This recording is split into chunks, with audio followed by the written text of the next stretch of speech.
Good morning, everyone. I'm Bill Lake, Chief of the Commission's Media Bureau. We welcome you to the first of two public workshops that will examine the state of competition, diversity, and innovation in the video marketplace. Thank you all for coming, and thanks especially to our panelists who have traveled near and far to share their insights with us today. I'm delighted that as we begin the event, we will have opening remarks from a man who requires no introduction, our chairman, Tom Wheeler. Thank you, Bill, and thank you to our participants today and to all of you for being here. As Bill just said, this is the first of two workshops. Let's see. Competition, diversity, innovation.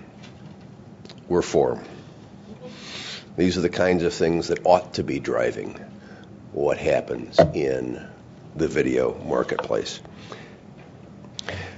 You know, I'm old enough to have been around for both golden ages of television.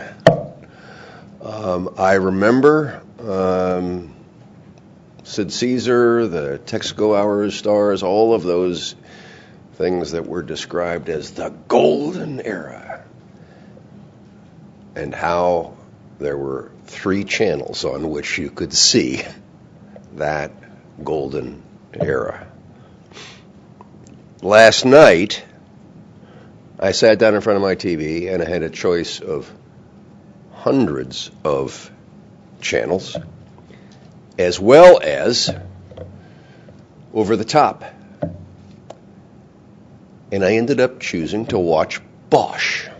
Now, I don't know if you folks, it's not a commercial, but I don't know if you folks have watched Bosch, Michael Connelly's great 20-plus book series on the L.A.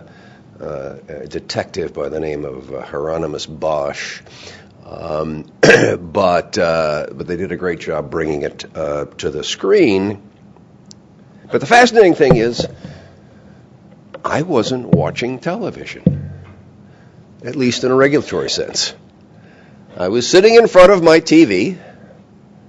I was watching a video program, but I wasn't watching television, as we consider television at this agency. But having now lived through both golden ages, there is no doubt in my mind that this golden age is better. And it proves that open networks and competition, two very basic American values, work to drive innovation and consumer benefits. And so that's the exciting thing that you all are going to be talking about today. And today we'd like your perspective on this. Living through technology transitions is not easy.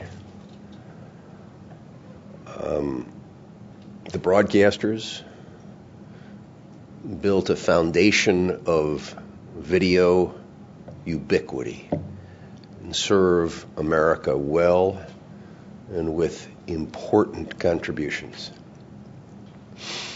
The cable industry came along and brought choice and the 500 channels that we all talk about. And the internet then sees that expansion of choice through the application of innovations. How we deal with all that is what we're interested in your insights on. How we continue to move forward to offer American consumers the benefits of innovation and choice. So I'm grateful to the panelists, all of you, for participating. Bill, thank you for leading everybody through the activities today. I look forward to the results of this, the first, and look forward to being here for the second as well. So thank you very much.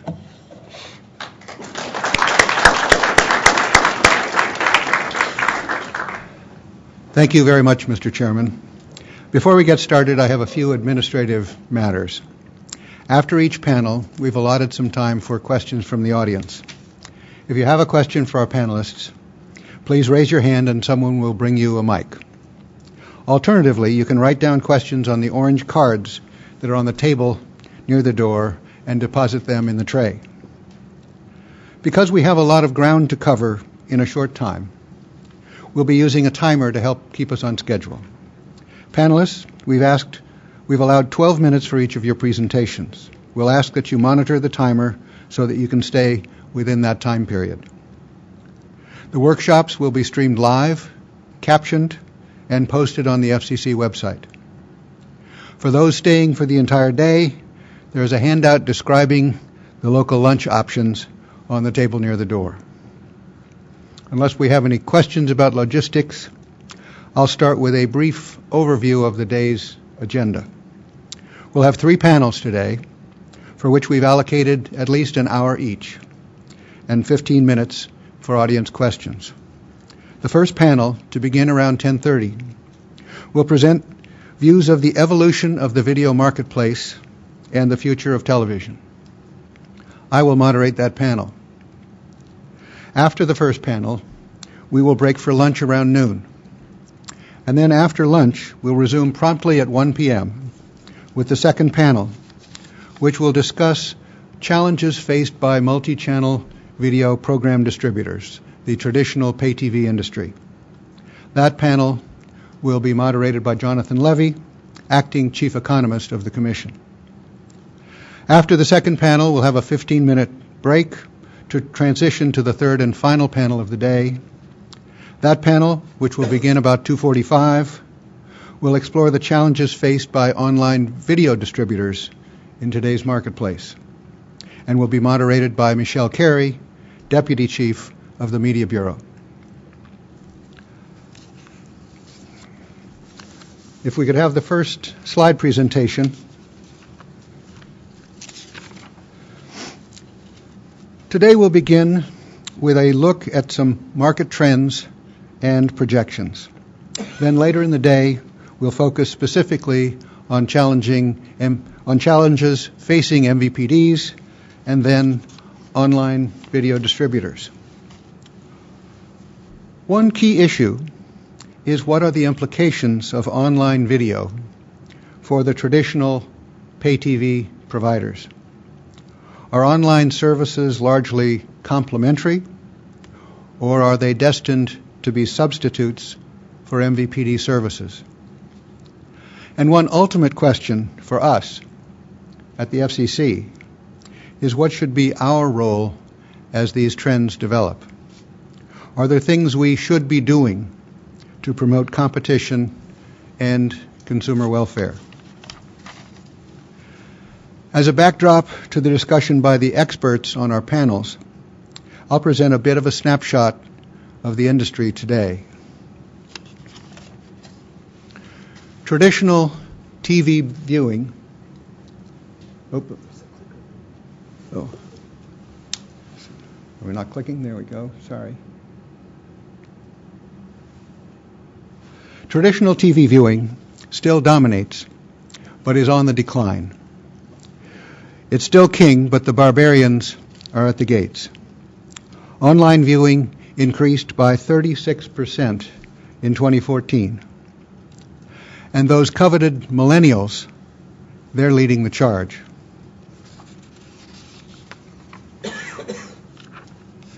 We've now seen what is probably the third consecutive year of decline in total MVPD subscribership. The losses are quite small so far, but it's sometimes said that market disruptions proceed slowly until suddenly they happen quickly. MVPDs have to be wondering whether that's what is about to happen here. The pay TV folks have kept revenues up by raising prices, but their prices haven't kept up with rising costs, so they've seen their margins squeezed. And they have to wonder whether raising prices will hasten the decline in subscriber numbers. Everyone talks about the rising programming costs, and they certainly have risen. Retransmission consent fees, in blue, have risen dramatically from zero, but they are still dwarfed by the cost of basic cable channels in red. The top line is the total. While the big TV set is still a favorite screen, video shows up in many other places today. In a home that has a high-speed data connection, there are an average of 7.3 interconnected devices present. Online content, of course, is viewable on computers and mobile devices. But MVPDs have responded by putting their programming online too, through TV Everywhere, available to those who have an MVPD subscription. Half of our TV households receive some TV programming over the internet today. Netflix is still the market leader for online video, but it now has company as diverse as YouTube and online sites that feature the work of individual programmers such as HBO, Showtime, and CBS. Revenues for the OVD sector are on a steep incline, reaching a likely $8.5 billion in 2015. Over-the-air viewing is up too. The growth of online video may be one of the reasons why over-the-air viewing of broadcast TV has increased. Among viewers who don't subscribe to an MVPD service, 64% rely on a combination of online content and over-the-air broadcasts. Another way to look at what is going on is to look at broadband-only households. The number of those households rose from 9.8 million to 13 million over the course of a single year, 2013.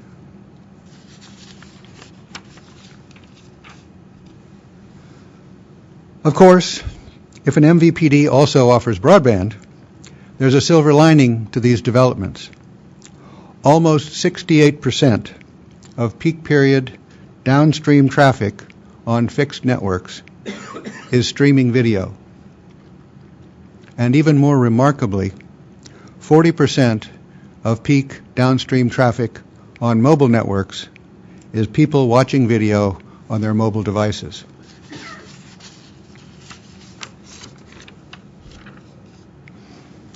The online video providers discovered that their direct relationships with their subscribers gave them a way to distribute original programming, bypassing the traditional distribution channels. And some OVDs are putting together linear programming bundles, which position them to be substitutes, not merely complements, to traditional pay TV services.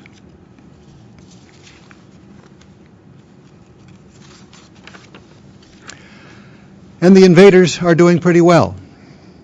Emmy nominations, once the exclusive territory of broadcast networks, were invaded first by cable channels such as HBO, and now by the online providers, with Netflix and Amazon together receiving a total of 46 nominations in 2015.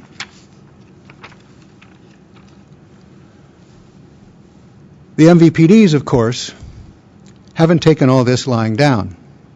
They're offering slimmer bundles, new content bundles targeted to the cord cutters and cord nevers, online services with an MVPD subscription, and now, exemplified by Dish's Sling TV and AT&T's newly announced service, online offerings that don't require an MVPD subscription. These are some of the challenges that MVPDs and their online competitors both face.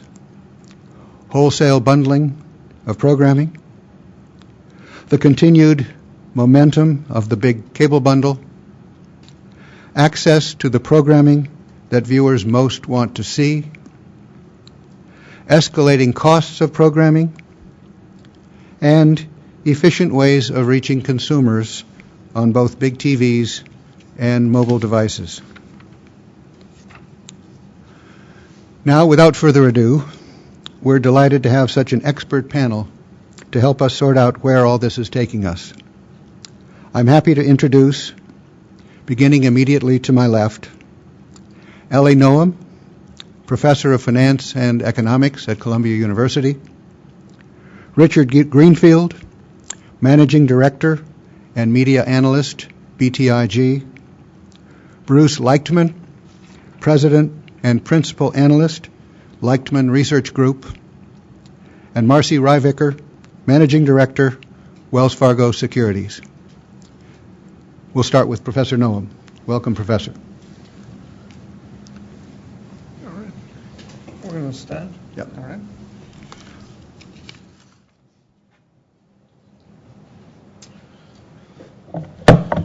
Thank you. I'm really pleased to be here, and I congratulate you for convening this meeting. And I think that William has already said anything that there was to say, so we can just kind of fill in the blanks here. And my blanks are going to be maybe kind of where things are going, the bigger picture, and where the FCC, in my view, is going to end up in a while. So I have been, although I'm a professor and therefore more in the theory class, I've also been a state commissioner, and so I understand the pressing needs of the moment and the issues and maybe we can call it the MVPD blues. But the long-term perspective is important. We have a project on this at Columbia, and we invite you to participate. So let me address the long-term trends. And my kind of the outline here would be that I'm starting beyond linear TV, technology. All right. Now, we all know technology, Moore's Law and Butter's Law and Nielsen's Law, about 40% growth rate exponentially. Everything is speeding up correspondingly, right? Well, not really, because television has not been progressing at that rate. It has been around as a mass consumer product for a very long time. This was the first generation, mom, dad, 3 kids, and a dog. And then it moved to multi-channel generation 2, and now more recently, a few years ago, William was there, to digital. And many countries are still partly analog or fully analog. You could use 70-year-old television sets there. Now, it's taken about 30 years per generation, and for the IT world, this is a truly glacial pace. In those 70 years, if one is generous, the pipe throughput has increased from, say, 12 to 200 channels. That is a compound annual growth rate of about 4%. If we include the compression in recent years, say 5 times, there would be an overall growth rate of 6%. So this is a much slower rate, and I dedicated it to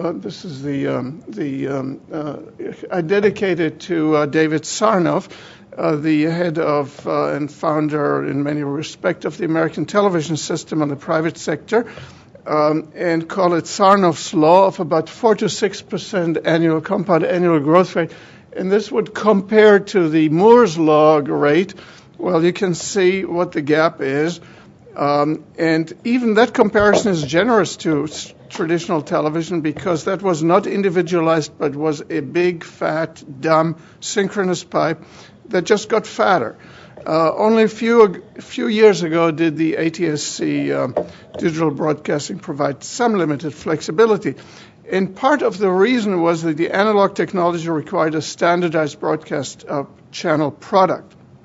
And standards, as we know, are slow to change. Lots of countries, lots of device makers, broadcasters, content producers must all agree.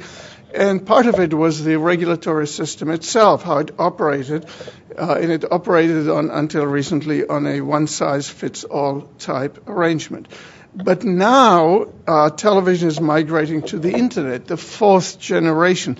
And the change is not just that the bandwidth is wider. In fact, even the 1 gigabit per second broadband is not really wider than exists for cable, 1 megahertz type pipes. But these channels were synchronous, and with the internet, online usage is individualized, so you get not hundreds but hundreds of thousands of options, and not pull, not push. You can watch at your own time. There's a meaningful two-way capability. It permits massive P2P and so on. And most important, in my view, it needs not be a standardized channel definition, content definition, program definition, television definition. So for the first time, there's a real technology competition for the core product. And that, I think, is the most important thing. The rest are kind of, in some ways, details. Television evolution now joins the IT revolution. We have to think through what it means for television to move away from that Sarnoff's law speed to the Moore's law speed, from 4 to 6% to 40% compound annual growth rate. And what that means, for example, the technology acceleration also means an acceleration of the content types. If the medium is the message, then as the medium changes more rapidly, so does the message. So we will experience an acceleration of culture. Important, maybe not for the FCC, but for the rest of society. Scale economies change and lead to a change in industry structure of the media sector, and that is an FCC issue. And it also leads to an acceleration in the emergence of issues and problems and discussions and policy-relevant proceedings. Now, unfortunately, the regulatory system has not progressed at Moore's law, or Sarnoff's law, but even slower. And I say this without any polemics. Intended, the rate of change has actually been negative in recent decades. Too many procedures, too many cooks, too many contributors to a delay industry. So as the underlying industry and societal issues pick up speed, the gap with the policy and regulatory system actually widens. One conclusion for me, therefore, has to be that the process must be accelerated, of course, and how to do that, well, we can discuss this, but not in 5.4 minutes left. But I would say internal think tank operations to kind of move, to expand collaborations with universities, breaking up issues into manageable chunks, which makes the stakes also lower and the fights perhaps a little smoother. Right now, the FCC and Brussels seem to focus on the low-hanging fruit, creating regulatory symmetry to the past standardized model. So we have so we would not have different treatment to, say, closed captions and content access, good faith negotiations, and all these good issues. But dealing with that asymmetry, as heated as those issues are now, will actually be the easiest of all issues. Sorry for the bad news. If we think of this OTT as just another distribution platform for the same stuff, I think we don't think far enough. The underlying medium itself is changing because technology and economics make it possible. And this widening is only one issue. The deepening, the greater richness of content, the greater sensory impact is much more important. And so therefore, television will not be a standardized product, as I said. Personalized storylines, angles, advertising, interactivity, the whole medium, the whole issue. Clicker to advance the slides. Yeah, but I don't. Oh, okay. But I don't have any new slides yet. All right, but thank you anyway. All right. So now, obviously, not all of television will be like that. Linear will be around, but shrinking. the transition will be soft, but the immersive content will be the frontier. And the standard product television will be a shrinking set. So therefore, that means that the reason will be that the shrinking partly also because as soon as somebody wants to escape from one regulatory basket to another, they will change the product even slightly to get out. And that is the implication is that there's almost certainly going to be a mission creep to this expansion, to the symmetry type that we're trying to create, and that is an issue that one has to take into account. Where is this going to stop? Now, my second point here is the industry structure, and that is the cloud TV that I would like to discuss. Namely, who are going to be the main players of that new industry? And I will call them video clouds.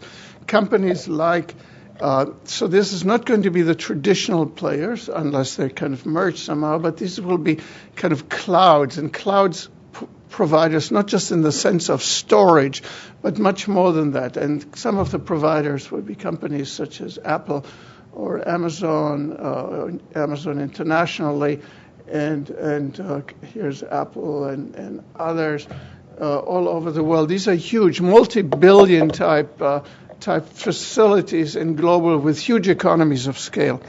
And now these companies are going to be kind of at the center of a lot of media activities because not just for storage purposes, but there will be lots of specialized smaller providers, and they have to be integrated. And these cloud providers will be the integrators. And that's not their only function. They also will bridge between standards. They will provide convenience to users who don't have to connect with numerous hundreds of smaller providers. They will bridge law and regulation, particularly relevant to other countries because these operations will be global. There will be financial intermediaries because they will also kind of allocate the various monies to the various stakeholders. They will assure marketing, branding, quality control, privacy and security, and they will be able also to create personalization. So, in short, these video cloud providers will become the central actors in that over-the-top video environment. And they have such a high economies of scale and scope that there will only be relatively few of them. And so this will be a highly oligopolistic type, highly concentrated market. And those people who think, hey, internet television, it's open, everybody can be there, will be sorely disappointed. I have to make a little announcement here for a recent book of mine, 1,400 pages, Oxford University Press, that deals, among other things, with the concentration trends in internet media. And one of the conclusions is that actually internet media, after a certain early stage of wide and woolly competition, will actually be more concentrated for all the obvious reasons that are obvious to economists. And so, since time is up, I will just summarize my last point. For FCC purposes, of course, the market power of these clouds, the interoperability and interconnection is going to be a serious issue. And so what I would have said in my last point, for which I have no time, is that the regulation of these cloud-type services is likely not to be on the content and application level, which is difficult to do, but on the infrastructure level, on the network level, and there the tools of traditional telecom regulation are likely to emerge and become more powerful and more important, and you can see this already in the net neutrality and E-rates and a whole bunch of other stuff. So therefore, as media become moved to the internet, to online, telecom regulation actually not shrinking, not withering away, is actually going to be more important and expand because so many more things will be now moving over the internet, and the internet in turn will be governed by some of those traditional telecom infrastructure regulatory principles. I wish I had more time. Thank you.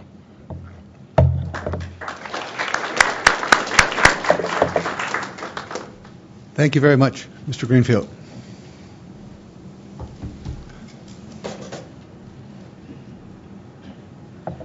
Thanks, Bill. Hi, I'm Rich Greenfield from BTIG. I'm going to walk through some slides. Here we go. That actually looks nice. Okay. So I guess our overall kind of high-level view is that the multi-channel video ecosystem is in secular decline.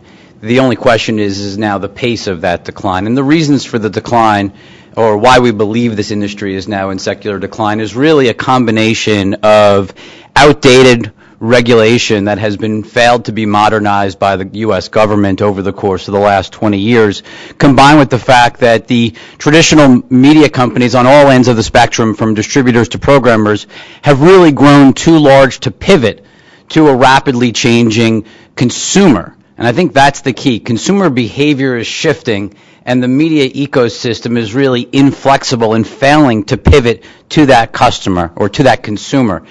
On the first slide here, I just try to enumerate some of the key changes that we see happening throughout the ecosystem, and we'll dig into more detail on a few of these over the remaining 11 minutes, but just gives you kind of a high-level feel. I think one of the most important things to take away here is the fact that for the consumer, they are now looking at screens everywhere. There is no longer just the TV screen being the central element of their ecosystem for how they interact with video content. Screens are everywhere. Everyone in this room is staring at screens. I think when you look at the fact of compare industries, look at what just happened over the last 10 years. Everyone sitting in front of me, 10 years ago you had a razor most likely in your phone, black, gold, maybe pink, but you had a razor sitting in your pocket, a flip phone. Now you have an iPhone or an incredible Samsung Galaxy something sitting in your pocket. If you look at the multi-channel video industry, it's fairly shocking that the only thing that's been changed is basically a pause and a fast-forward button over a decade. It really just has not evolved.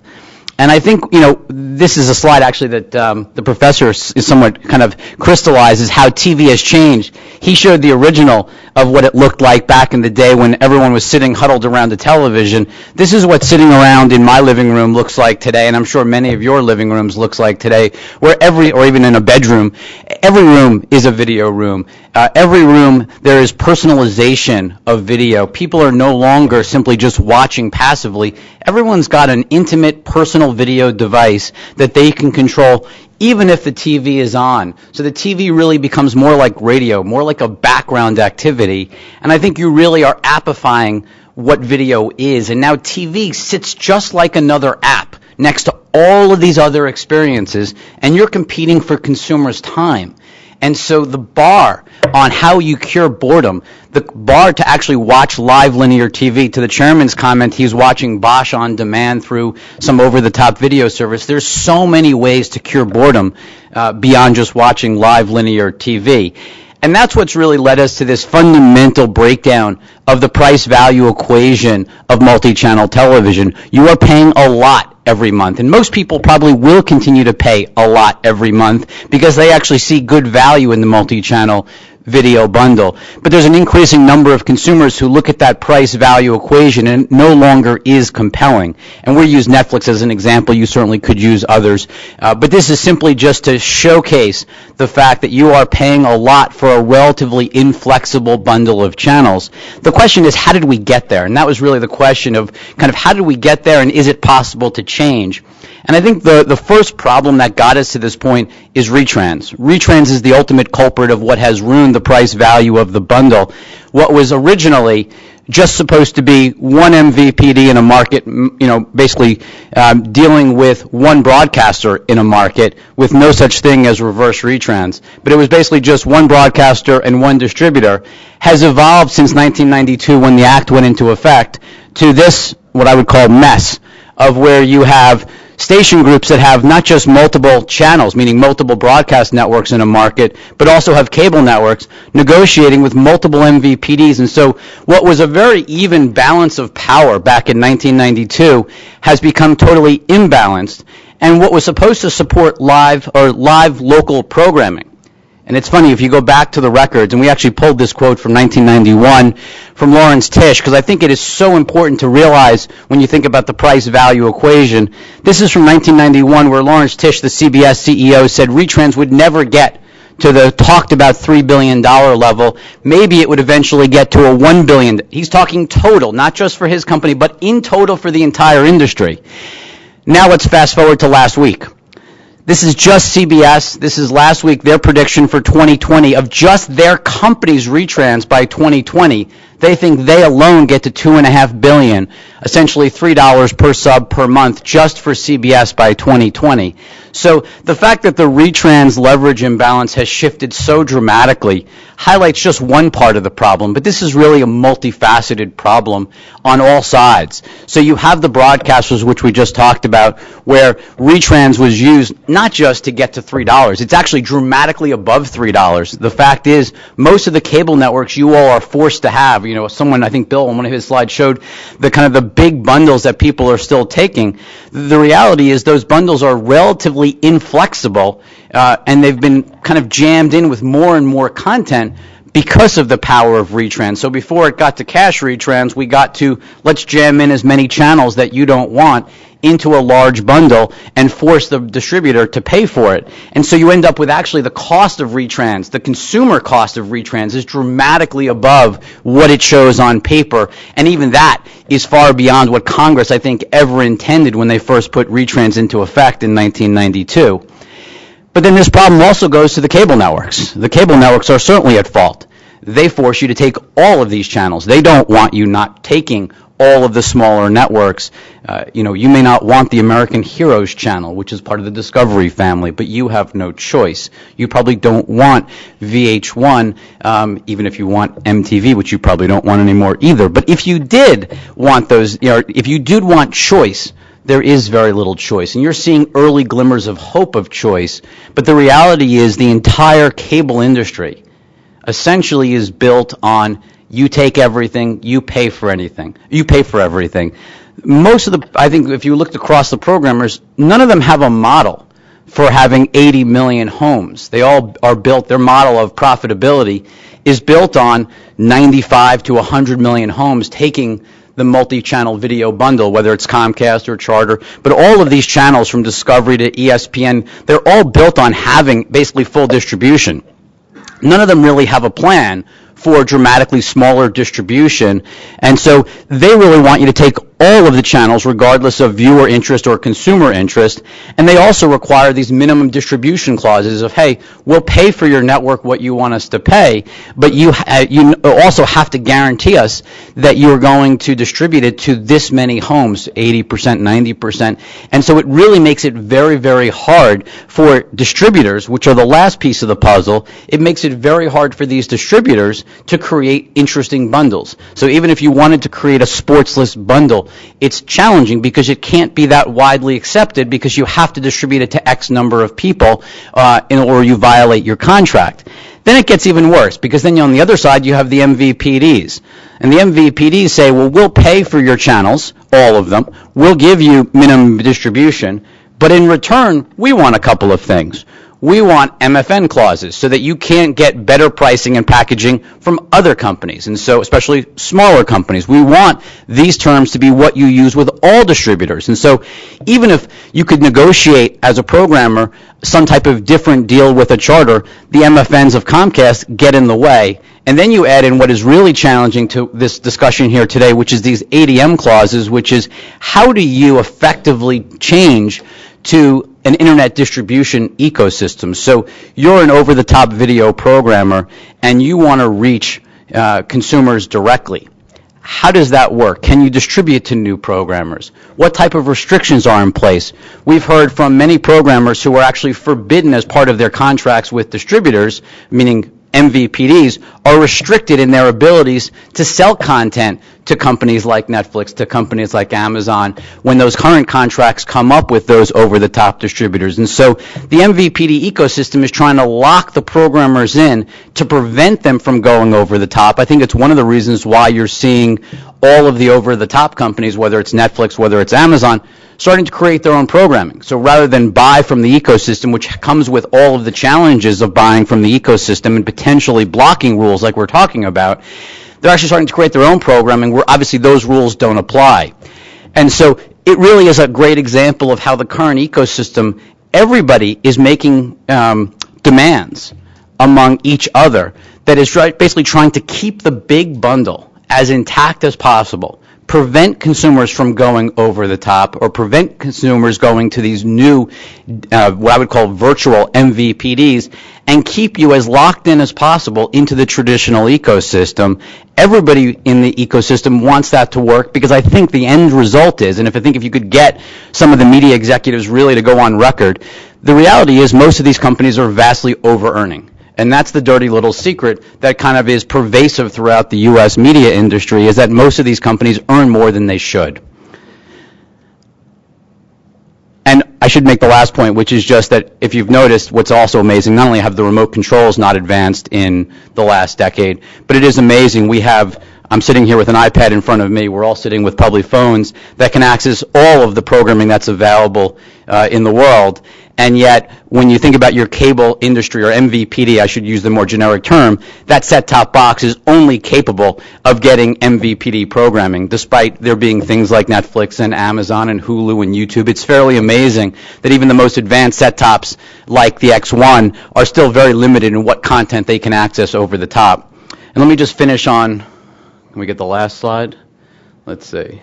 So what happens next? So I think either skinny bundles get created, despite all the challenges. Either those skinny bundles happen, or you see a significant acceleration in cord cutting or nevering. They're really the same thing. Either you never adopt pay TV, or simply the cutting accelerates. And I think you're going to see the rise of OTT companies, what I call otters. Otters, Netflix, Amazon, whose business model puts the consumer first, whether it's no commercials, whether it's direct access, bingeable programming, the ability to watch episode after episode. They really think about what the consumer wants versus putting the business model first, which is what the traditional ecosystem does. And then I also think you're going to rethink what the bundle is. And so an Amazon Prime, where video programming is combined with shipping, or YouTube Red, where offline access is combined with significant amounts of content, you're going to reimagine what a video bundle is to just being a bundle of things beyond just video. That's probably going to happen as a result of all of the things that you can now get on the internet, and video just being an app. Thank you.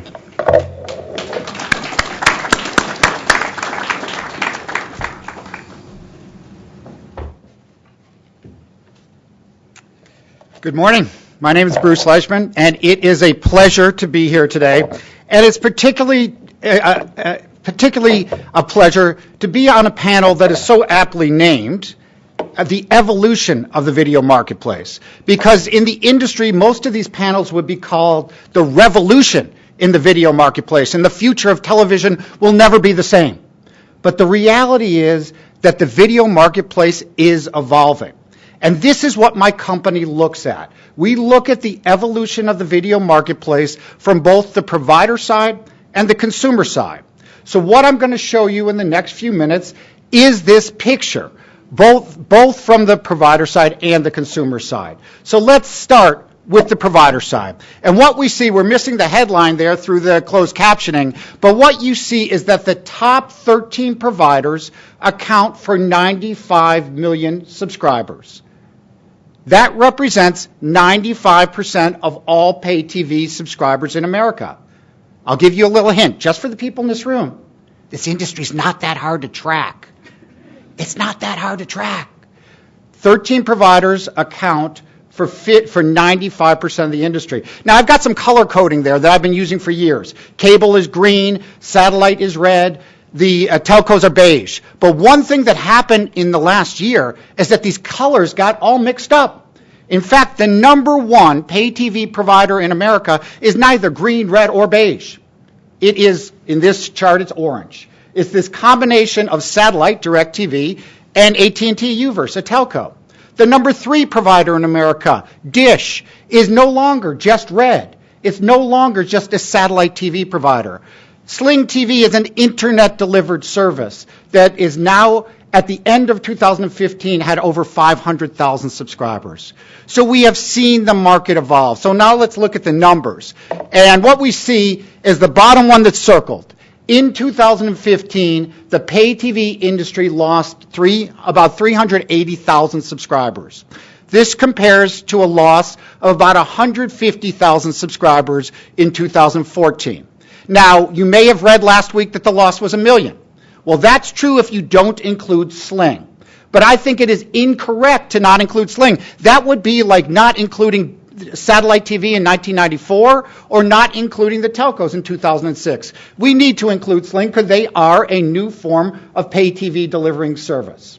So when we look at the industry and what has happened over the past year, we see that the way the industry evolves is not solely about consumer behavior, it's also about provider behavior. And we see a dramatic share shift from telcos to cable. And in fact, cable had its best year since 2006. 2006, does that date ring a bell? That's when telcos started. And in fact, cable had net positive ads in the fourth quarter of 2015. This was the first quarter of net positive ads since the first quarter of 2008.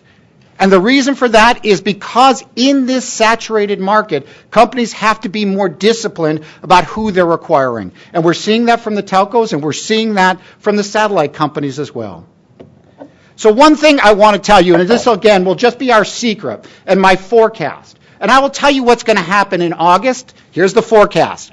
Suddenly what's going to happen in August is you're going to see a lot of reports and analysis saying the pay TV market is dead.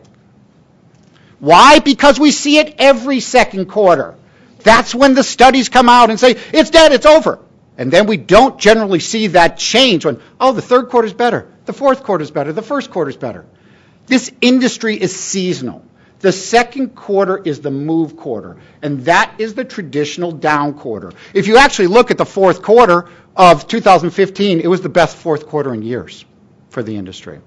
So that's looking at it on a quarterly basis. Let's go back and look at the past 7 years, because that tells a story as well. And one thing we see in the industry over the past 7 years is that it has not kept pace with housing growth.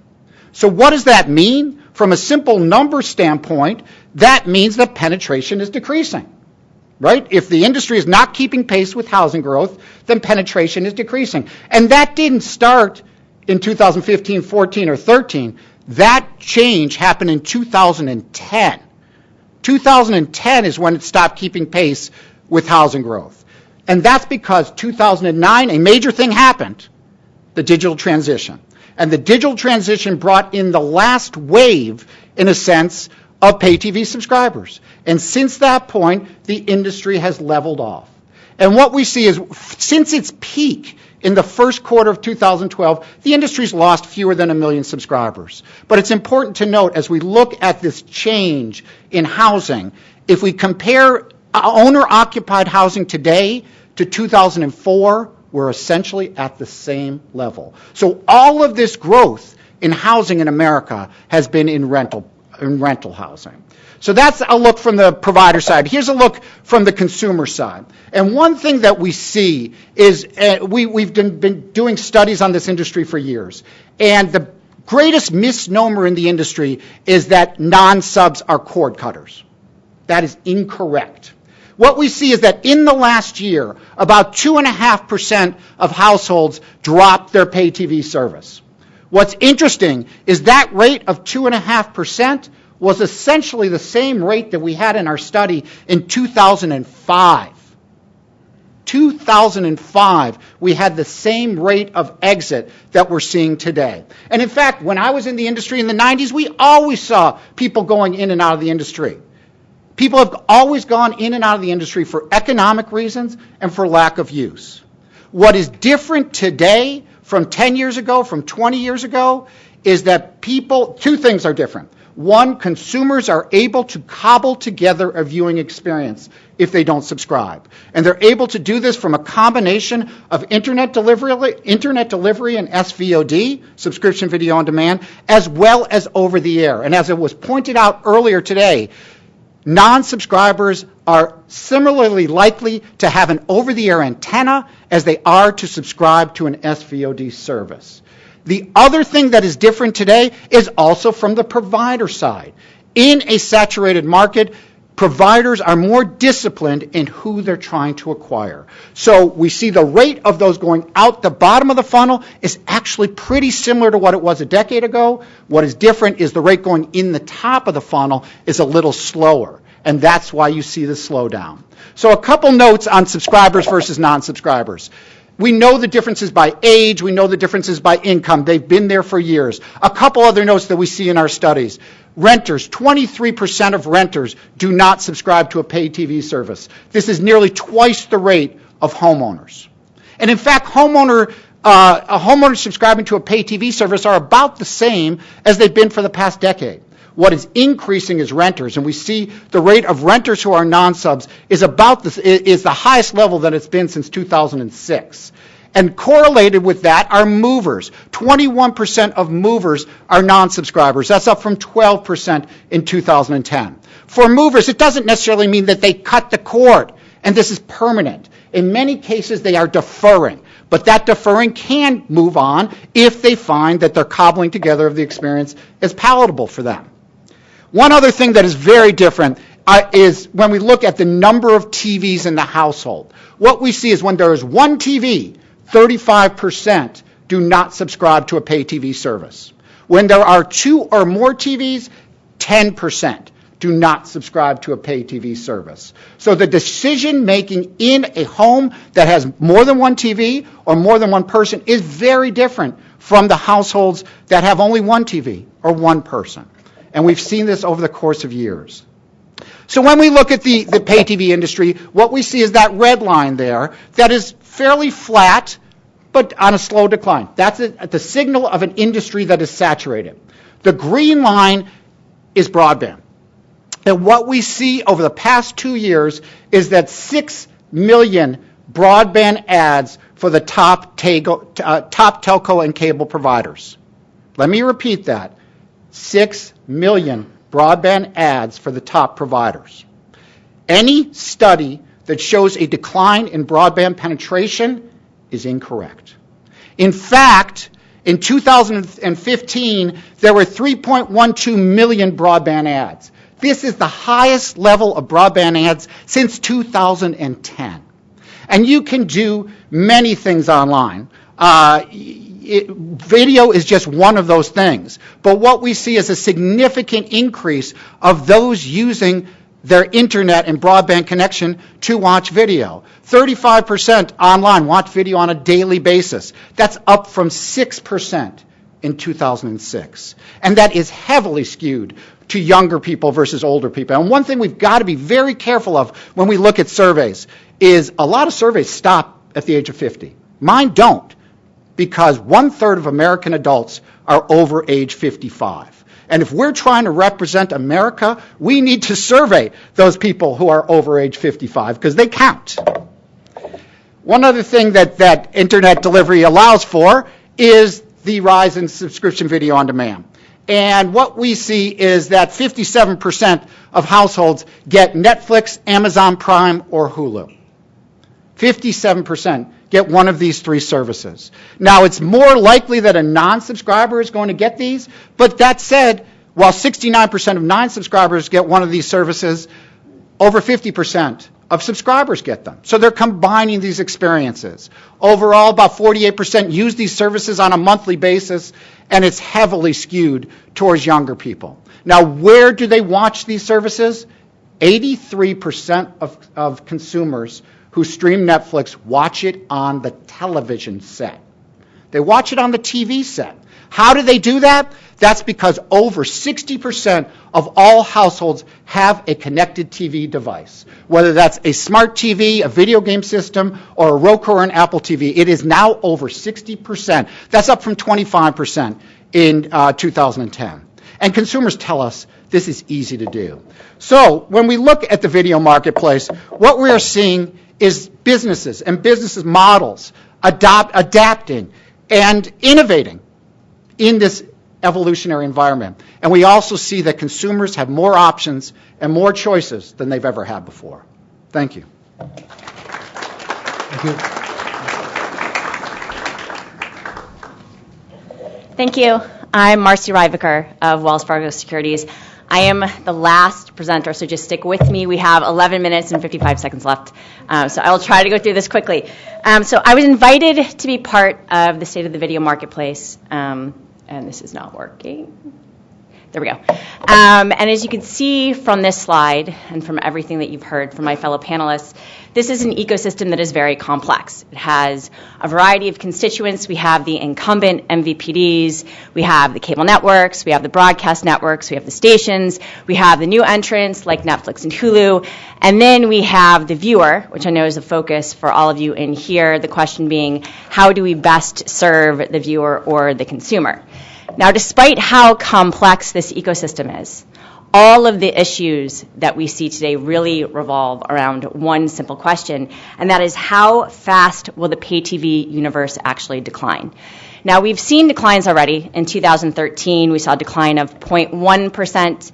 In 2014, that was 0.4%. In 2015, that was 0.7%. The numbers in and of themselves are actually not significant, but the fear is that the pace of the declines from here on out, when will that 0.7% be a -1 or -1.5 or -2? And you can see on this slide, I actually don't prescribe to the view that there will be accelerating pay TV declines. And by the way, these numbers do include the skinny bundle. I actually think the bundle, whether it's skinny or fat, does prevail. In my view, a la carte does not work. So let's dig into the pay TV universe. For a really long time, we saw total video subs stable to actually growing, although there was clearly a market share shift from cable to the old new entrants like DBS and like telco. But the most important thing to remember is with these new entrants, the programmers still got paid. Not only did they get paid, they got paid more. For example, if Disney was getting $6 per sub from Comcast every month, they would then get $8 per sub from DirecTV every month. The rule of thumb had been that every single new MVPD that entered the marketplace was paying a 20% premium to the incumbent MVPDs. Now the question is, what happens from here? Well, what's interesting is in 2015, we actually saw a shift back to cable, or I would say less of a market share loss. And I've been asked what happens by 2021. In my view, cable actually will maintain about 0.5% of all pay TV video subs. I think DBS will increase and telco will decline. Now, what's been interesting, but not yet a surprise, is that as the number of pay TV subs have fallen, we've seen the number of high-speed data subs increase. In fact, looking at the 2015 numbers, for every one pay TV sub lost, we've gained 6 high-speed data subs. And assuming that current trends hold, we'll actually see the absolute number of high-speed data subs surpass the absolute number of pay TV subs as early as next year.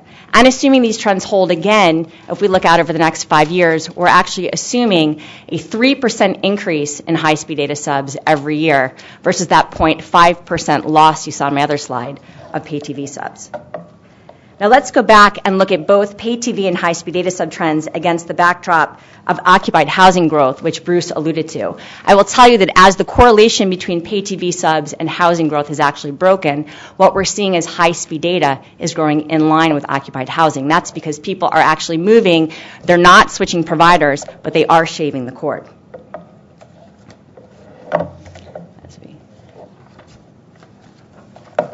Now, when you dig into the growth in high-speed data subs, we've been asked, where is it coming from? For the most part, it's been coming from cable. Number one, it's because the speeds in cable are significantly better than what we've seen from DSL. But number two, it's also wider availability. Fios, I think, is the best competitor to cable. But Fios is only available in 14% of this country, whereas cable, for the most part, is available in about 85%. Now, the biggest reason for the growth in high-speed data, as we know, is online video. Now, there are two concepts that we talk about. Oftentimes, we interchange them incorrectly. So the first concept is over the top. Now, keep in mind that over the top is a delivery method. It's the delivery of audio, video, and other media over the internet without the involvement of an MVPD. A la carte is the second and separate concept. A la carte can be over the top, or it can be over an MVPD. A la carte is merely the means of selling a product or service separately, not in a bundle or in a package. Now, this is an important distinction because I think the programmers are happy to sell their product over the top, but they are not happy to sell their product in an a la carte world. As we know and we've heard, over the top comes in many forms. We have the SVOD players, we have the skinny bundles, we have direct to consumer. If we dig into the SVOD examples, I've been asked, how have Netflix and Amazon and Hulu been able to be so successful? And I would say all of them offer the consumer a little bit of a different product. For Netflix, we have a lot of library content with a splash of originals for a monthly price of $8 to $12 a month. Amazon has very similar content, but it's sold separately, $100 for the year, and obviously comes with an e-commerce business. And then you have Hulu that has two different packages. You have an ad-free subscription-based product that is priced similar to Netflix, and then you have the advertising-based product. But with Hulu, you have more current content than you have library content. What's interesting is looking at the skinny bundles. All of them priced a little bit different. All of them have a little bit of a different type of content. What I think is most interesting is that the skinny bundles are really coming from the incumbent MVPDs. So the only one that you see on this slide is PlayStation Vue by Sony. And what's interesting is that they've already reduced their packages by 20%. I think it's telling that Apple TV has not been successful here, and that Intel has also not been successful. Remember, they failed a couple years ago. And let's talk about the direct-to-consumer examples. I know Bill alluded to this a little while ago. We have HBO Now, Showtime, CBS All Access, and I would argue that none of these products are as successful as their owners or as investors has expected them to be. So for CBS, I think it's telling. They have not even given us the sub numbers for All Access. They've not given us the sub numbers for Showtime, probably because they're low. And then HBO Now, when we learned that there were only 800,000 HBO Now subs just a couple months ago, Time Warner stock was off 15%. Because investors, and we think the company, had expected to have 2 million subs by then. Oops. So now that we have a good understanding of the distribution side of the equation, I want to talk about the content side. So the entire content universe is about $55 billion. And that is comprised of 9 players. You can see the top 5 studios, which are Disney, Fox, NBC Universal, Time Warner, and Viacom, take in about 68% of the total. Then you add in Discovery, CBS, AMC Networks, and Scripps, and that equates to another 78% of the total. Now, all of these 9 players not only love the bundle, they need the bundle. Why? Because they are getting paid a beautiful monthly fee for nearly 90 million households every single month, which translates into a beautiful and relatively steady annual revenue stream. And all of this comes whether or not those 90 million viewers are actually watching the programming. This does not happen in an a la carte world. So let's pick on Disney as our example. So today Disney has 11 networks. You have broadcast plus 10 cable, for which they get paid $11 per sub by the MVPDs every single month. Now, this adds up to $12 billion a year in annual affiliate fee revenue. If we look at Disney in an a la carte model, I don't think it's a far-reaching assumption to say that ESPN and ESPN2 would be the most popular channels of Disney's bundle. And I would argue that the other networks would likely languish, maybe outside of the Disney Channel. Now, according to our research, ESPN and ESPN2 get about 30 million unique viewers a month. So in order for Disney to make that same $12 billion that you just saw on the other slide, they would need to charge those 30 million viewers about $33 a month every single month, which a lot of people would probably pay. However, what if there are sports that aren't as popular? What if games aren't as competitive? I would argue that Disney probably doesn't hit 30 million viewers evenly throughout the year, which makes it really tough to match their $6 billion plus of sports costs that they have every year. And that $6 billion number is clearly rising. Oops. So I want to talk about the consumer. I want to show you a real-world example as to why a la carte doesn't work for the consumer as it doesn't work for the programmer. So what we did was we did a survey last year and we asked our 1,000 closest family and friends to tell us what the must-have channels, top 10 must-have channels would be for their household. And we list them on the slide. You can see it's the 4 broadcast networks. It's HBO, it's CNBC, it's Showtime, it's AMC, ESPN, and Netflix. So what we did is we took a look and we said, okay, if you were to get this bundle in the current MVPD scenario today, you would probably get Comcast plus Netflix. That would cost you about $134 a month, and you only have 2 providers. I think I slipped the slide. Oh, there we go. These are interchanged. I apologize. So this slide. So there you go. $134 per month, 2 providers. If you were to actually try to buy this package in an a la carte world today, you would have to do, and I'm going to tell you, you have to get an antenna for the 4 broadcast networks, Sling for $20 a month, HBO for $15 a month, Showtime for $11 a month, Netflix for $10 a month, plus standalone internet for about $35 a month. If you're on promotion, a wireless gateway for $10 a month, a TiVo Romeo DVR for $4.99 upfront, and then $15 a month thereafter, all adding up to about $138 per month, which is $4 more than what you would be paying in the traditional MVPD system today.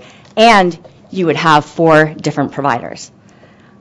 Not to mention that over-the-top doesn't always work and streaming doesn't always work. We've had issues with the Super Bowl, with the NCAA, with the Grammys, even with the DirecTV Sunday Ticket. So I realize that there is a dilemma here. We know that consumers need choice. We know that we've come to realize that there's no one-size-fits-all solution. Just as consumers want to save money, programmers and distributors need to make money to be able to invest in content and technology. Content isn't free, just like nothing is free in this country, which brings me really to why we're here. So I know one of the big questions for today is how much involvement the government should ultimately have in this video ecosystem.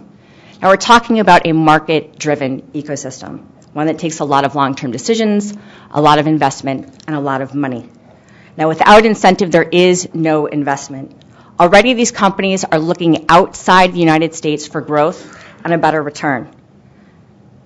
They're exporting their content, and I only see this accelerating.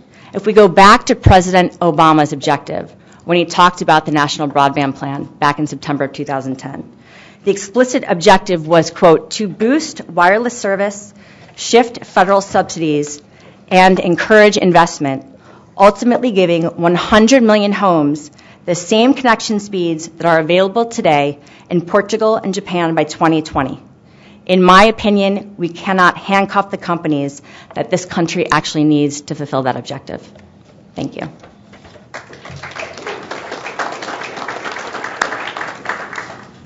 Thank you. We'll now take welcome questions from everyone here. I have one question that's been handed in, and Marcy, it's for you, provoked by something you just said. The question is the failure of Apple and Intel offerings due to the inability to negotiate for full streaming of broadcast TV content? And would having access to broadcast content have changed their ability to provide meaningful skinny bundles? I think there are a couple of concepts and reasons why they failed. I definitely think content discussions are difficult, but I also think that streaming has not really worked. And if you think about what Apple wants to do, Apple wants to get its products in your house around the globe. And if it doesn't work because streaming's not working, then you have a negative view of Apple. In terms of broadcast content, I think we've heard Charlie Ergen say, and I think he's probably the most successful so far of the skinny bundles, that for him to really realize his goals of a couple million subs for Sling, he needs to have broadcast. And so to dispute what Rich said, I think broadcast is extremely important to the bundle. I think they should be paid retrans. If you look at the 99 of the top 100 shows are broadcast. They get 16 million viewers on average. If I could just, I'm sorry about that, Rich. You got first. Thanks. I jumped in first. So one thing to note about low price is that low price always equals high churn. And this is the dilemma for a company like Apple or Intel, is you might have a low price model, and you would think that's going to mean that you have better subscribers, but the reality is those subscribers are more likely to disconnect. And so the small package actually makes for a very difficult business plan. And I think when these companies began looking into this, they saw this, because the reality is that the more channels that consumers have, the more satisfied they are. And like what Marcy showed, 80% of subscribers have some type of must-see channel. And that channel is different in many different households. So creating these bundles are incredibly challenging, but they're also incredibly challenging from a profitability standpoint. I would just say that I think part of the problem really goes back to the fact that when you look at Bruce's slides and Marcy's comment about Apple and others trying to create over-the-top video products, the real challenge is what Chairman Wheeler spoke about back at INTX, which is that the incumbent MVPDs, the cable companies, who have effectively, in most places in the country, at decent speeds, a pretty good monopoly. Other than where Marcy mentioned, 14% of the country has FiOS. Most of the country, there's an effective monopoly that the cable industry has over broadband. And when you have an effective broadband monopoly, your incentive is to tie your legacy video business to your broadband business. And I think that's why when Bruce's comments, I think Bruce's research last week, correct me if I'm wrong, but 3.3 million video or broadband ads for the cable industry last year, with the telcos actually losing subscribers on a net basis. And I think that's the power of cable broadband pulling along the video business. And all of that makes it very, very challenging for new entrants like Apple to gain access to the programming that they want at reasonable prices. It's very hard to unpackage or gain access. I'll give you one quick example because I know time is limited, but there are programming contracts that MVPDs have imposed on programmers where the programmers literally are told you cannot sell your content to X provider, meaning an over-the-top provider, unless that provider has X number of channels or X number of other groups of channels. They basically make it impossible for companies to do deals with Apple unless Apple's going to, or companies like Apple, without them paying full freight for an incredible number of channels that they don't want to actually carry. So the ecosystem is very, very rigid in terms of allowing new entrants in. If I could just address the broadband numbers, because the number is true. The split between cable and telcos now is about 60-40. Most of America has a choice between cable and telcos. And one of the reasons why cable is growing and telco is essentially flat is because AT&T and Verizon are essentially trying to upgrade their customers from DSL to their higher speeds. But it is 60-40. And the other thing is broadband onlys are actually more likely to be telco subscribers than they are to be cable subscribers. The reason is because telco had traditionally cost less. So we have to be careful when we look at this and not punish, in a sense, the success that cable has had in building their networks and rising to that point where they do have a 60% market share. I find these presentations really, really interesting and important. But if we're here in a regulatory agency, the question is kind of the so therefore part and the looking forward part. And so what are of the regulatory issues that this agency has been engaged in are being resolved by this particular kind of entry of greater competition? Are we going to create, as I've been arguing, overthrowing an existing MVPD kind of market power, but kind of creating actually a new set of market power that might actually be harder even to deal with, and that is not only regional but also national and global? And what are the new regulatory issues that are emerging, and what of the old ones are we kind of going to be getting rid of? And that, to me, is actually the question that this agency should be thinking along with us, and that would differentiate this discussion from one of Wall Street type investor type conferences.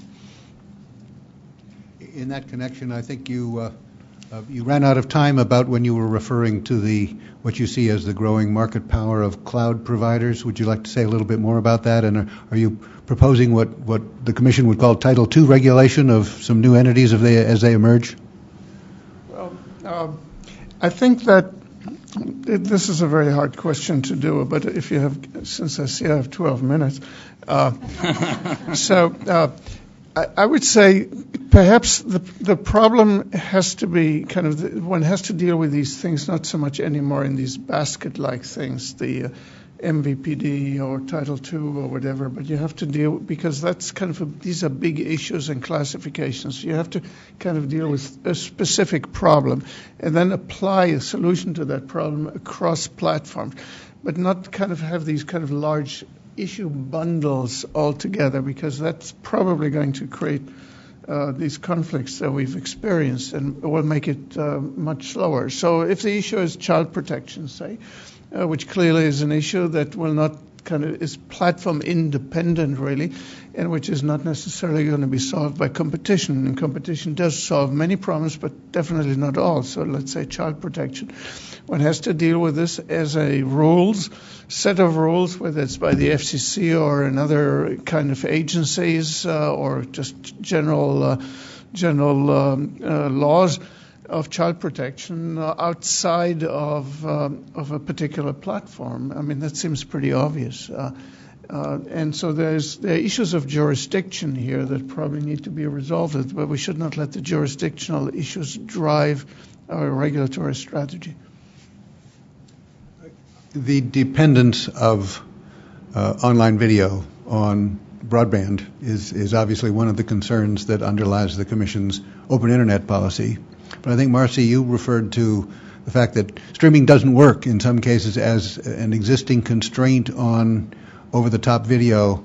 Do the other speakers see that as a significant issue in today's marketplace? We do see the ads about not wanting to sit and watch it buffering, but is the quality of today's broadband a significant constraint on the growth of over-the-top video? I would just say, just to respond to Bruce's comment that most Americans do have a choice of broadband or telco, or cable or telco.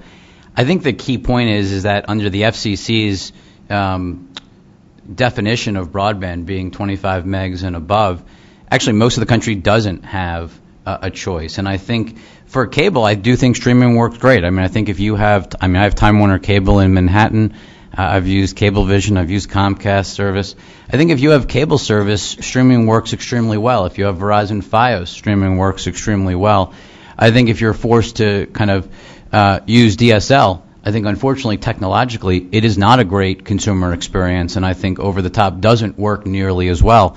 And so I think as you start to think about over-the-top video, the Commission has to think about the fact that whether it's Netflix, whether it's Sling, whether it's Amazon or Apple, whoever these eventual companies that create over-the-top video, whether it's in virtual MVPDs or a la carte, any of these platforms requires great, robust, I shouldn't say great, robust broadband speeds, which really in this country, until companies like Google can expand, you really have very little competition, which I think is, was underlying why the Commission turned away the Comcast-Time Warner merger.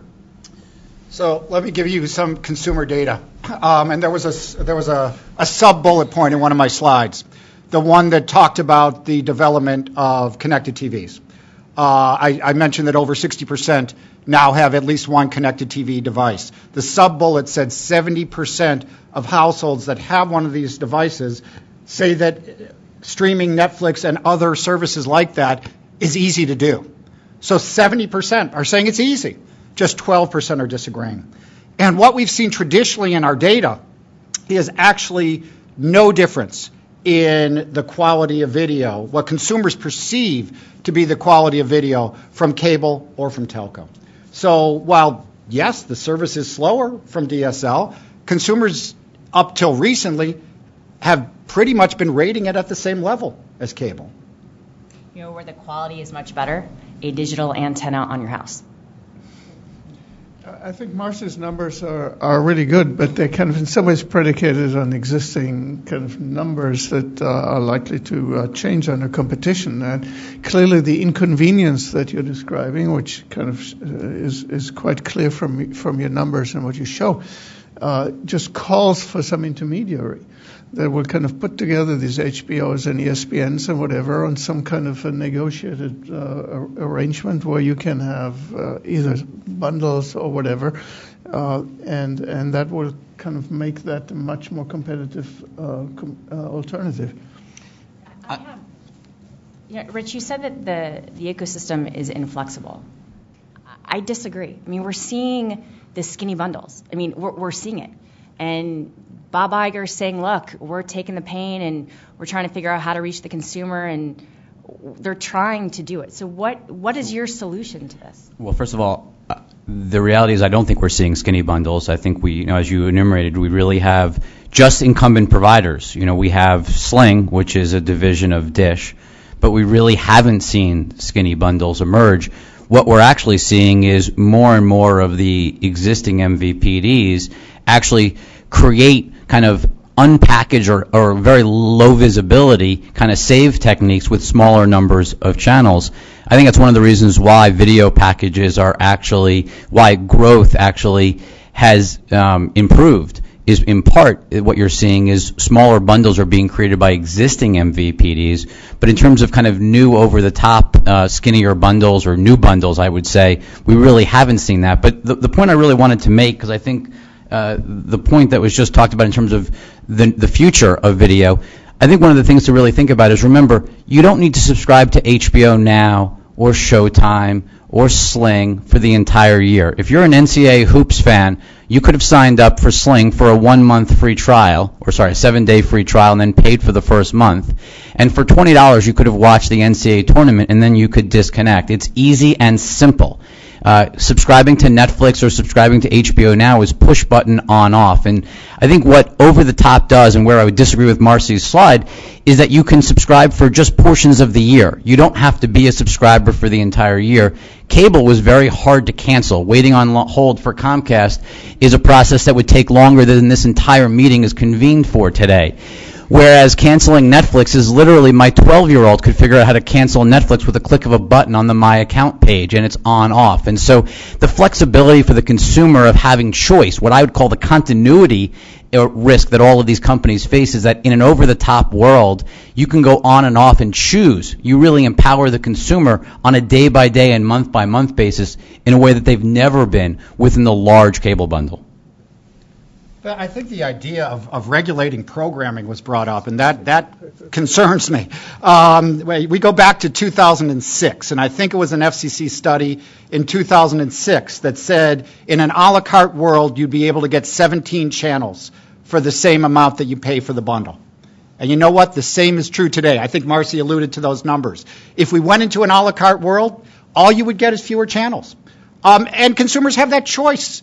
Do they want it? They have the choice today. Do they want to get a bundled subscription? They don't have to get it. It's not air or water. They are choosing to get it. And over 80% are choosing to get that bundle. They're also choosing, in many cases, to incorporate over-the-top video into that bundle or not. But they have that choice. And to me, the worst thing that this office could do is begin regulating programming, because all that would mean is less for the same price. I agree with that. As consumers explore skinnier bundles, whether they're over the top or MVPD bundles, a number of you have referred to constraints that are built into the current transaction system. In your view, is the principal constraint today from MVPDs or from the program providers themselves to experimentation with smaller bundles? My view is it comes from programming. Those are the guys that need that bundle, like I showed up there, for Disney to get $12 billion a year. My view is cable's fine. They have high-speed data. And as long as rate is not regulated, they will be able to invest in their network and give us the speeds that we need to see the programming. But I think it all comes from the media side. I think a lot of the MVPDs enforced restrictions on what programmers can do. You want us to pay you those dollars. We'll take Marcy's number at $11 or $12 a month for all of the Disney family of networks. It's probably even higher on a retail basis, but certainly on a wholesale basis, it's at least that high for all of the channels. When you think about If you're going to pay that, if you're a Comcast, if you're a Charter, if you're a Time Warner Cable, if you're going to pay that amount, you're going to do everything in your power to make sure that there isn't alternatives. I mean, think about HBO. HBO is paid, call it $10 a month by 30-plus million MVPDs around the country to basically resell or to sell HBO. HBO now goes direct to consumer and offers HBO Now. That upsets everybody within the current MVPD ecosystem. I think if you were to look at Time Warner, they thought everyone was going to love this. Hey, you can sell broadband, which is your great product. You now can sell HBO on top of broadband. Basically, none of the MVPD ISPs have agreed to resell HBO Now because it threatens that ecosystem. They want to have their cake and eat it too. They don't want to just be broadband companies. They want to be broadband companies that also sell video and sell a package or bundle of services. I think it's that innate focus on tying together video and broadband that makes it very hard for over-the-top to flourish. And I think there's no better example than what's happening at HBO Now. None of the MVPDs want HBO Now to succeed. They want HBO within the bundle to succeed, because before you had to pay $80 a month for video and then get HBO. The fact that you now can avoid the bundle and just pay $15 and pay a fee to the ISP doesn't make the ISP happy when they can have their cake and eat it too with normal HBO.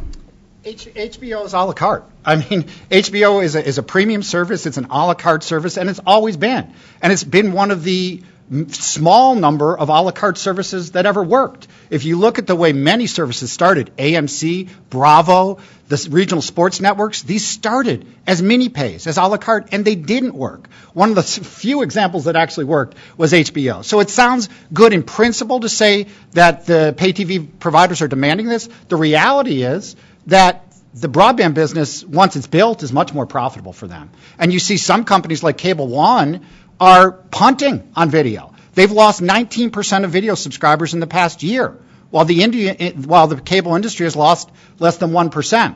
But that said, yes, there is the combination of bundling, and 2/3 of all households bundle because there are benefits to that. There are economic and consumer benefits in taking away that thought, in knowing what things are going to cost. So a Cable One, which is losing more, is also one of the slowest growing broadband companies because of that. So consumers do have choice, and they're taking that choice. Do providers want their broadband service and their video service to be successful? Of course. But they will take a broadband subscriber, and consumers can, as we've talked about in many cases, get HBO Now on its own instead of getting HBO Go from their provider. I think MVPDs would be happy to sell to the consumer on an a la carte basis, but they are forced to buy programming in a wholesale world on a bundle.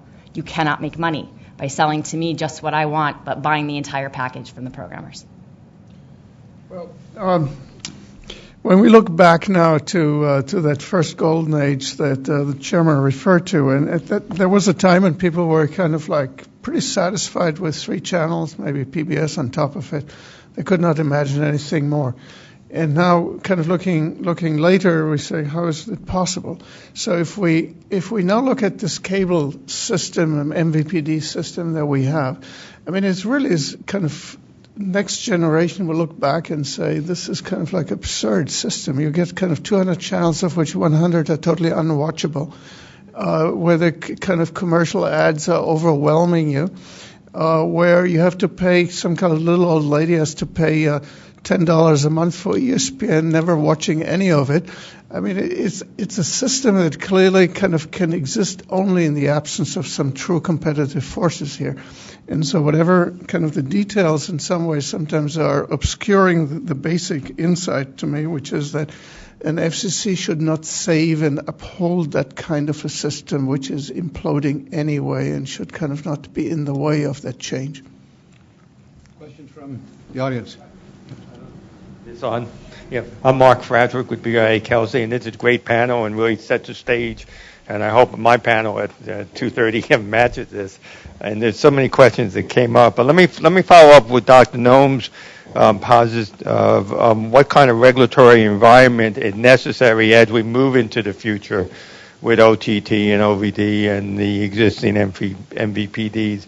And I ask a question about the role of the FCC as contrast to the other antitrust agencies. This kind of dramatic change we're getting is evident in a lot of different industries, and people come in and incumbents respond by offering different packages, and we have the DOJ and we have the FTC out there to sort of help regulate those industries, making sure they remain competitive. In that context, what is the role of the FCC to make sure that competition works, if there is any role?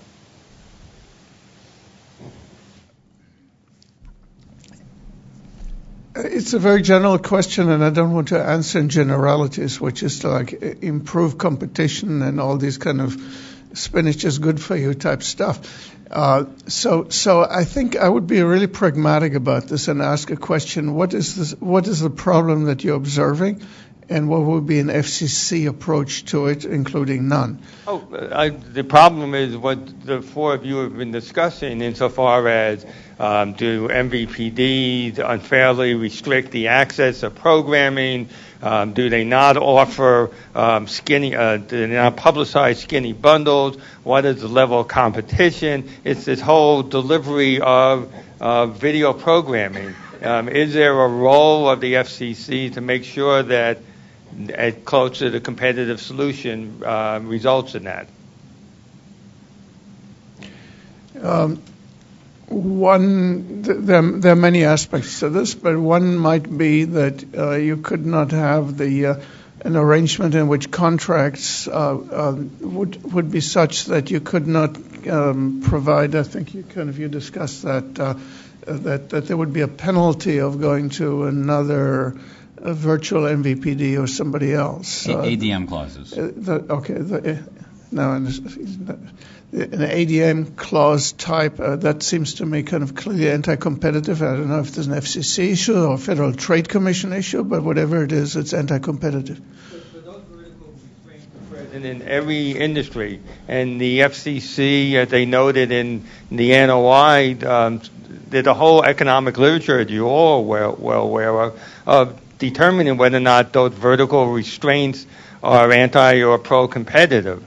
I mean, I'm not so sure what's distinct about those type of constraints in this industry that's so different than lots of other industries with similar vertical constraints. I'd say just from a high level, I think the one thing that isn't talked about enough is that all of these things, whether it's MFNs, ADMs, we could go through lots of acronyms just for the fun of it, but all of them become more problematic when you lack competition. And I think that, if you go back to the chairman's continuous drumbeat since he took the commission leadership, has been competition. And I think the reality is the problem with broadband really at high quality speeds, sadly, we don't have a lot of competition. And I think all of that is what makes all of these things, whether it's MFNs or ADMs, why it slows progress and slows innovation. And I think that's why, when you think about peering and interconnection fees, when you think about usage-based pricing, all of those things are real threats when you look at the Netflixes, the YouTubes, anyone who's using tremendous amounts of bandwidth, because, from a consumer perspective, while we agree that Comcast Stream is not using the internet, it is not an internet-delivered service, but it looks like a duck, it quacks like a duck, it walks like a duck. It's effectively everything. It's even marketed as, this won't use your bandwidth caps, but it looks just like, the Sling product from Dish. But yet that product uses bandwidth and counts against caps and would be subject to peering and interconnection. And just the problem is that all of these things look the same, and you really only have one effective pipe into the home. And so I think the Commission's most important job is to make sure, getting back to the professor's comments, the Commission's most important thing is to make sure that competition flourishes, because there's no doubt that the current ecosystem is not going to evolve fast enough. And the question I think we're all been talking about up here is just what's the pace that it all falls apart? It's definitely falling apart. It's just a matter of the pace. And the faster that competition comes, the faster the incumbents will be forced to innovate. And the question is how does the Commission, I think, build a construct, and not even so much the Commission, but also just the broader Congress, set a framework to empower competition? That's not exactly clear to me, but that's what needs to happen. Thank you. Thank you all very much. I'm wondering, from your presentation, it looks like a lot of the skinny bundles, linear TV is not doing so well compared to, say, over the top such as Netflix and Hulu and Amazon. And I'm wondering, because on these very relatively successful over the top packages, there's not much news programming. It's sort of just entertainment. And so I'm wondering, does the business model for things like CNN, Fox News, MSNBC, are they going to at some point have a more struggling business model if there's some sort of transition between more sort of over-the-top choices and less in the way of sort of traditional cable programming? If I could just address one thing about, of course, OTT is growing faster than pay TV. Pay TV has got essentially 100 million homes, and it's saturated. OTT is growing, but let's just put it in perspective. Netflix makes $4 billion a year in domestic streaming. Consumer spending on pay TV is over $100 billion. In fact, Netflix revenue is less than Comcast business service revenue. So Netflix is doing great. It's being adopted. Consumers love it, and they're able to access it in many forms. But you're right. As we've seen that it is declining. I mean, some want it to decline faster and want to find ways to make it decline faster. But I think in the environment, consumers are finding it. And whether it's if they're not subscribing to a package for CNN is trying to develop a robust online service as well. So I think it's that combination that suits each individual household. And, the decisions that are being made in those households, in those 115 million households throughout America. I want to answer your question a little bit differently. So over the top has been here for a little while. Skinny bundles are literally brand new. That's the first thing. And I think over the top is also viewed as a complement, whereas skinny bundles are being viewed as a replacement. And, based on the survey that we did, it's really hard to find the one skinny bundle that satisfies your entire family. So then it makes a hell of a lot more sense to stay with your cable bundle. On the CNN, et cetera, news, I think that's kind of part of a larger issue, which is that people don't want to pay, don't have to pay, don't need to pay for news. News has become commodity. You get it thrown at you, you get opinions thrown at you, shoveled at you. They'll pay you to read it. And so the business model clearly is affected here when you have a choice. I would just say, look, Netflix is a bundle. It's actually probably the most compelling price-value bundle that exists. It's got kids programming. It's got adult programming. It's got a wide range of trying to hit everyone in your house. I mean, a service that effectively one day is launching Fuller House, the next day is launching Narcos, and the next day is doing Beasts of No Nation, shows you the diversity of the bundle they're offering. And look, they have one stated goal. Netflix's goal is to replace multi-channel video programming. They want to replace linear television with on-demand, ad-free video. That is their goal. They're growing. People love them. Globally, people love them. And programmers love selling to them all around the world. And so I think the reality is eventually there will be more news programming and other forms of content on Netflix. Just like HBO has done Vice, you're seeing a small step with a daily talk show with Chelsea Handler coming to Netflix. But I think you're going to see more and more forms of programming ultimately. Maybe never sports because it never can get out of the big, fat, multi-channel legacy bundle. But I think all other forms of programming will move to an on-demand world. And I do think that, channels like Fox News that you mentioned, CNN, they're not going to go away. But I think just like every other network, like Marcy was showing with ESPN, all of these channels are over-earning and are going to suffer as the number of subscribers to the traditional legacy bundle declines. I have some questions, written questions that have been handed to me. What about household income and high-speed internet? 95% of households with income over 100K have high-speed internet, but lower-income houses, which account for more homes, do not. Are they more reliant on MVPDs or basic cable? Thank you for that question. The problem with broadband in America is not cost. And any study that finds that is not asking the right questions. It's about utility. And for lower income people and older people, they are less likely to have a computer or an iPad or a tablet. So when we look at households with incomes under $30,000, we find that over a quarter don't have any form of computing. When we look at adults over age 65, we find that nearly a third don't have any type of computing ability. So we're looking at an industry now that actually about 80% have a broadband service, and that's including the non-FCC definition of broadband being DSL. About 80% have it. Who is less likely to have it are lower income and older who really don't understand the utility of broadband. And that is really the root of the problem. And I think if we spend time trying to solve the root of the problem, which is education, that's where we'll grow. But that's a much longer term issue than trying to get at a cost issue. Well, I think the news actually is much better because entertainment actually is the killer app for lower income people. Once you the utility for you to use it for email and web browsing, etc., is not there, but entertainment everybody understands. That goes also for developing countries. Once you understand that you can get entertainment and sports in this fashion, you will have a utility for your broadband. Once you have the broadband, you will also use it for other purposes. So I think of this actually as a positive, not as a negative. Do you think MVPDs will pass along savings to consumers if they negotiate lower programming costs? Yeah, it's funny how we've written about this a number of times. When companies like Walmart negotiate better prices, people get cheaper products at Walmart.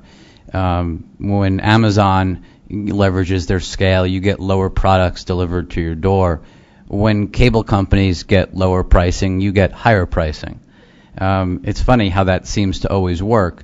But again, I think it goes back to the conversation that, again, there's just not a lot of effective competition. If you look at, broadband only, for instance, in order to get broadband only, you have to pay $20 more in most markets. There is really no way not to take the bundle of services from an MVPD ISP. And the reality is, it is very hard to see how those programming cost savings. So as these companies keep growing in size, cable operators, obviously Comcast tried, Charter is now trying in front of the commission, but as these companies try, it never seems to end up in lower video pricing, maybe slightly more compelling overall bundles, but very hard to see. And I think with most Americans, all they see is every single month or every single year, their video bills go higher and higher, while the utility of that video service, meaning the amount they're actually watching their MVPD service, has been continuously going down now because of all the other options of things to do, not just video-wise, but just other things to do in your life. Well, I think when we talk about the prices declining, we have to put that in perspective. That means a lower rate increase than otherwise would be present. The prices are not going. The rates that they're given are not going to decline because there's two sides of the business equation. They might be able to negotiate lesser rate increases, but that doesn't mean the prices are going to decline because rates are increasing throughout the ecosystem. That the cost of producing programming, the cost of sports, every element of it is increasing. So when we talk about the cost declining, it's really just potentially the rate of decline. So I would not expect prices to decline. I think the rates may decline, but for consumers, each increase in price is for some the straw that breaks the camel's back. And for some, that's the straw that they say, okay, I can't do this anymore. And we see that. As I showed in my data, the numbers are declining a little bit because that straw is breaking for some as the price increases. For others, it's not. But they are then choosing, do they want this or do they not want this? I don't think it's a fair question. I mean, think about every other industry. You cut costs somewhere else and you spend in another bucket to make a better product. So you're never going to see the one-for-one relationship. I will just give a real-world example because it's timely and important for the commission. Comcast recently dropped the Yes Network to their New Jersey area subscribers. That was a channel that we think was costing their subscribers roughly $5.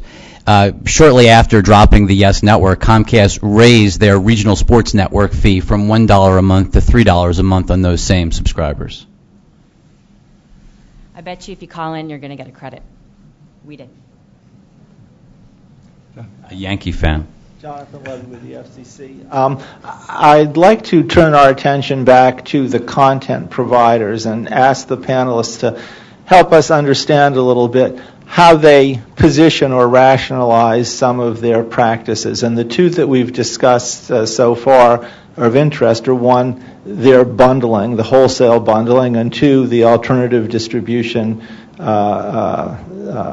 method restrictions. I mean, I can well understand, as Marcy has explained, why this might help them make more money, but when they explain to the world why they're doing it, I mean, do they have any sort of explanations that relate to efficiency, that claim, at least on the surface, that this is how they can provide better service or a better product? And to what extent does the ability of the content providers to undertake these practices say something about the degree of competition among content providers? Thanks. The content providers don't talk about it. I mean, not to the street. That is not a conversation. The conversation is, we have lower affiliate fee growth because people are not taking that big fat bundle. And so they're getting punished by looking at their stock prices, which have been, outside of this year, they have underperformed. And so it's not a conversation that comes up with at least investors. I don't know if you have a different. Look, I would say that, the proof is in the numbers, right? At the end of the day, all of the programmers, for the first time ever, so from a Wall Street standpoint, you've never seen all of the programmers publicly admitting that sub-losses are impairing their growth. That never happened before. And so while video on the surface looked like it had a really good end to 15 because of the way cable took share from telcos, the reality is there's clearly smaller bundles happening. Whether it's talked about publicly or not, smaller bundles are clearly happening because it's showing up as subscriber losses for these companies. And the reality is it's a simple fact. They've committed billions of dollars. Companies like ESPN have committed billions upon billions of dollars well into the next decade based on 90-plus million homes paying for the full bundle. So paying that, just for ESPN, ESPN2, $8 or more a month, paying for all of their channels 10 or 11, if not more per month. None of these companies has a model. Literally, they don't have a model to maintain and grow their profitability without the bundle. And so for them, there is no, the reasons for why these clauses that we talked about, whether it's bundling or ADMs, these things happen because they literally don't have a plan for the alternative. A few more questions have been handed in. How much does the provider's service delivery approach impact revenue models? For example, IP technology versus traditional. The delivery technology. Well, I think a great example is satellite TV. Satellite TV publishes their numbers for subscriber acquisition cost. They used to publish. DirecTV was $950 to acquire a gross ad. Not a net ad, a gross ad. Dish was $850 to acquire a gross ad. It's very expensive. It's a very expensive business.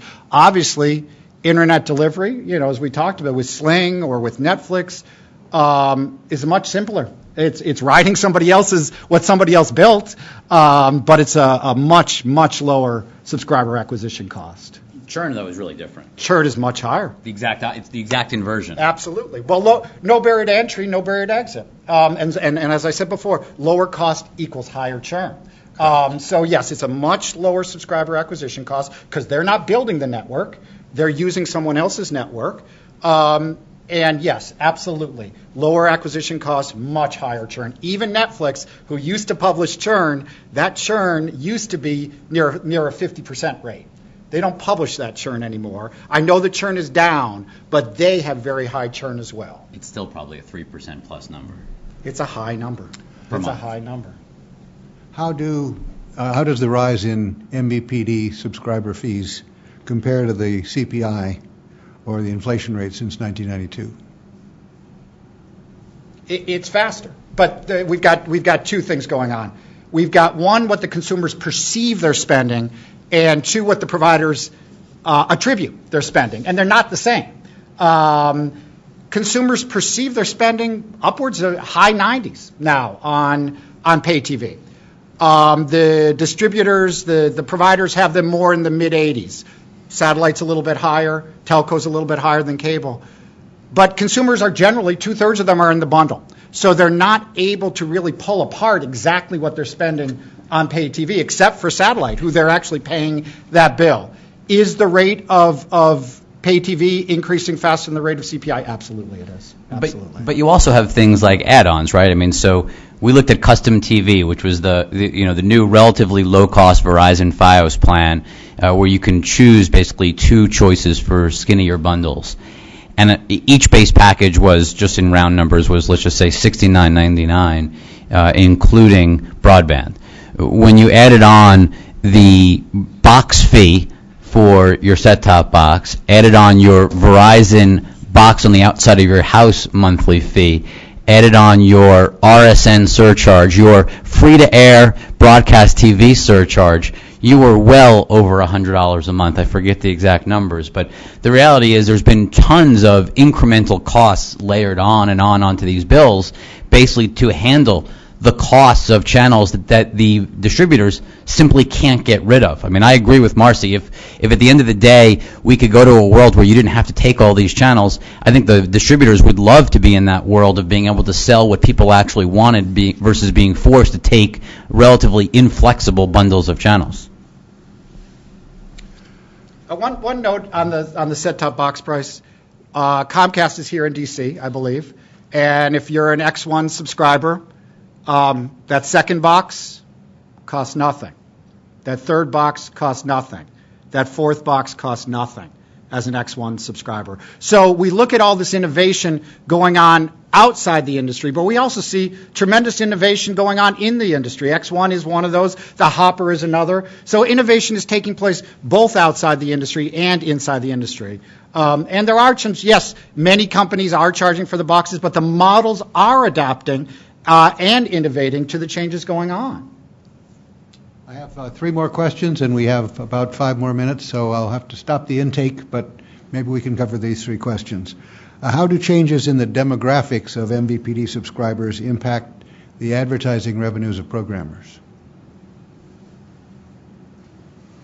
Are we seeing a different mix of MVPD subscribers? Sure. Well, I'll take it for 1 second. As I mentioned earlier, 1/3 of American adults are over age 55. And the pay TV industry is doing very well with that group. There's actually been no fall off in subscriptions of 45 plus. So by that said, you would interpret that the age is getting a little bit older. I think we're still in the early stages of that, so it's not so dramatic that it is overly affecting the ad model to this degree. But that's one that we will see evolve over time. Well, the CPMs for older demographics are lower, so you would expect even if you would swap ad for ad that the revenue would come down. Over time, yes. Yeah. The only counterbalance to that is that you have new services like Netflix and Amazon where there's literally no advertising, and so in order to reach people, there actually will become harder in some ways to reach people through the television, which may be a counterbalancing element to that. If a la carte is not viable and programming contracts prevent skinny bundles, how else can we rationalize prices for content with consumer demand? Choice. Consumers can choose whether they want to get a pay TV service or not. It's not that, it's not that skinny bundles aren't working. They're new, and they're trying to figure it out. But you do have a choice. Like, you don't have to watch TV. I mean, you really don't. You could read a book. You could read a magazine. You can do other stuff. So, like, what we really need is our internet. So, I mean, that's another conversation. But, like, I don't have to watch CSI every day.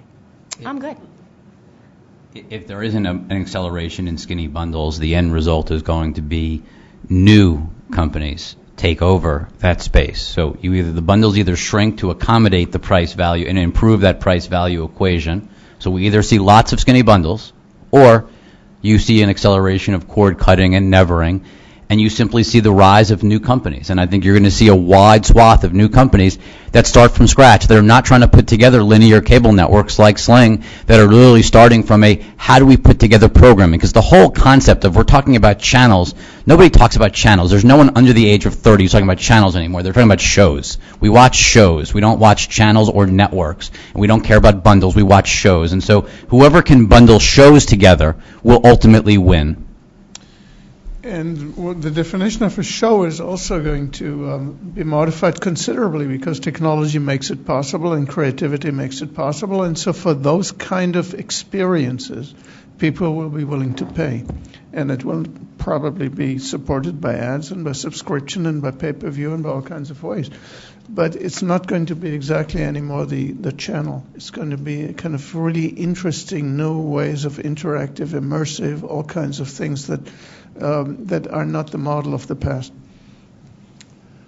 In discussing Netflix, Amazon, and Hulu, is the panel distinguishing appropriately between live and static video? For example, ESPN would be live. That's why I say it's a complement, right? So you watch your on-demand programming through Netflix or Hulu or whatever. You want to watch sports, you put on ESPN. I mean, you're not going to get a complete replacement.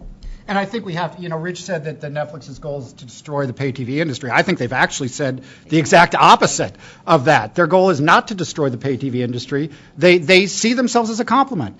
And consumers are making that choice. Many are making that choice to get Netflix. And when we look at the top subscription video on demand services, it's nice to include Prime and Hulu with Netflix. But the reality is the top three subscription video on demand services are Netflix, Netflix, and Netflix. They dominate the subscription video on demand industry. But it's really much more so than a complement than a competition. And those who are not as interested in news or sports or live may choose just to live their life in an on-demand fashion. I think the whole concept of live TV or linear TV is actually an outdated concept. We watch live events on demand. Linear TV is dead for consumers, or it will be dead over the course of the next decade. And I think the reality is linear or live on demand will absolutely be a real business. And there may be channels. ESPN, you don't watch SportsCenter live anymore. SportsCenters, you can click on any website and watch SportsCenter on Watch ESPN. I mean, you can watch most content other than pure live events, which is a sporting match like a football game on Sunday. But most content you can watch whenever you want to watch it now, whether it's part of the bundle or outside of the bundle. The only thing you have to watch live is live events. And so I think there'll be a distinguishing element between all other content and live events, live events which you watch in, I guess, a sort of a linear fashion. But I don't think the whole idea of linear television is going to mean much to consumers over the course of the next 5 years. One of the problems of live is also that it's time-consuming, and people's attention span is shortening, and so they actually want to have some editor in between who gives them the highlights. This has been a very stimulating discussion. I want to thank our panelists for sharing their thoughts with us today.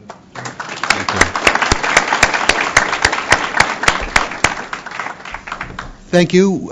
We'll adjourn now for an hour. We'll resume at 1 o'clock. As I mentioned, there's a description of the local dining options on the table over there, and we'll be back at 1 for the next panel. Thank you.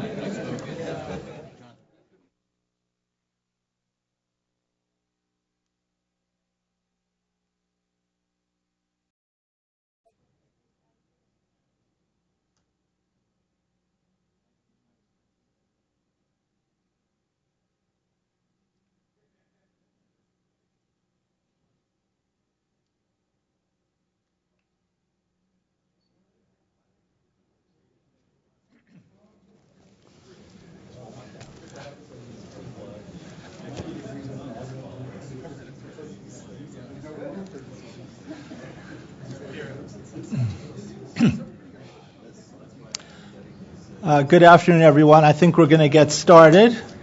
We need to stay on schedule here. I'm Jonathan Levy of the Federal Communications Commission, and it's my pleasure to moderate today's second of three panels, Challenges Faced by Multi-Channel Video Programming Distributors. And we have a great panel here, whom I'll introduce in just a moment. But what I'd like to say first is, if you look, and I guess you haven't all seen them, but we sent a rather extensive list of questions to this group for their consideration. And one could easily spend hours, days, weeks, months perhaps, in debating some of the questions regarding the causes and effects of channel bundling, for example, without coming to a definitive answer. And so in 90 minutes today, we're not expecting a definitive answer. Speaking as someone who works for the FCC, I think what we're hoping for, is some assistance and guidance in kind of, how to approach these very, very complex issues, and maybe even some hints as to when it comes time for us for the agency to actually make a policy decision, what additional information might it be helpful for us to acquire. We've sort of flipped the balance between, as compared to the first panel, which had three analysts and one academic. So we have essentially three academics and one analyst on this on this panel. So we'll have a diversity of perspectives, and I hope that will be beneficial for all of us. We're going to follow the same procedure as panel one. Each speaker will have 12 minutes. At the end of that time, we'll have an interval for discussion and questions and answers. As with this morning, I believe somewhere back there are some orange cards on which you could write a question, and it will be brought up to me. There'll also be a roving microphone, and since this event is being streamed, I would ask people asking questions to wait until a microphone has been brought to them. So we're going to go just in order here, and I'll just briefly introduce all four speakers, and then we'll get started. First, Dr. Tasneem Chipty, who's currently with the Analysis Group in their Boston office. Todd Junger, an analyst at Sanford Bernstein. And then Dan Vincent, Professor Dan Vincent of the University of Maryland, and Professor Ali Yurikoglu at the Stanford Graduate School of Business. So without further introduction, we'll just get the first set of slides up there for Tasneem, and then we'll move ahead.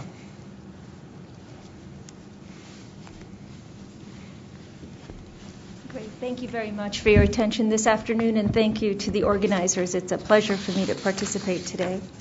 I am going to focus my opening remarks on wholesale bundling, a practice by which an MVPD could be forced to carry lesser desirable programming in order to obtain the rights to carry the more desirable programming. As you heard in the first panel, there's a lot of interest in understanding whether wholesale bundling is getting in the way of competition and innovation in newer business models. So what I'm going to try to do is frame the issues with my lens. Much of my background is in antitrust, and so I will try to look at the issues within that framework. Okay? Let me make sure I can. Yes, so let me start by just reminding everyone, I'm sure everyone in this room knows, but I'd like to set the stage and say it out loud. Carriage agreements in the industry are heavily negotiated. We have sophisticated parties on both sides.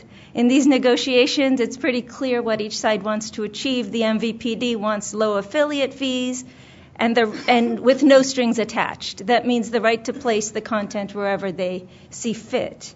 On the other side, content owners want high affiliate fees with guarantees of broad distribution, and therein lies the tension.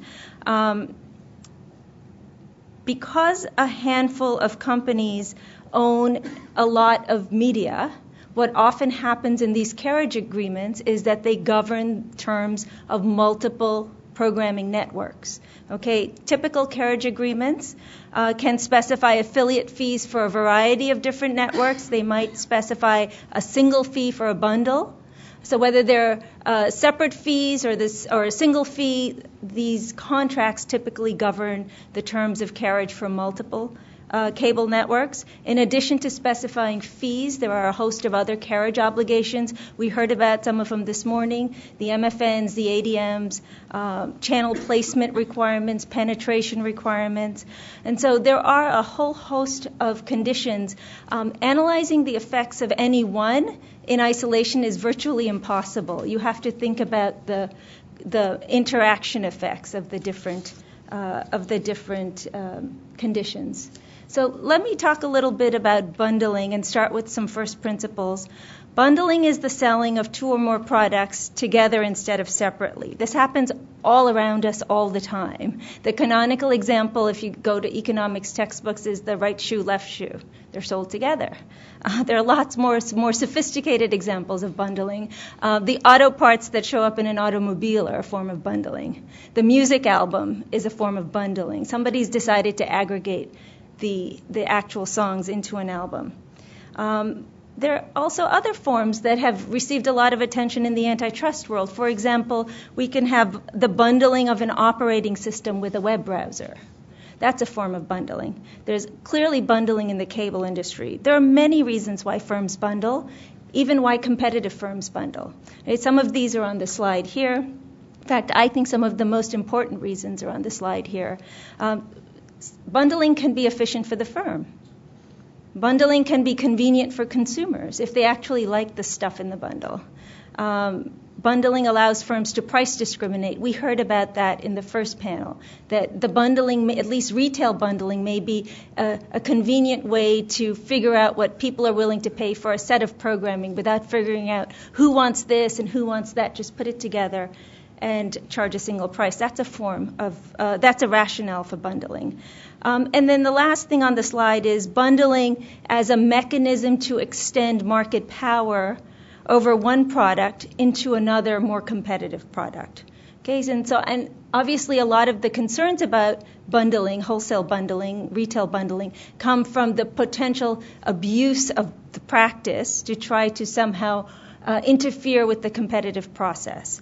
But you can see this list has a variety of pro-competitive and anti-competitive justifications, and under a traditional antitrust rule of reason analysis, you'd have to think about the both, and even if you could establish that there was some harm, you'd have to think about, is there a benefit, and how do you weigh the two? Okay, so let me now turn specifically to wholesale bundling. Carriage agreements, like I said, often govern the terms of multiple program services at the same time.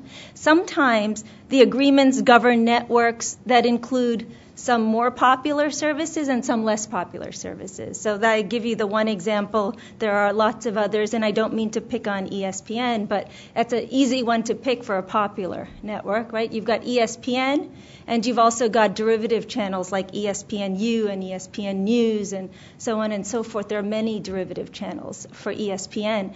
So when these are sold together, you can see a pattern that you've got more popular and less popular program services all on the same piece of paper, governing carriage terms for an MVPD. And then sometimes you see networks that are of equal value, at least as measured, if you will, by ratings share.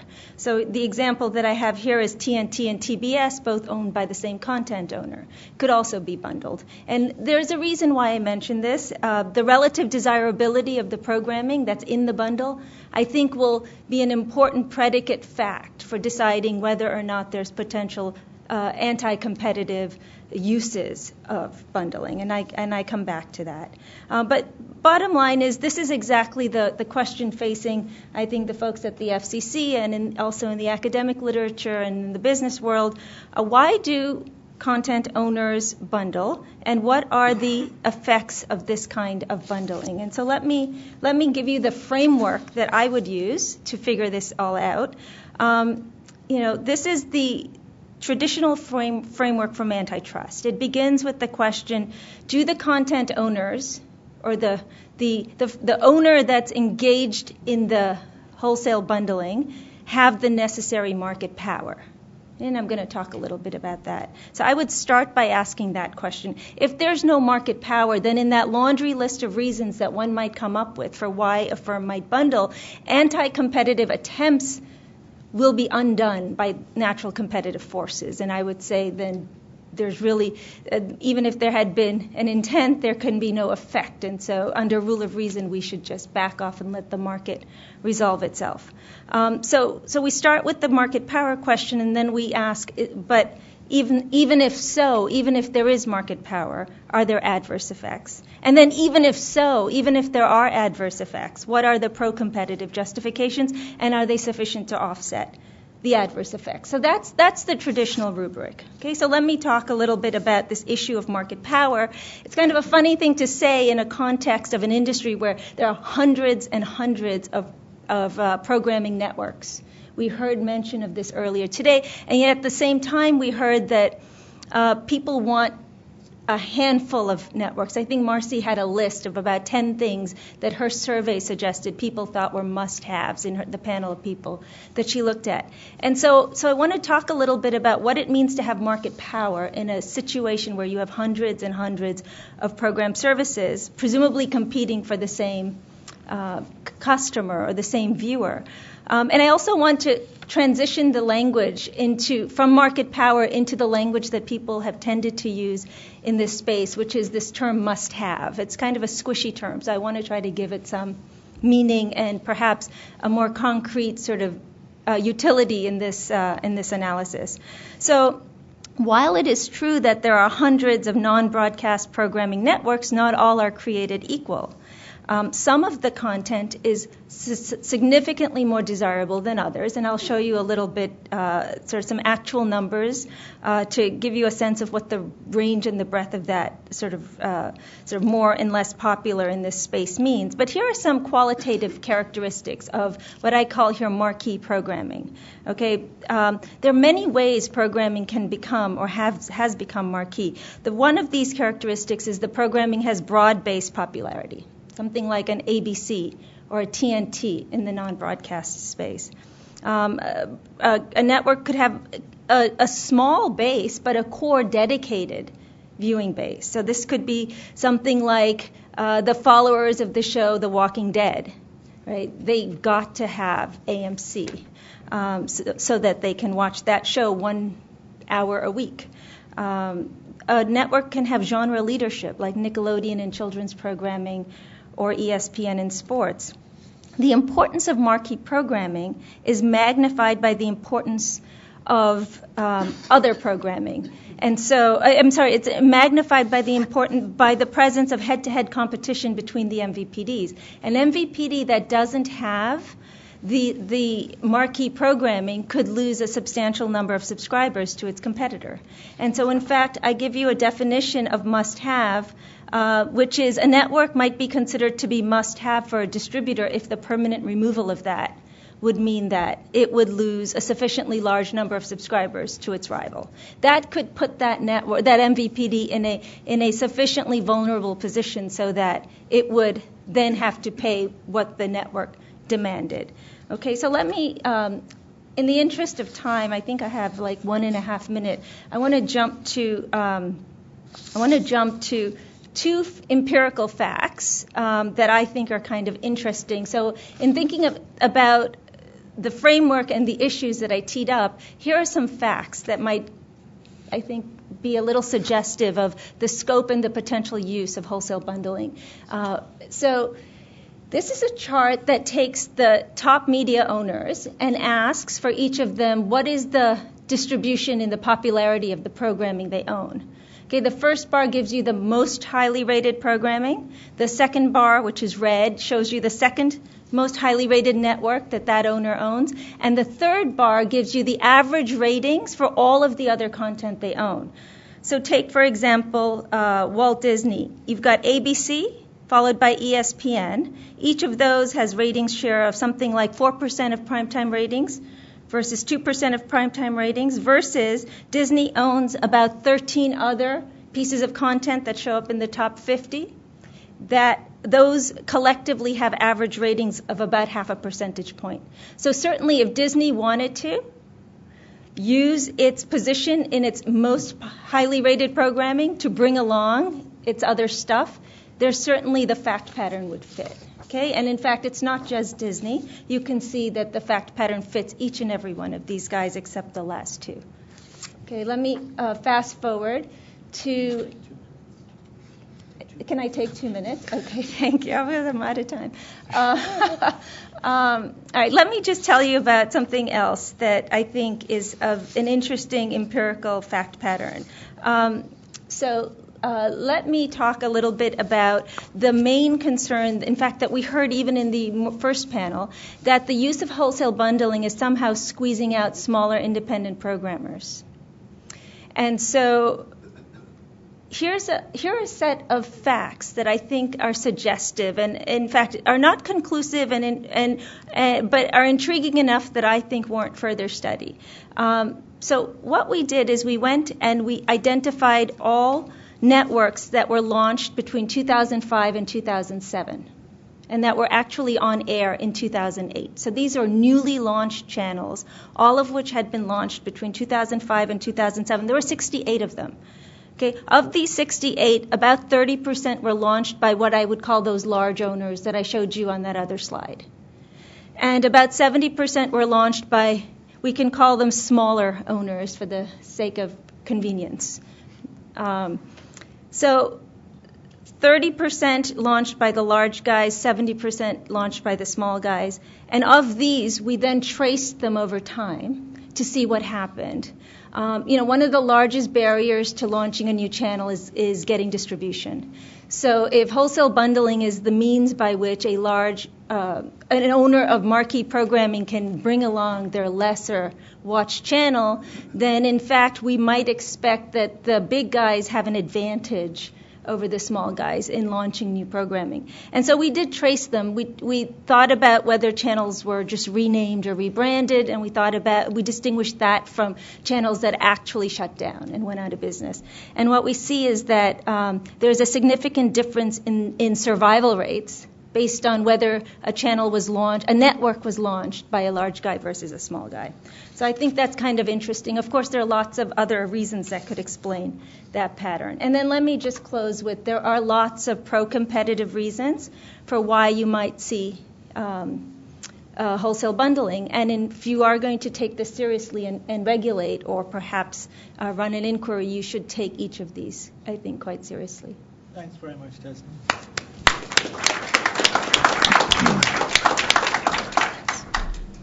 Okay, they'll queue up the slides for Todd now.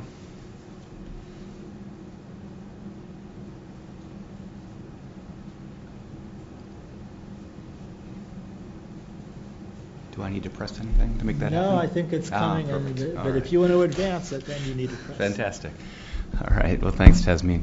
I'm sure everybody in this room, by virtue of being here, has probably at some point in their life found themselves admitted to some school or admitted into some club, and you got there and you looked around and wondered whether you were the admissions mistake. I'm having that feeling right now as the sole financial-oriented analyst in this panel of brilliant academic minds. Being in that position makes me feel very glad that I chose the path I did when I was asked to consider, from my point of view, the question of wholesale and retail bundling of pay TV prices, or networks and pricing practices, and whether that was good or bad or what we should think of that.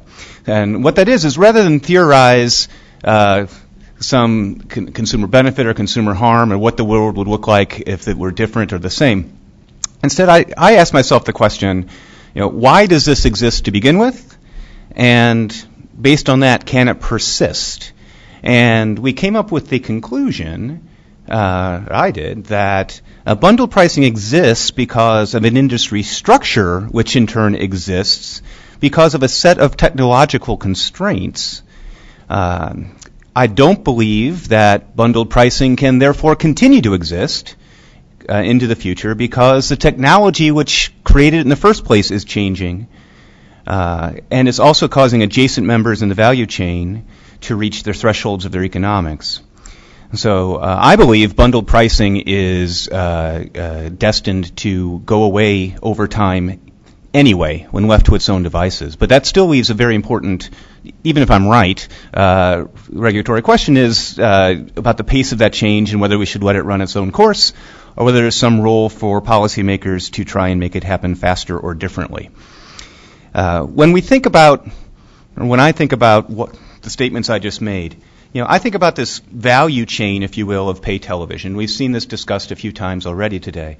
I tried to make cute little pictures and put it on a slide there. But basically it starts with households, and we heard some 95 million of them pay, by my numbers, about $82 a month for the service of pay television. They pay that money to the MVPDs, who turn around and in turn pay, I think, about $45 per sub per month to the television networks, who in turn around and pay, I think, about $20 a month to the sources of content, if you will, the creators, the studios, and the sports networks, for instance, or sports leagues.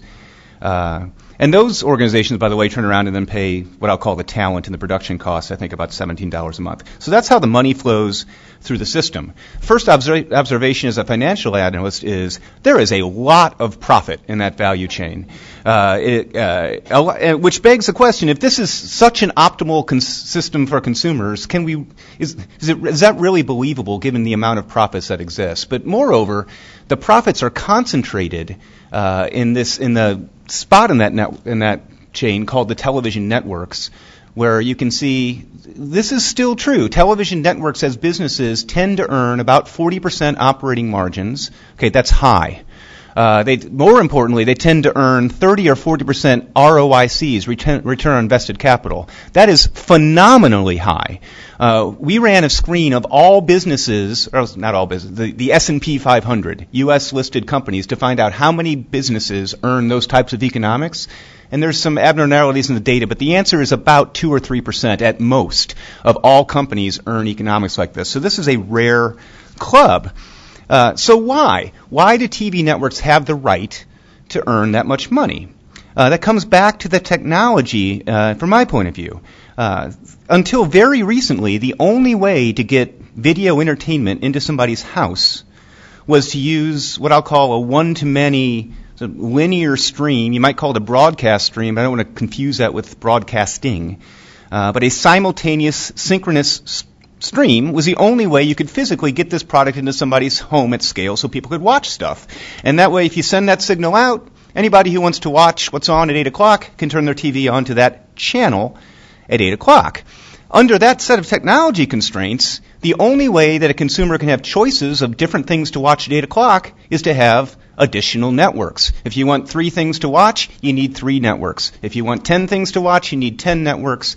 Now, if we want 150 things to watch, you need 150 networks. As you think, so consumers want choice. It's a very popular product. So it's no surprise to me that more networks flourish so that consumers would have 150 choices of things to watch at 8 o'clock. And it's economically efficient, of course. I love the last slide has been shown, second to last slide. It's no surprise to me that you have more success launching these additional networks if you already have more networks to add them onto. So that's why all these networks proliferated. And when you think about how that made its way to the households, then you had this set of MVPDs. Now, MVPDs are not as necessarily, there's not as many of them as there are television networks, but there are, no matter where you live in this country, by definition, at least 3 MVPDs competing to sell you your service. That's the local cable company and 2 satellite companies. Usually there's also a telco. Sometimes there's a 5th or even more. And in that scenario, they're competing for subscribers in a fully saturated market. They have high fixed cost businesses, so each incremental subscriber is very valuable to them. In this world, if they do not have all the television networks that are available to them from essentially 10 companies, they will lose subscribers. And because they, in turn, make a 25% margin and a decent return on invested capital, you can understand that they were better off paying whatever the television networks asked than they were dropping any TV networks. In fact, we can quantify that, I think. Yes. And I know the numbers are small to read, so I'll just try and basically walk you through the math because keep it very simple. We think the average MVPD from their video service earns about, call it $20 a month of gross profit contribution per subscriber. That's an $82 ARPU minus $45 of programming costs minus about another 20% of variable customer cost. Leaves you with about $20, $21. On that page, there's a list, and I know it's hard to read, of the major network owners and what their bundle of networks costs per month. And if I were to pick one just for sake of illustration, you might pick like a Viacom, whose networks, depending on how you define the different elements of the contract, cost somewhere between $3 and $4 a month. Let's call it $3 a month. So if you're a MVPD and your choice is to pay a big increase to Viacom for their 25 networks, which you may not want all 25 of them, the math is pretty simple. You should only do that, or you would do that, if you think that if you dropped Viacom, you can do the break even. Would you lose more than about 13% of your subs? That is a calculus that the MVPDs are doing. And if you roll that back in time, the MVPD's profit was higher and the affiliate fees were lower, and so it never made any sense for the MVPD financially to ever push back or drop any of these big network groups. That explains, I think, why we have what we have today. But it's changing. It's changing because consumers now have better alternatives and because the economics are getting different for the MVPDs. And there's even more numbers on this slide. I apologize. But basically what it shows is that because affiliate fees are growing at high single-digit rates and because consumer pricing for pay TV is growing at very low single-digit rates, and they're not making that much profit on their video business as it is, it doesn't take too long before the MVPD is going to make $0 on their video subs. In fact, we put a date on it. We think it's in the year 2023. If everything just goes on its same straight line, then MVPDs will make $0 on their video business. They still have their broadband businesses, and that's a whole different issue for you guys. But so something has got to change before then. The other thing that's changed, of course, is the technology, right? Not only do you have this pressure on the MVPDs financially, but technology has opened up a whole new world. You no longer need to have 150 networks so that people can watch 150 different things at 8 o'clock. Netflix can give you 10,000 different things to watch at 8 o'clock, or 8:01, or 8:02. For a grand total of about $8 a month. I think their ARPU is $8.63, I think, per rich, with no advertising. Right? So should we be surprised that some subset of consumers finds it a much better choice for them to spend $8 and get anything they want at any time they want, as opposed to spending $82 and get this bundle of linear networks? That's why you put all this together, and we think this is all going to change soon anyway.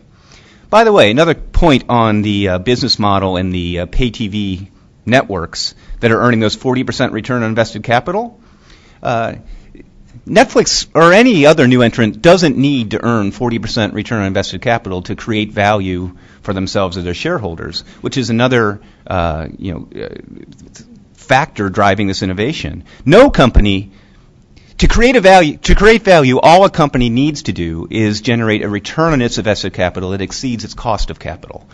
Usually the cost of capital, that's a whole academic thing, but call it high single digits or at worst low double digits in terms of the cost of capital to a company.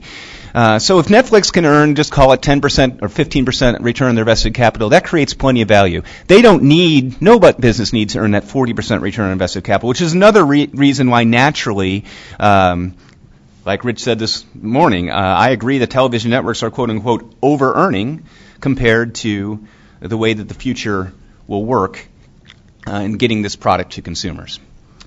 All right, with my last minute, I decided that since I was sitting up here at the FCC, I should at least put forward some idea of if regulators or policymakers were going to look at something like I've just described and decide they wanted investigating something, at least where's the right place to start. And it's not necessarily indicated that anything needs to be done. But if I were investigating this and wanting to get the best bang for my buck, per se, in terms of my time spent, I think there's two obvious places, right? It doesn't take a brain surgeon to figure this out. Sports is the one place where it seems most unfair, just because of the high cost of it, that everybody has to pay for it whether you want it or not. That doesn't mean that there's an obvious regulatory answer for that, because there's a lot of things the networks can do to move sports programming around, and there's a fairness argument about why just pick on sports, but it clearly is the most hard to defend that everybody should have to pay for it. The other is digital antennas. Marcy talked about having one in her house. I have one in my house, too. It is a great way to watch TV. It is always astounding to me that it isn't a more popularly used consumer option, especially when people talk price. I think some of that might have to do with how hard it is to integrate that signal source into the rest of your TV and on-demand viewing, so maybe there's something to do there. And with that, 2, 1, I'm done.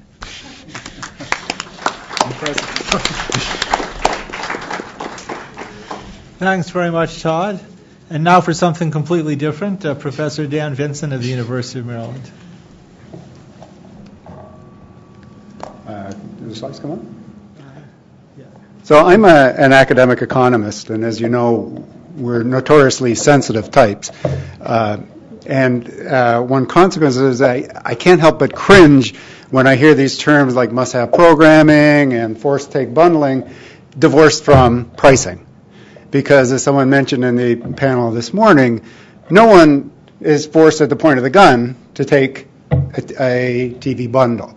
And so what I want to do today is describe some of the research that I and many other people have done that looks specifically on, what drives these prices. Because prices, of course, are the consequence of conscious decisions by very smart and well-trained people.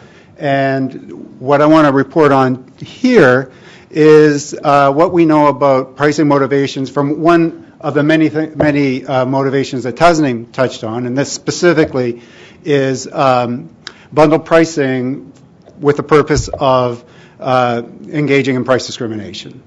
I'm going to focus in terms of the discussion on thinking about, say, pricing at the retail level, say from an MVPD to a consumer, but a lot of these incentives and motivations could apply just as well at an upstream level. Although there are, of course, other incentives going on at the same time. I'll just acknowledge that there is, of course, a large stream of research looking at strategic incentives for bundle pricing, and I'm not going to talk about that in this discussion. I come at this because my main research is on multi-object auctions. The work tends to be pretty technical, highly stylized, so you can kind of think of me as like the alien from Mars who's come to translate some of this gobbledygook into at least an attempt to make it usable from the standpoint of practitioners. The way I'm going to structure this talk is roughly by market structure. I'm going to think first, I'd given these slides to a friend of mine who interacts quite a bit with the FCC, and when he saw the word monopoly, he warned me that I might be touching some raw nerves by using that specific term, so it was too late. I'd already given Jonathan the slides. So wherever you see monopoly, just put unilateral incentives.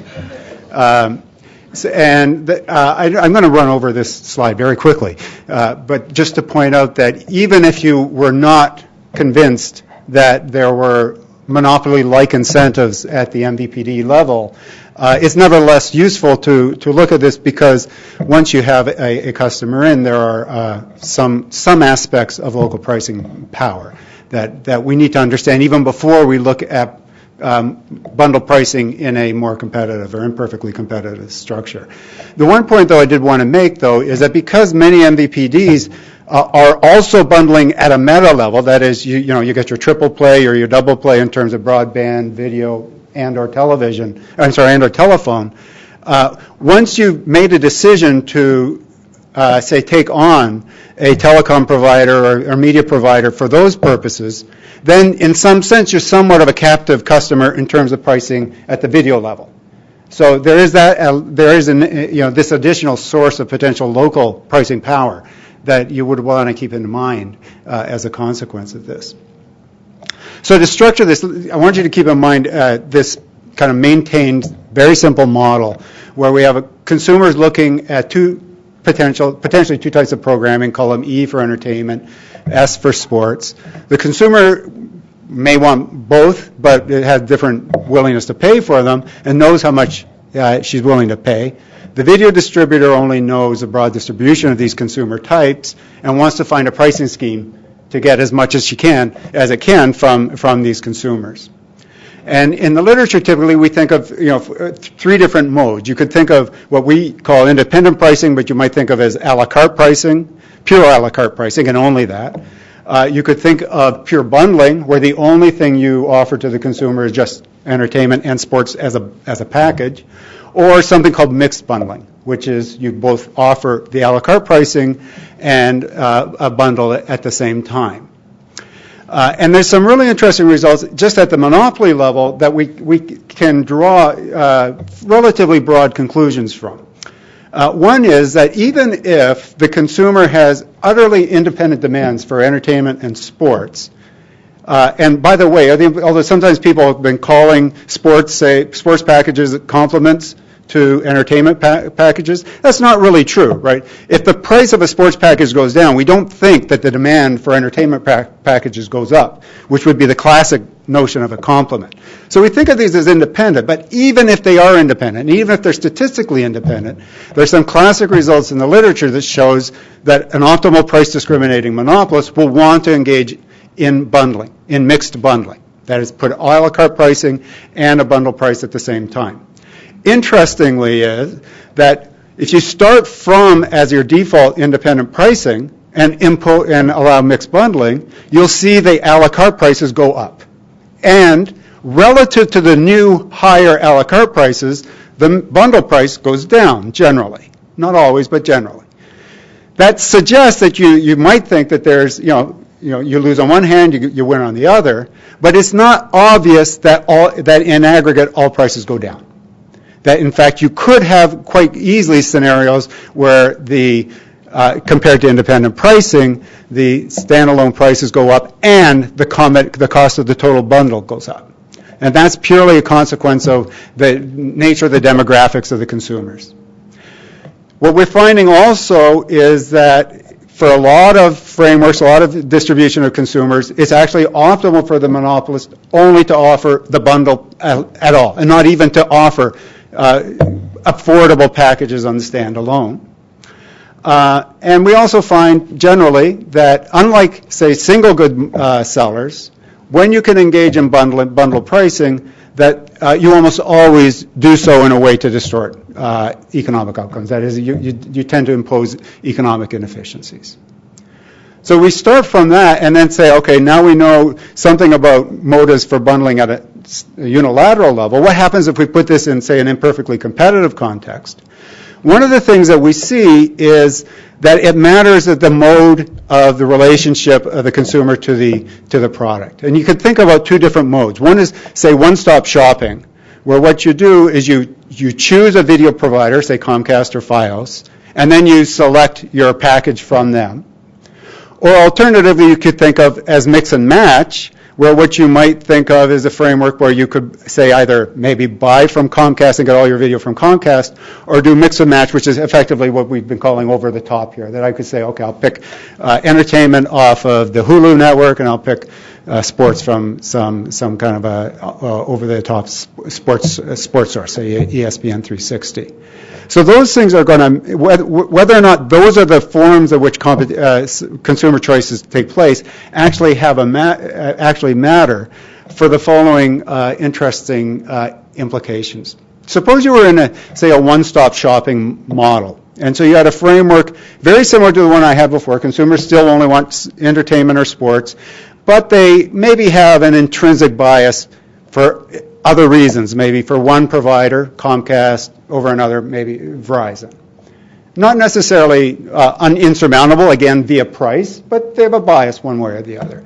And Comcast and Verizon are competing with each other for that consumer to make its one stop with them rather than the other.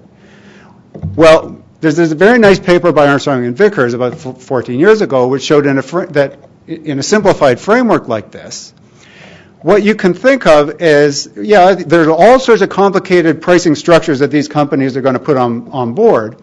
But in the end, the consumer is going to look at them, work out what they're going to end up consuming, and you can compress all of this down into saying, okay, I'm going to give you so much value when you come to me. The rival is going to say, there's so much value in a single number, you come to him. And that value is incorporated in the rich pricing structure that they put up. In that framework, what Armstrong and Vickers find is, in fact, in sharp contrast to the monopoly pricing, is that the pricing model is fully efficient. That in the end, the way these companies extract any potential rents that they can is effectively on their fixed fee, their subscriber base, and then they'll offer these schemes in an economically efficient manner. Now, that sounds like an awfully benign result, and it is, because the results really do require, in this case, a very specialized modeling assumption. But it does point towards some kind of suspicion about how much latitude telecom providers or MVPDs have in terms of really engaging in price discrimination at that level. Now, the other component of the way we can think of imperfectly competing bundled operators is in this mix and match or pick and choose framework. And that also has some really kind of interesting components. It touches back to this issue of complements. So suppose you had a single MVPD who's offering both entertainment and sports, and you have potential competing over-the-top providers, one of entertainment, one of, say, a sports package.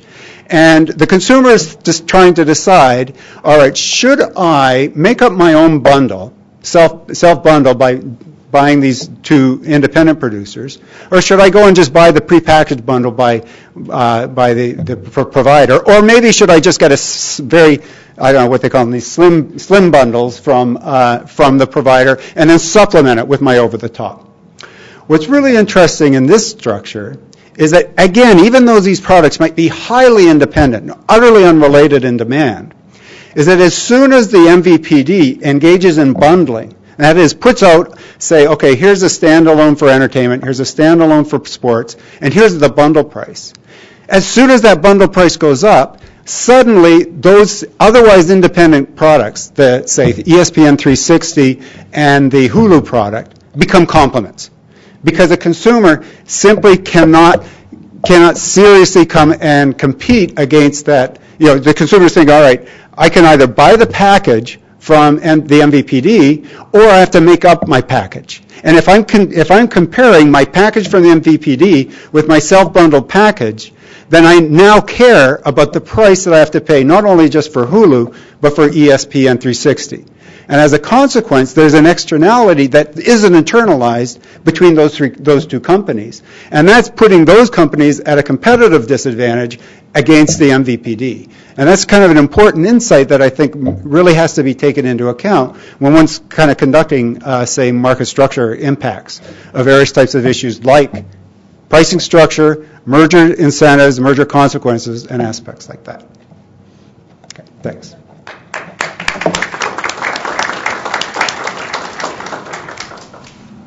Ali.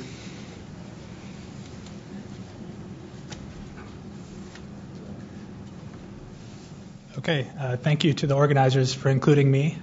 So I'd like to start off with a theme I'll come back to several times in my presentation, is sort of juxtaposing the content that was available in 1990 to the content that's available in today. So in the bottom left, you have Alf eating the family cat, which was one of his major objectives in life.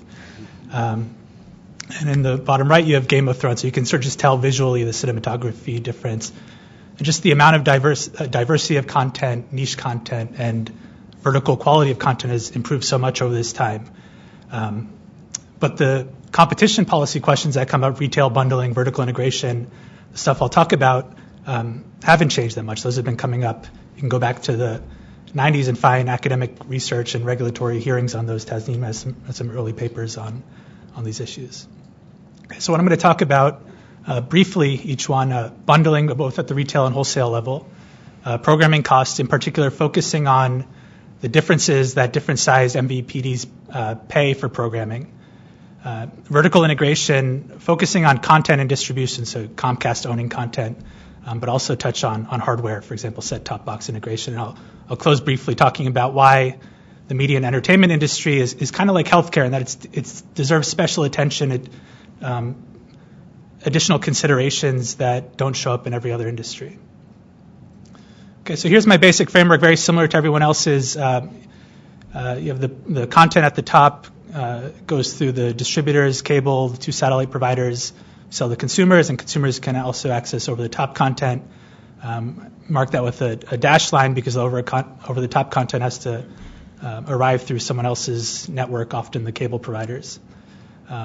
So consumers choose their bundle of channels. Content providers are paid. Obviously the contracts are much more complicated, but the number of people focused on is the per subscriber per month fee. Content providers invest in quality and new programming. That's what I mean by diversity, sort of different types of programming. And distributors invest in network quality and assemble the packages for sales to consumers. Okay, so let me start with bundling versus unbundling, and we split that into the retail and wholesale. I'm going to focus on retail, which is where I've done research. If you think about like the scientific way to analyze this would be to run an experiment in some markets, have people unbundle and see what happens. Yeah, that's very costly to do, and we can't force companies to. So we don't have that. So the next level in the scientific hierarchy would be to look at markets where you've seen unbundling, and then compare those to the ones where there hasn't been unbundling, and we don't have that either. Okay, so we're a little bit stuck there. It'll be interesting to see what happens in Canada. So the third level in this hierarchy is what I've done research on. Is we build a complicated, and I mean that in the good sense, model of the industry. Calibrate the parameters of that model to what we've observed under bundling and simulate what would happen if we were to unbundle.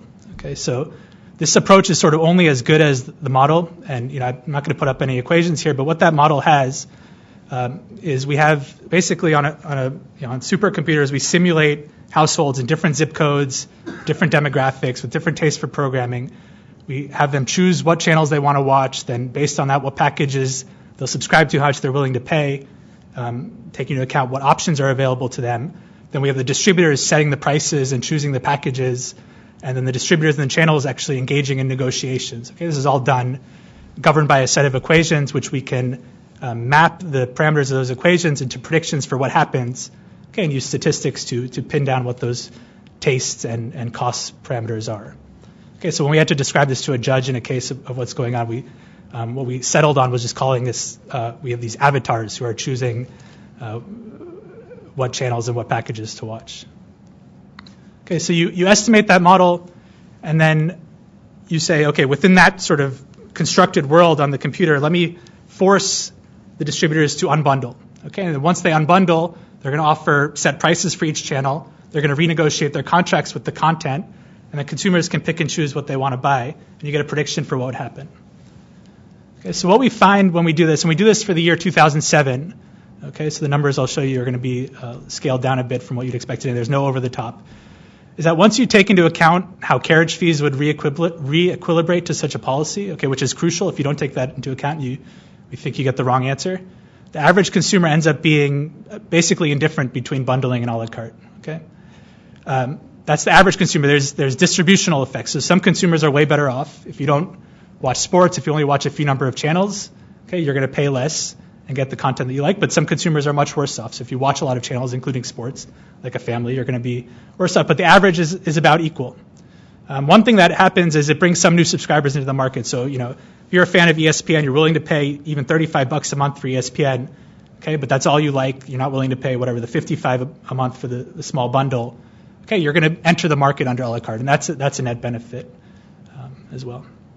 Okay, so this table, I didn't realize the screens would be so far back. It's going to be hard to parse the numbers here. I can't even see them exactly myself, but I remember what's in them.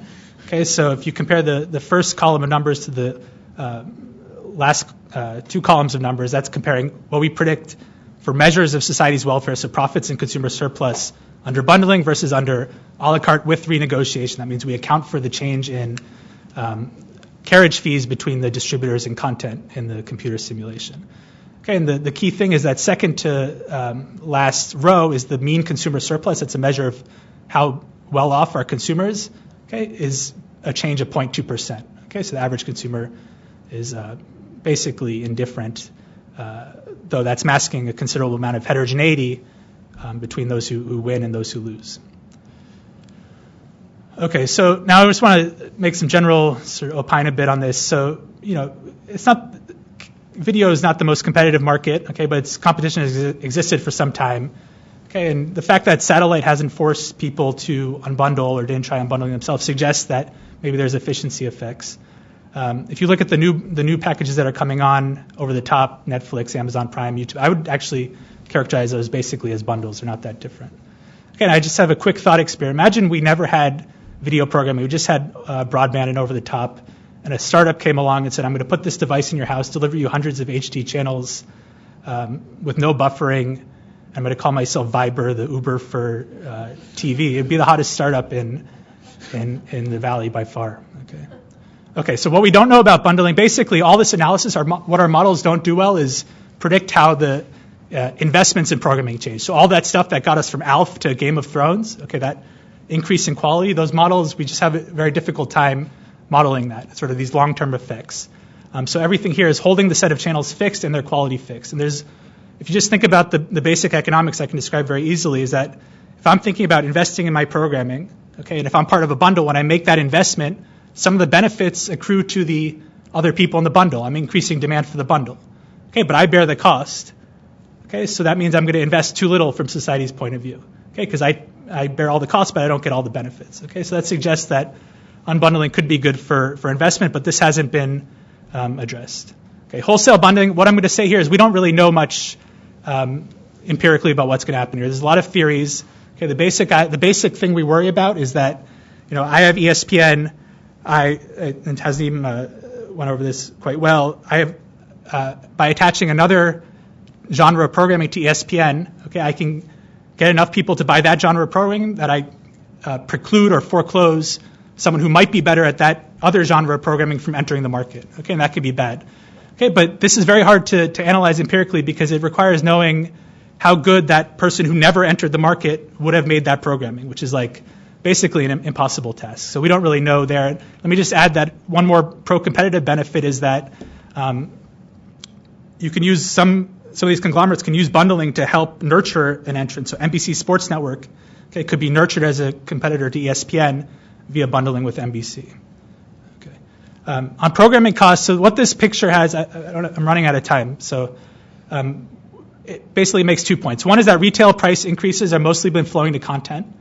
Okay, so the share of surplus in the industry has been going to content has been increasing, and the large downstream firms, as Comcast pays less for content than Cox. Okay, so in a simulation model, okay, when you do things like merge downstream providers like Time Warner Cable and Charter, okay, there are actually benefits to society that they're able to squeeze programmers for lower prices, and this is actually a good thing in these models. That's, again, holding the set of content fixed. Okay, another fact about these size-based differences is that they create a disadvantage for new entrants. So this is a quote from the head of Google Fiber basically saying that these video programming costs are their biggest obstacle to entering new markets. And so, some type of ban on size-based price discrimination could be good for entrants. Okay, that comes with a cost that it sort of punishes people for getting too big, okay, which could be dangerous as well, but that's sort of a cost benefit that could be analyzed in the context of these models. Okay, again, holding investment fixed. Okay, so let me end here in the last 2 minutes with talking about vertical integration. Okay, so I'm going to focus on content, and what I've done research on are the regional sports networks. So some markets you have a vertically integrated regional sports network like the Comcast Sportsnet Mid-Atlantic. Okay, in some markets they're not integrated like the New England Sports Network. And here you can compare those different markets. And in theory, there's basically there's a cost and benefit to vertical integration, just like wholesale bundling. The benefit is what it's called reducing the double marginalization problem, which is a technical term for that the prices are too high, okay, when firms are not vertically integrated. But the cost to society is that when you have vertical integration without regulatory policy, you can have what we call raising rivals costs or foreclosure. For example, the vertically integrated cable RSN doesn't make itself available to satellite, like in Philadelphia, which happened.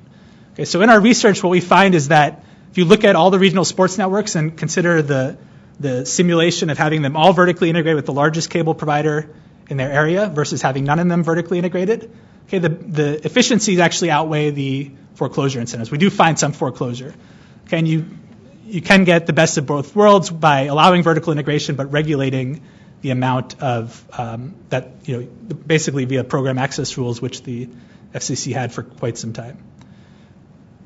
Okay, and my last point here is just that what makes the media and entertainment industry different, say, than normal consumer goods industry with a wholesale component, is that there's been a lot of research that shows that there's effects on culture and socioeconomic outcomes from people consuming media. Okay, and I don't just mean news and politics, which I'll talk about, but people have shown that it can affect gender roles, that it can affect teen pregnancy rates by the MTV shows. There's been some suggestions, which I haven't seen research on, attitudes towards LGBT. What I have done research on is on the effects of slanted media, and I'll just close with this graph, if I can just have 30 seconds to explain what's in here. So these distributions, so moving from the top left to the right, then to the next row to the right, to the bottom row to the right.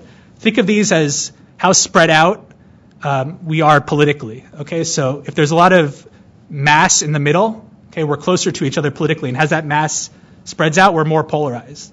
Okay, this is a simulation based on the effects of the Fox News channel and similar slanted media. Okay, when two effects are present, one, that it changes who you vote for, and we can measure that empirically, and two, that people tend to watch what they're predisposed to vote for.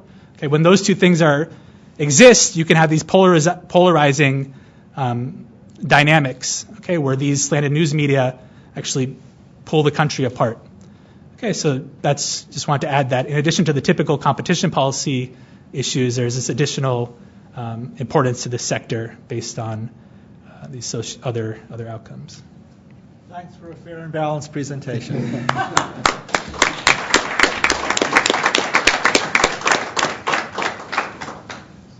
So we covered a lot of ground there, and I appreciate it. We've got approximately half an hour for questions and discussions. I think there's a microphone lurking in the back, if anyone.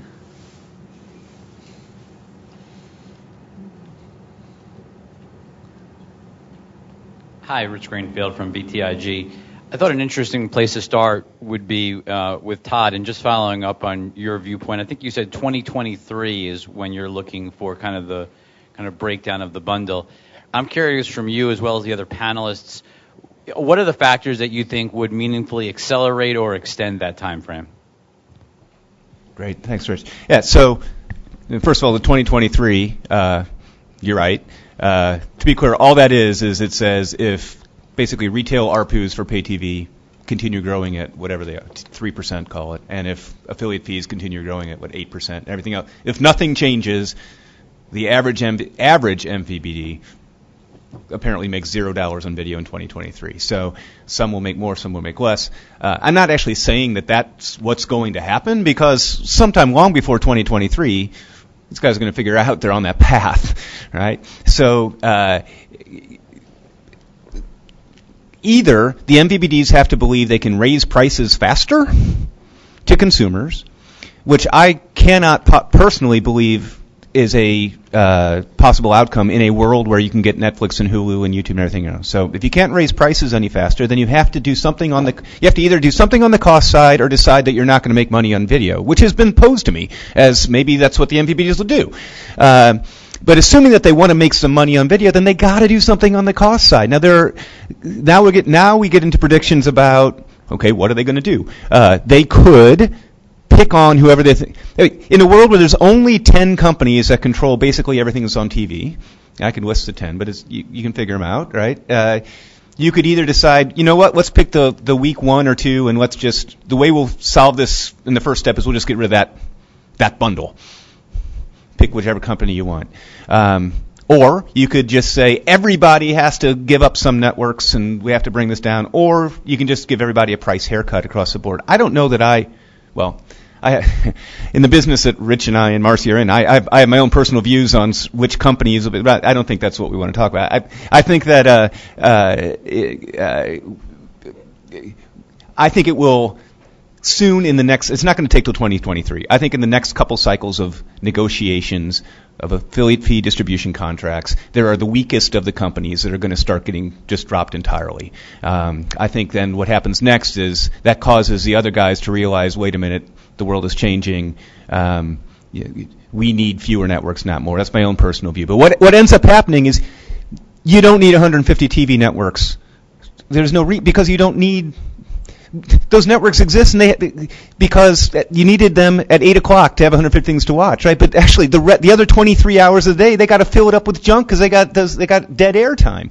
So instead of 150 networks, you end up with some live TV networks. It's a half or a third of that. That's my view, and it starts happening in the next couple of years, not 2023. The thing that could accelerate it is if it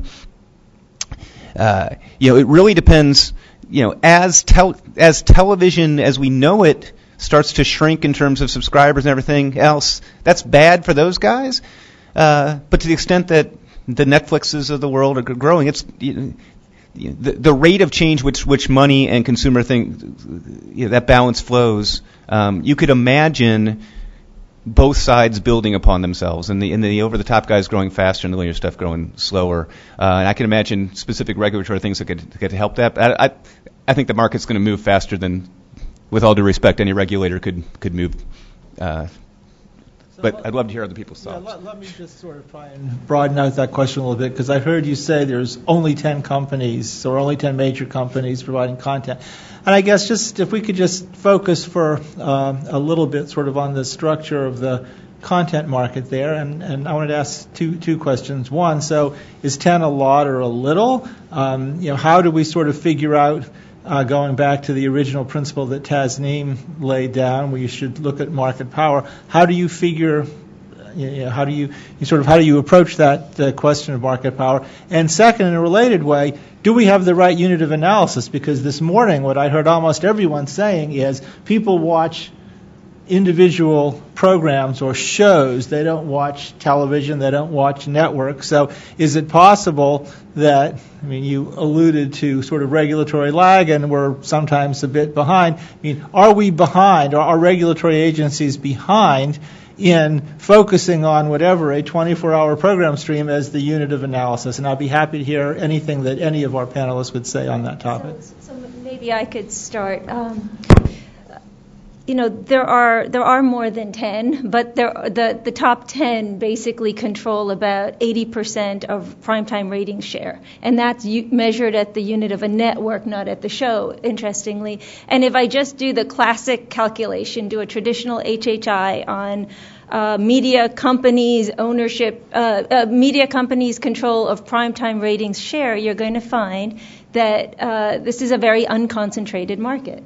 Okay, juxtapose that with MVPDs feeling like they have no alternatives but to negotiate with these, each of these, let's say 10 for the sake of lack of a better number, companies. And so I think, Jonathan, you're straight right that the traditional ratings share, or the ways in which we think about concentration and market power traditionally doesn't quite apply here. The concepts are the same, but I think we're not measuring the right stuff, which is why I tried to suggest an alternative to think about what do we really mean by must-have, since that's the term MVPDs will use with you, that they have to negotiate, that they can't provide a service without, let's say, an ESPN, again, for lack of a better example. So I think you're absolutely right that we're not measuring the right thing, and that if we look at the traditional measures, we would find very quickly there's nothing here.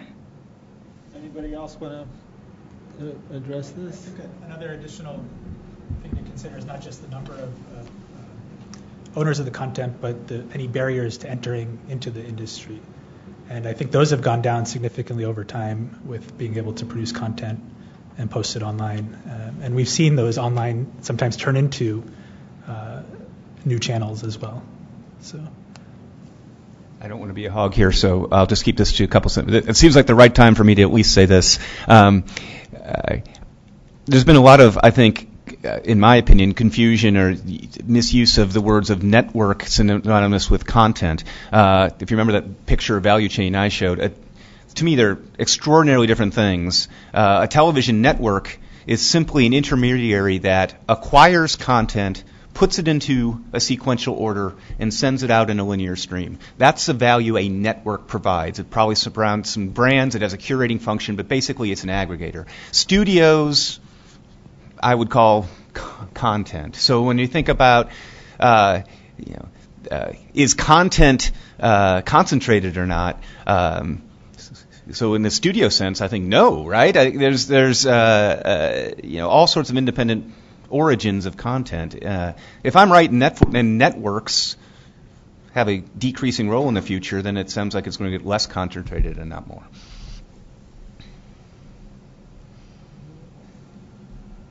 Yes, right here. Microphone. Right here.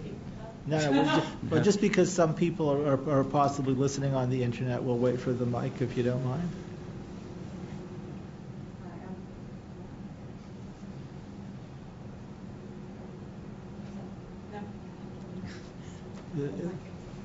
All right, well, so... This better be one heck of a question. Oh, if I speak, they'll turn it on. Okay, turn it on. Yeah, sounds good. All right.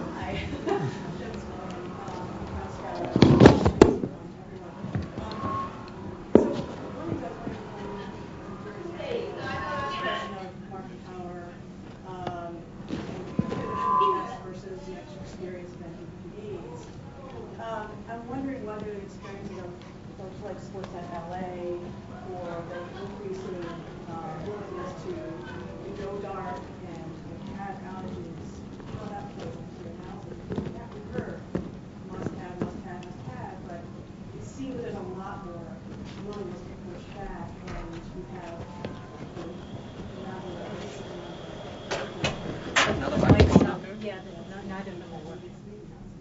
No, that's a great question, and I think, as far as I'm aware, the only types of programming where somebody, and not myself, but people in the industry, either other analysts or regulators, have taken a position on whether something's must-have. In fact, I think the FCC has described regional sports networks as non-replicable and highly valuable programming, and then attaching to that description the term must-have. First of all, I don't think anything in that description sort of ties to the definition or the sort of the thinking that I teed up about the harm to an MVPD from the permanent takedown of the service. Okay, so by my definition, the Sportsnet LA example probably wouldn't raise to the level of must-have. And I think we should do some thinking in the antitrust context about what we mean by must-have or market power in that sense. And it is tied to prices. That's exactly what market power is tied to, the ability to raise prices. So the question in my mind is, can the RSN, or let's take it out of the RSN context, a non-broadcast national cable network, raise prices because when it plays the bargaining game out, knows that the threat to walk away is incredible. And I do think that we're starting to see some pockets of examples. We've not seen any permanent takedowns of a broadcast network. We've seen temporary takedowns. Until Sportsnet LA, I don't think I've seen an example of a permanent takedown of a regional sports network either. So, and I don't know what permanent means. So we'll see. But I think you're raising a really good point, and I think that's where, at least in the academic community, I'd love to see some more thinking about how do you measure market power in this kind of negotiated context. So I've got two questions that have come in on these cards. I'm just going to read both of them and then ask response. I think one of them is probably for Todd. It said one of the panelists mentioned a 40% return on investment. Just want to clarify, is that 40% related to the company's production and distribution of content, or does it include also some of the other businesses like Disney and theme parks or something like that? And then the second question, are television and movie studios indifferent between licensing to networks and online distributors? If not, why not? So you want to quickly knock off the first one, Todd, and then we'll... you figured out by now I have a hard time doing anything quickly, but I will do my best. The answer is that 40% ROIC is supposed to be specific to the television network business specifically. So if Disney is probably the best example with the theme parks and everything else. If you just took the Walt Disney Company, I think its ROIC is in the low mid-teens, but it's supposed to be the television networks. Right. Okay. So what about the question about the relative attractiveness of licensing to traditional networks and online distributors? Does anyone want to say anything about that? So I'll give you, sorry, I'm happy to cede. I'll just give you a principle that I always go back to that guides me, which is sort of this thing in economics that we call single monopoly profit. If you really have a valuable asset that maybe a studio or a true content owner has, they're going to want broad distribution because they're going to be able to make money on that content. So I think that if you posit the example of a movie studio that has fantastic content and that no other ownership interest or strategic interest, then that movie studio is one to distribute to MVPDs and distribute online. And they're not necessarily going to prefer the one to the other so that they can capture maximum eyeballs for their content. That's my expectation. So I'll keep it super quick. If you were an independent studio who was independent and only concerned with maximizing your financial outcome, I think the growth of over-the-top SV multiply is great. Whoever wants to buy your product, that's awesome. The problem is the major movie and television studios are parts of the major television network companies, and now they have conflicting objectives. If you're Warner Brothers or Fox or Disney or not, any of these guys, you've got a lot more to think about. And I have no idea what the academic literature would say, but as just a general business person, if you own one of these major companies who makes most of your money on your television networks, you probably don't want to feed your content to these $8 services with no advertising to train your viewers to go watch your stuff there. So that's sort of a good lead into the next question I wanted to ask, which I recognize is probably more open-ended than we really have time for. I guess I'd focus it mostly on Dan and Ali, both in terms of the theoretical analysis and also the empirical work. As I understand it, mostly you were talking about sort of comparative statics. Which is to say, looking at things at a point in time or comparing 2 points in time without really sort of deeply addressing, sort of how you get from here to there. So in terms of incentives for innovation or new investment, or just in terms of, what might, suppose we were thinking about some sort of general regulation in the bundling area. What sort of costs would we want to think about in terms of affecting the dynamic process by which new content might be created? So, one thing that speaks to that has to do with this externality that I ended discussing with. So if we're starting in a current situation where MVPDs are in fact bundling, and we're thinking of setting up an environment which encourages competitive providers of self-bundles, of material that effectively would allow consumers to self-bundle. The fact that the bundling by the MVPDs creates this inherent sort of price-generated complementarity across these otherwise independent components of the bundles puts them at a significant disadvantage. Now, exactly whether or not you would want to address that by, say, encouraging some ability for these firms themselves to contract among themselves in terms of pricing. For example, there's not an obvious antitrust risk.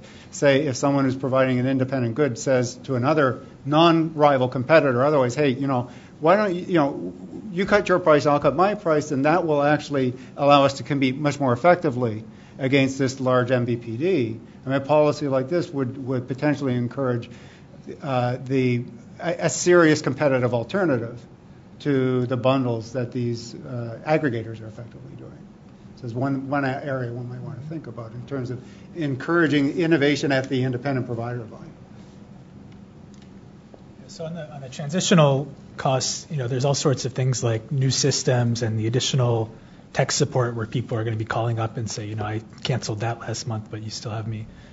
So those are sort of outside the realm of what I can analyze, but those are real costs.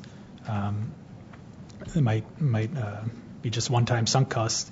I think one interesting thing, if you imagine an unbundled world, is how do people discover new content? So if you think of like AMC pivoting from showing old movies into sort of compelling original programming, would they have been able to do that if nobody was subscribing to their old movie channel? And it's a very complicated. I don't think we know the answer. Anyone who claims to know, I don't think really knows. But those are the sorts of things I worry about. How do we not mess up that process that gets us from ALF to Game of Thrones? Would you want to take the next step and relate that in some way to the issues that you just touched on with regard to the set-top boxes and the unbundling of those? Yes, the set-top boxes I think of basically as a vertical integration problem. So just like you can have content integrated with distribution, you can have hardware integrated with distribution. And right now it's set-top boxes, but down the road it could very well be TV sets or monitors where you have integration issues and exclusivity issues. So there, come back to the forces in vertical integration, which are efficiencies in pricing versus potential foreclosure effects. Again, hasn't been academic research on this, but potentially researchable. Yeah. I wish I knew more. Yes, in the back, Rich, if you'll just wait for the mic.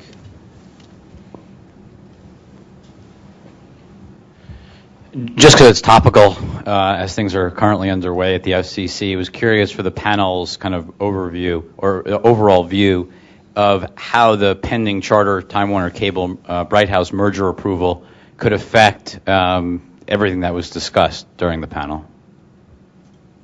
Is that all right to answer that? Is it okay to answer that? Yeah. Well, I guess this is this is going to be placed on our website. So, yes, we're good. All right. So, I didn't work on this merger, but I haven't worked for anybody. I haven't been paid for working on this merger. I've simulated on my computer model, and we find that you do have some benefits from the increased size in terms of getting better content fees that we do predict would be passed on to consumers partially. They're modest, so the numbers are still preliminary. You can email me. I don't actually remember off the top of my head, but we're talking just a few percent in terms of consumer benefits, and that sort of again excluding. You might worry about squeezing content providers and that you get worse content afterwards. We don't have that in the model. It still all ends in 2023. Let me add, in addition to the scale arguments that Ali just described, the parties have also made commitments to invest in additional rollouts of a digital, faster rollout of digital, high-speed rollout. So it's possible that there will be benefits in other dimensions and interesting movements in areas other than programming. I might raise a related, quite a tangentially related question about this issue of passing on costs by MVPD to the end users. Generally, we only expect that will happen if the costs are marginal costs.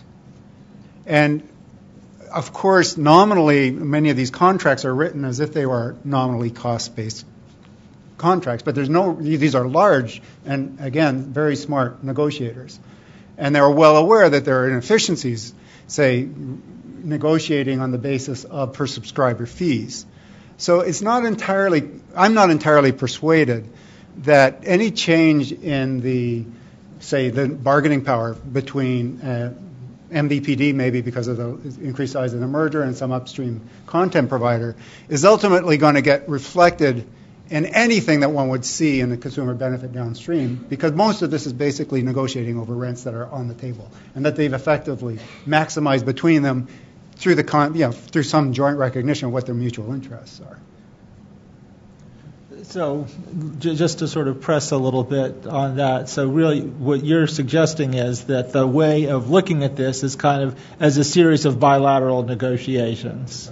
Yeah, series of bilateral negotiations where if indeed it's the case that high per subscriber pricing is causing, say, subscribers to drop off the market, when clearly the marginal cost is zero for any of this stuff. The inherent social marginal cost is zero. Then you'd have to wonder, why are they doing such, why are they shooting themselves in the foot? There must be some other explanation for this kind of pricing policy. I disagree with. I mean, I get the theory of what you're saying, but sort of the economist's point of view of in theory, this shouldn't happen, so it can't be happening in reality. When it's actually look in reality, it's sort of certainly happening. No, that's not what an economist would say. Well, maybe that we're not searching hard enough for other explanations for that kind of pricing policy. Maybe it's actually happening. No, it is happening. No one's doubting that that's in the contract, right? We're accepting that. The question is whether or not it's in the contract because of, say, standard double marginalization effects, which is really what I think is going, is kind of the concern, the inherent concern that's guiding this discussion, or maybe some other kinds of policies that are going on. Like what? I don't know. I'm a theorist. I don't have to. So just loosely related to that, Ali, maybe we could resurrect a bit of the conversation we were having at lunchtime on the subject of the relationship between size and bargaining power, because there have been some sort of observed empirical realities there, and the question is sort of why, and maybe you'd like to give the hypothesis that you were presenting at lunchtime. Sure, yeah. So that's an interesting. So why does Comcast pay less for the same content than Cox? We're pretty sure it happens. I think if we polled people here, everyone would agree with that. But when you try to write down the models that give you that, it's actually not obvious. In some industries, empirically, you see the bigger, more productive firms actually pay more for inputs than, and in a lot of basic models, the size doesn't matter. So my theory for this industry is that if you imagine, say, Comcast negotiating with the Food Network and say they were not able to come to an agreement, okay, so they each have to go to their next best option. One of Comcast's options is it can start its own Food Network. Right? It's got the programming assets. It can get wide distribution pretty quickly. So that's their threat. Even if they never do that, that's what they threaten to do, which determines how much of the pie that they get. So if Comcast is more able to do that than Cox, then we should see Comcast getting better outcomes than Cox, which is my theory for what's driving that in this industry, though I'm open to others as well. So, Todd, excuse me, could I just ask, Todd, does that make sense from sort of a business point of view as a credible threat by Comcast against the Food Network, whatever? And then I'll come back to you, Dion. I'm sorry, I didn't mean to interrupt. But It's fascinating because in the world I live, which is a whole different world, nobody would think of it that way. I think we're more simple-minded. I think it's always been thought of, well, who could hurt? It's sort of mutually assured discussion, right? I'm sure you know, right? So if Comcast drops Food Network, then let's calculate what the pain would be for Food Network. And so, okay, Food Network loses affiliate fees from 30 million subs. Or if Comcast loses a Food Network, what does Comcast lose? Well, how many subs will they lose? And you look at that and you decide. The reason Comcast pays less is that if Comcast drops Food Network, oh my gosh, that's really bad for Food Network. But if Cable One drops Food Network, it's not good, but they lose this much, right? That's the marginal break-even that I think But the Comcast simple-minded. also loses more money than Cable One, just in terms of total amount of money, right? Because they have more subscribers. And it also becomes I think material to decide, well, if somebody really cares about the Food Network and Comcast drops the Food Network, will that subscriber then switch to DirecTV? Yeah, and therefore Food Network is actually not nearly harmed as much as Comcast, and therefore that's why one of 20,000 reasons why the networks seem to get I like that less. logic. I would just add one additional threat Comcast has is to start its own Food Network. I'm sorry, Dan. I was going to sort of throw a balance pass to Tasneem because I think she has an analysis of this from much earlier on, where you would think, in some sense, kind of raw intuition is that the larger you are, the more powerful you are in terms of negotiating, say, how much of a pie you're going to get. Whereas, in fact, it actually turns out that it depends much more subtly on the shape of the revenue function. And, in fact, in much more plausible scenarios, it's the smaller agent who's basically at the steeper edge of the marginal revenue curve who can capture a lot more out of negotiating the final rent side of it. So I just sort of raised this point that what would seem kind of obvious that, bigger you are, the more you're going to capture from the rents. In fact, is turned on its head by dozens. So I should say I spent many years of my life thinking about this problem, and it turns out the industry intuition was exactly, Todd, as you said, and so I was following the trade press, and that's exactly what people said. The large guys are getting better deals. The large MVPDs are getting better deals because they're bigger. And I thought, what does that mean, and why does that happen? And it turns out in a standard bargaining framework, it can go either way. It kind of depends on the incremental contribution, let's say, of the MVPD to total revenues generated for the program service. And in the situation where, I will add another element to complicate all of this, which is that in the situation where content providers actually earn ad revenues, the effect of dropping, the effect of an MVPD dropping a program service could have bigger consequences on the ad revenue front. And so the profit arithmetic that, Todd, you're describing is actually quite complicated, and it turns out it can go either which way, and the small guy could actually be pivotal to the network. So essentially, it's an empirical question, I guess, is what I'm saying. I think we all agree it happens. Oh, absolutely. Empirically, your observation that large cable operators pay lower rates is absolutely true. Yes. I think the debate is on why and what is the story behind why you observe that. But just to add on briefly, adding the threat of starting your own network does fit in a standard absolutely. bargaining. I agree with that. Okay, so we're going to have one question from Mark Bykowski of the FCC, and I have one pending orange card question, and then we're going to be finished with this session. We did experiments about 7 or 8 years ago just on this very, very interesting question. Is there some sort of bargaining game associated with the size of the bargainer? In this case, the buyer here is the MVPD. I looked across and this is also very institutional specific. We have to examine what the bargaining game looks like, and this is a very, very complex bargaining game. It's a series of sequential bilateral bargains, and we run these institutions, and we say to ourselves, okay, is there a size effect? And when we ran the economic experiments using subjects from God knows where, we examined that there wasn't really a great deal of size effect. There might be, but it wasn't as great as the institutions say it actually is. So we went further and said, what are we not capturing in the institution that apparently the institution believes exists and may explain the reasons why there is a size effect? So we looked and we said, what about the MFN? Okay, the most favored nation clause. And we saw something very interesting there. We saw a size effect. And we hypothesis is that perhaps the MFN constrains the bargaining game within an interval that really benefits the large guy. And in fact, what we find in these experiments is this. It's very simple, very logical. That large guys take advantage, and the large buyers take advantage of the MFN by playing some sort of waiting game. That, what the MFN actually does is allow the large players to actually free ride off to the deals that the smaller MVPs make with respect to the cable nets. And they know then at that point that's the most they'll ever have to pay. And they wait and they wait and they get lower prices. And this is what we saw. The actual size effect changed once we introduced this sort of institutional factor, which inarguably exists in this most interesting institution. So that's what I have to say. Okay, thanks very much. So we're going to close with a question for Ali. What do you recommend the FCC think or approach the problem of greater polarization caused by such networks as Fox News or others?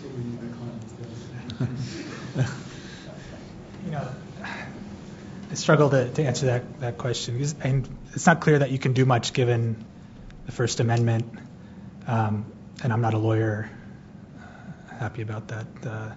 But you still don't write the First Amendment. As well you should. What I think is so, what got me thinking about this issue was actually a competition, was when Bloomberg, during the Comcast-NBCU merger, was arguing that they should be placed in the same news neighborhood as the other news channels because they're an independent source of news. And that's what got me thinking about, well, channel position makes a difference, and we can actually use that to try to measure the effects of Fox News. So, I think sort of light-handed policies like putting these news channels on similar positions in the lineup, if lineups continue to matter, they may not, are probably good. I mean, when you think about unbundling, there's that additional effect that people might only subscribe to Fox News or only subscribe to MSNBC, and they're going to hear the other side less. Which, but in terms of like trading that off with dollars of saved money, it's very complicated. I don't know. So I think it's very complicated are the good last three words for this session. Please join me in thanking our panelists.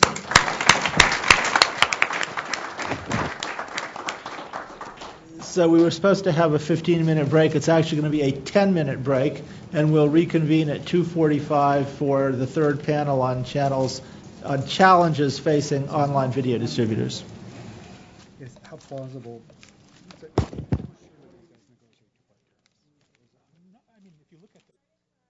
Panel.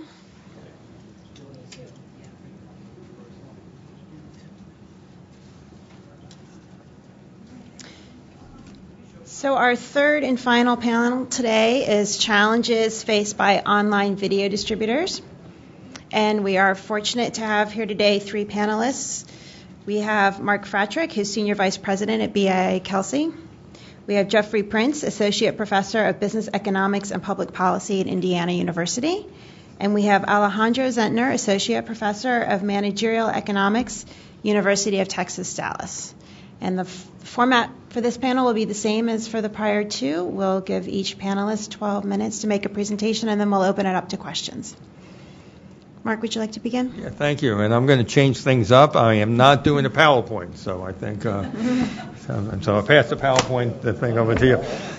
It's a great pleasure to be on this panel at this workshop for several reasons. One simply is that the issues discussed and to be discussed at this panel transcend my entire professional life.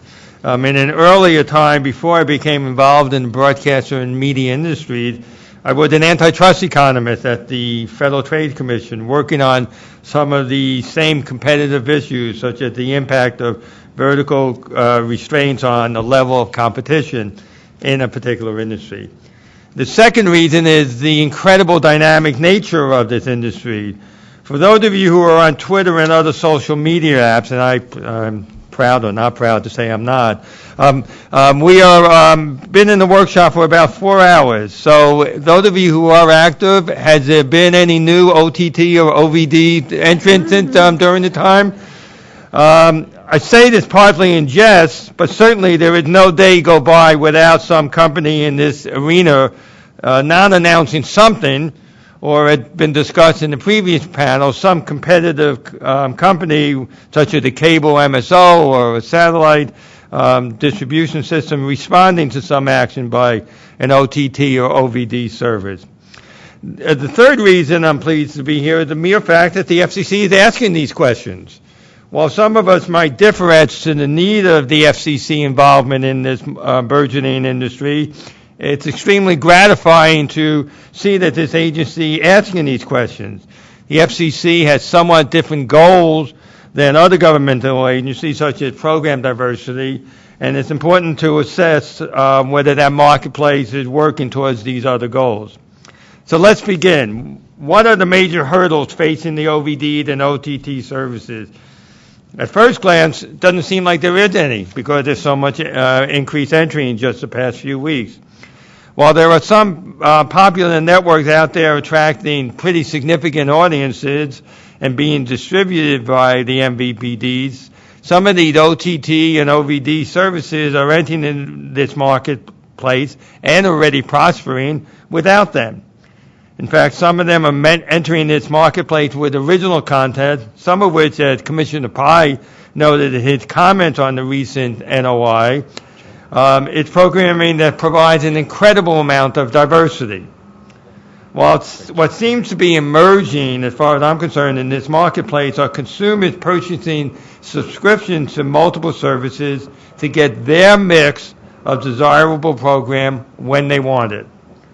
It's an incredible movement to consumer empowerment.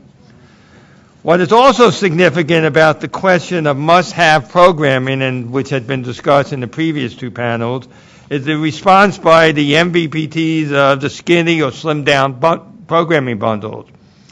While the cable and satellite distribution industries have not moved to a pure a la carte model, and that's been discussed already, they are providing consumers with fewer channels for lower prices in order to retain these customers.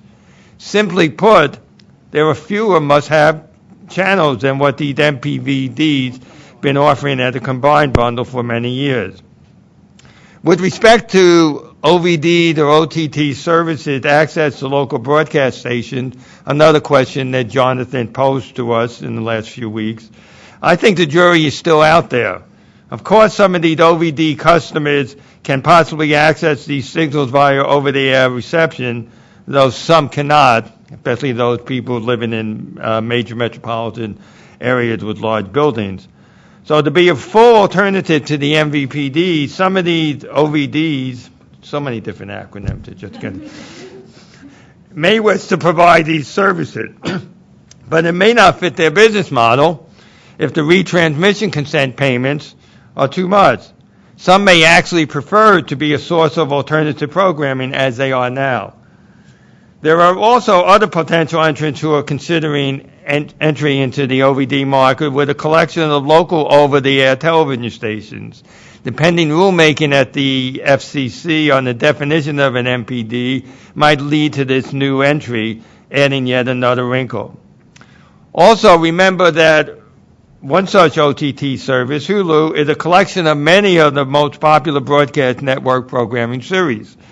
While this does not include local news and other programming, it does provide an option for some consumers to access that desirable programming. And I should not be remiss without mentioning CBS All Access is providing that local programming through an OTT OVD service in addition to their network programming. Clearly, OVD and OTT services are springing up to provide what consumers want and are willing to pay for.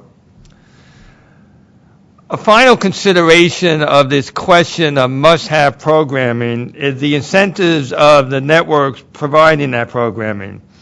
Of course, they want to maximize whatever subscription revenue they can generate. Providing access to an OTT or OVD service may affect those revenues from MVPDs, yet they have a tremendous additional incentive to get as much distribution as possible to sell advertising. ESPN makes a lot of money in selling advertising. Given the fixed cost nature of the production of this programming, any additional households that have access to that programming could lead to increases in advertising revenue and substantial increases in profitability.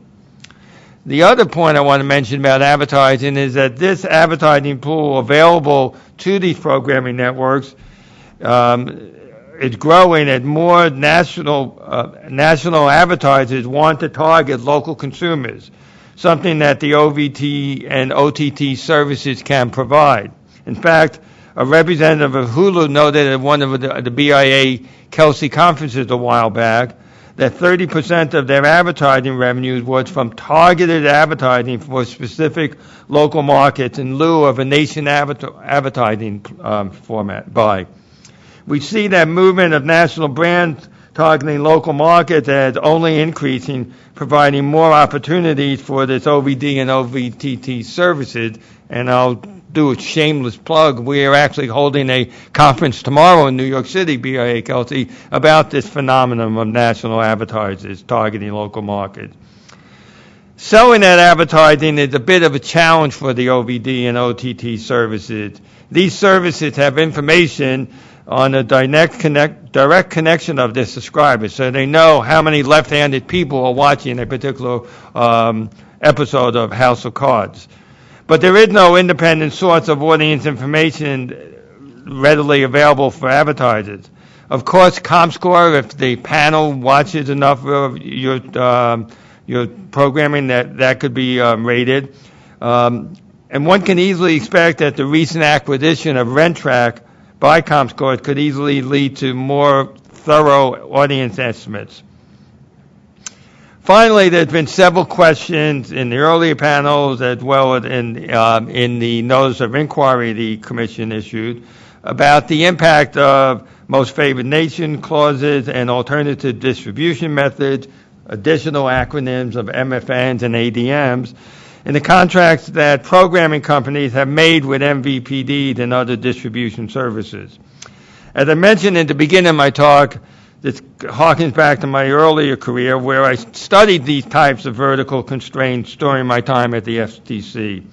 In fact, these contract provisions had been studied for quite some time, with the Supreme Court cases going back to the 1940s. So this is not a new question, just new in the sense of this industry, about the impact of these provisions.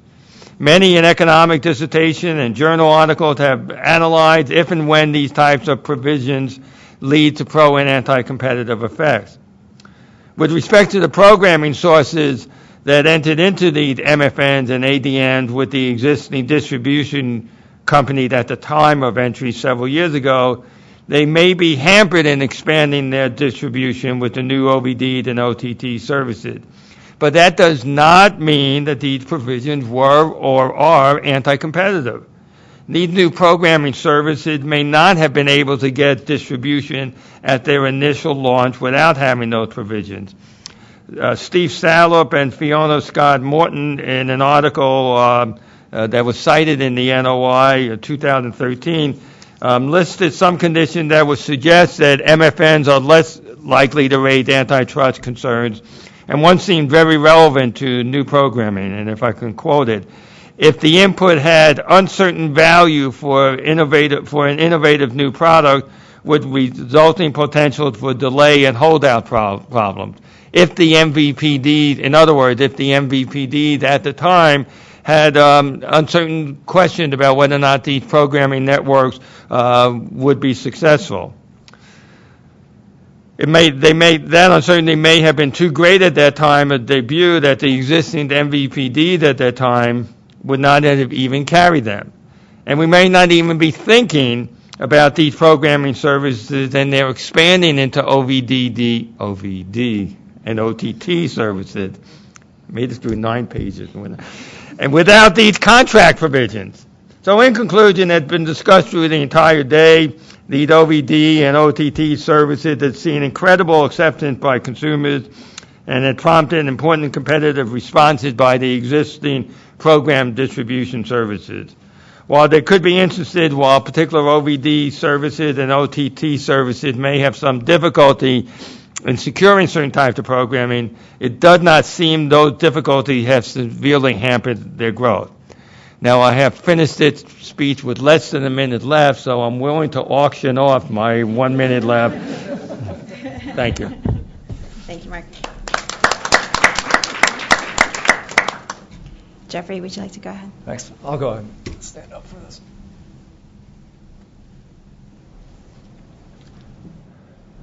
All right, first, thanks to Mark for giving me the extra 48 seconds. That's very nice. I didn't hear any pricing. And thank you all for sticking around, and I'd like to say hello to the millions watching at home. I hope these remarks are helpful. So let me kind of get started. My comparative advantage in speaking here today is not to provide insider industry knowledge. That's not an area that I've got a lot of personal experience with, but it is to provide some general insights from some demand-side research that I and others have conducted in this area. And I had the luxury of going later in the day, seeing some of the things that others have spoken about since we began at 10 this morning. And I guess one of the themes I think that is coming out is that there's still a lot that we don't know, and I think that's something in particular that those that work in the academic research area like myself, there's a lot for us to do moving forward to work in this area.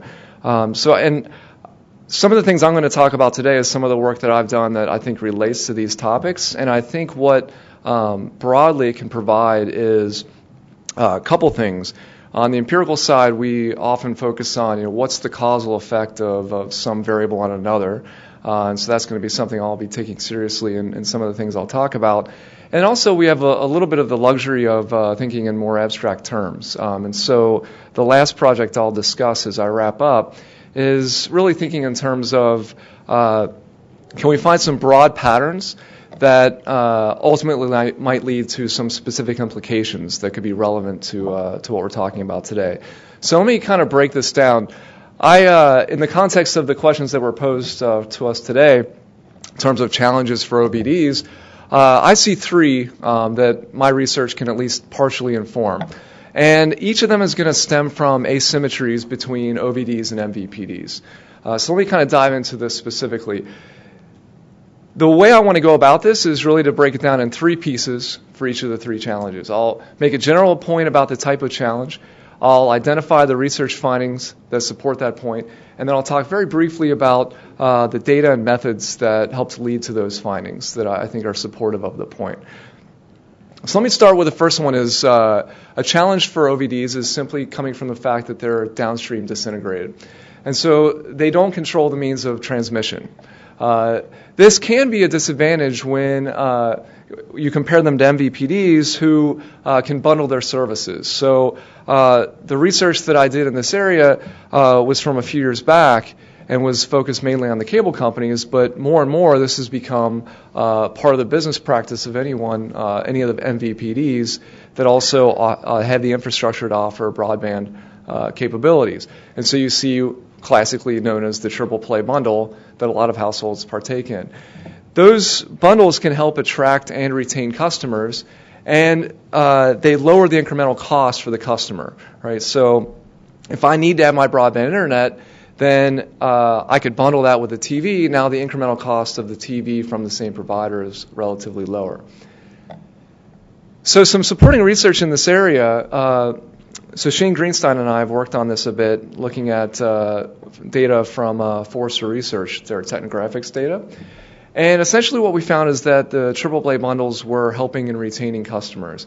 And so in particular, triple play purchase 1 year lowered the probability of dropping television service in the following year. And we found similar findings for internet and telephone, but the strongest effect that we found was for television. And I just want to take a minute to kind of get at how do we come up with a result like this? And this, in some ways, highlights some of the challenges here that getting data that can really nail this down is not an easy task. And so we had to do what might be called some econometric acrobatics here to be able to find the identifying variation to see, okay, what's the effect of a bundle on people's likelihood of retaining their television service. And essentially what we did was we saw households over time. We could see what their demographics were, income, education, household size, location, and we could see what services they purchased and did they buy a bundle. And then what we do is we take households from 1 year and we line them up with very similar households the following year and see, did that similar household the following year have television service when its matched household had a triple play bundle the prior year. Right? And the idea is saying, does it seem then that the triple play bundle is causing people to be less likely to drop their television service? And we did find a notable impact there. So we did see that households were notably less likely to drop their television service when they were engaged in a triple play bundle. So as I said, that focused on cable companies because earlier on, cable companies were the ones that were primarily offering this bundle at the time, but now we're seeing this with the telcos, we're seeing this with the satellite companies as well. Second challenge that I will highlight is that, and this is one of the things that I think is brought out quite a bit in the NOI, is that OVDs are content limited. So there's limitations in the content that they offer and when they offer it. There's potential limitations because of unwillingness of MVPDs that are vertically integrated to offer their content to them. There's MFNs and ADMs, which have been discussed over and over again throughout the day, that can hinder their ability to work with programmers and limit the timing of the content offerings. So what have we found in terms of the research? Well, Shane and I looked again at a similar data set, and what I think is interesting here is what we found is people's likelihood of dropping their television service did not seem to be strongly tied to the content that OVDs were providing. Now, this was in earlier time frames. This was 2007 to 2009. And so the point I would make here is it's suggestive that it could be the windowing of the content, right? So, for example, the one I often focus on is Comedy Central. You'd say, here's a Comedy Central show. You can watch it live if you have an MVPD subscription, or if you're willing to wait, you could watch it on an OVD, but it would be on a delay, right? And what we're finding is that when that content became available on delay, we didn't see a significant response in people's willingness to drop their subscription service in order to switch over to an OVD service. So again, the way we went about this was building this pseudo panel by matching up these households that look similar on a lot of dimensions. And then what I think was the interesting insight here is the way we were able to get at this result. We could see the types of programs that households were watching in the data. So I could see, do you watch Comedy Central? Do you watch ABC? Right? All these different channels. And then the idea of trying to identify, is there competition along the content, at least during that time period, was to say, let's look at a household that watches Comedy Central. Right? Now, Comedy Central starts providing its content. You can get Comedy Central content through an OVD. Right? So we have a switch in availability of that content. Let's compare that household's likeliness to drop their subscription television service to another household that doesn't typically watch Comedy Central over that same period of time. Right? And so you could argue then that if we see a difference there, then that's indicative of some response to what the content alternatives were for OVDs. And what's interesting, I think, is that we found there was really no difference between these two groups. Now, the big caveat here is this is early on. So the time period we're watching was when Netflix and Hulu just started to offer streaming services. So this is certainly a question that's ongoing, but that's why I think the method we used is highly pertinent here, because you could continue to be looking at this on more recent data. And the last challenge I'll highlight in the time that I have remaining is simply that OVDs are new. All right, so television watching, even web surfing, were well established by the time that OVDs started arriving on the scene. And a challenge might exist if those behaviors are resistant to change, right? So if so, OVDs may struggle to get share in a market where people are pretty set in their ways, so to speak, as far as how they consume content. The supporting research in this area that I have is with Shane and with Andre Boyk out at Davis. And I think this is ongoing work. We're literally finishing up, polishing up a draft right now. And I think we find something very interesting. So what we are able to look at is online attention patterns, so we can see where people go and for how long over an extended period of time. And what we find is that the patterns as a whole are incredibly stable over what you might argue is a rather unstable time period of the Internet. And so and I'll be very specific about this in a second, but just thinking more abstractly, if you think about the breadth and the depth of your online experience, essentially how broadly do you span your visits, how deeply do you go when you visit sites, when you measure people's visits across those very broad dimensions, what we're finding is that joint distribution, basically how people look on those two dimensions, if you think about the population as a whole, is incredibly stable over the time period from 2008 to 2013. And this is despite a lot of changes in the online ecosystem. So we have a huge boom in online video offerings over that time period. You also have a big change in points of contact for the Internet. So you now have tablets, you now have smartphones, right? So smartphones weren't even around until 2007, didn't even have tablets until 2010.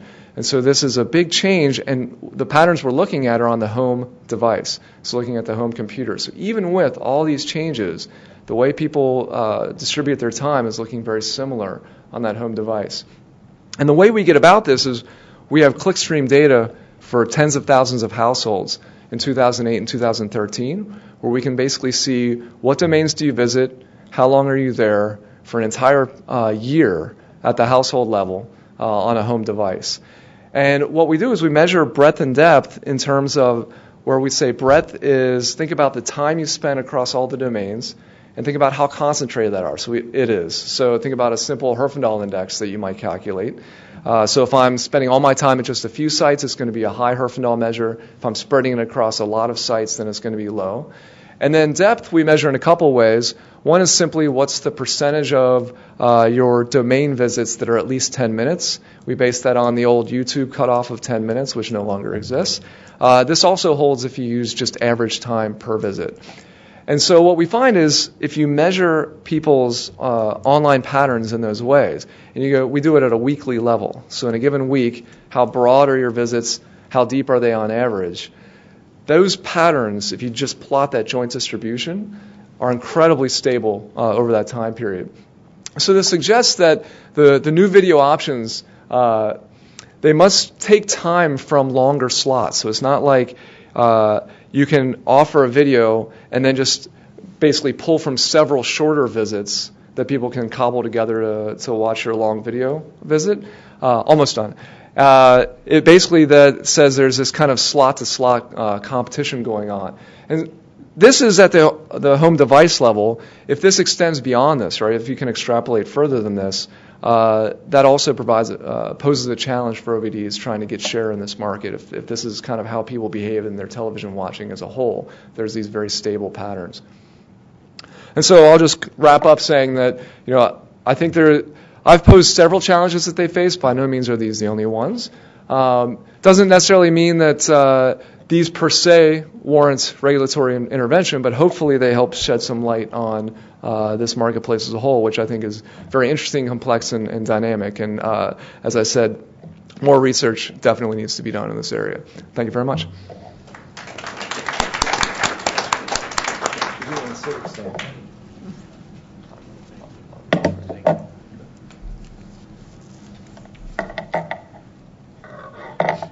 All right, hello.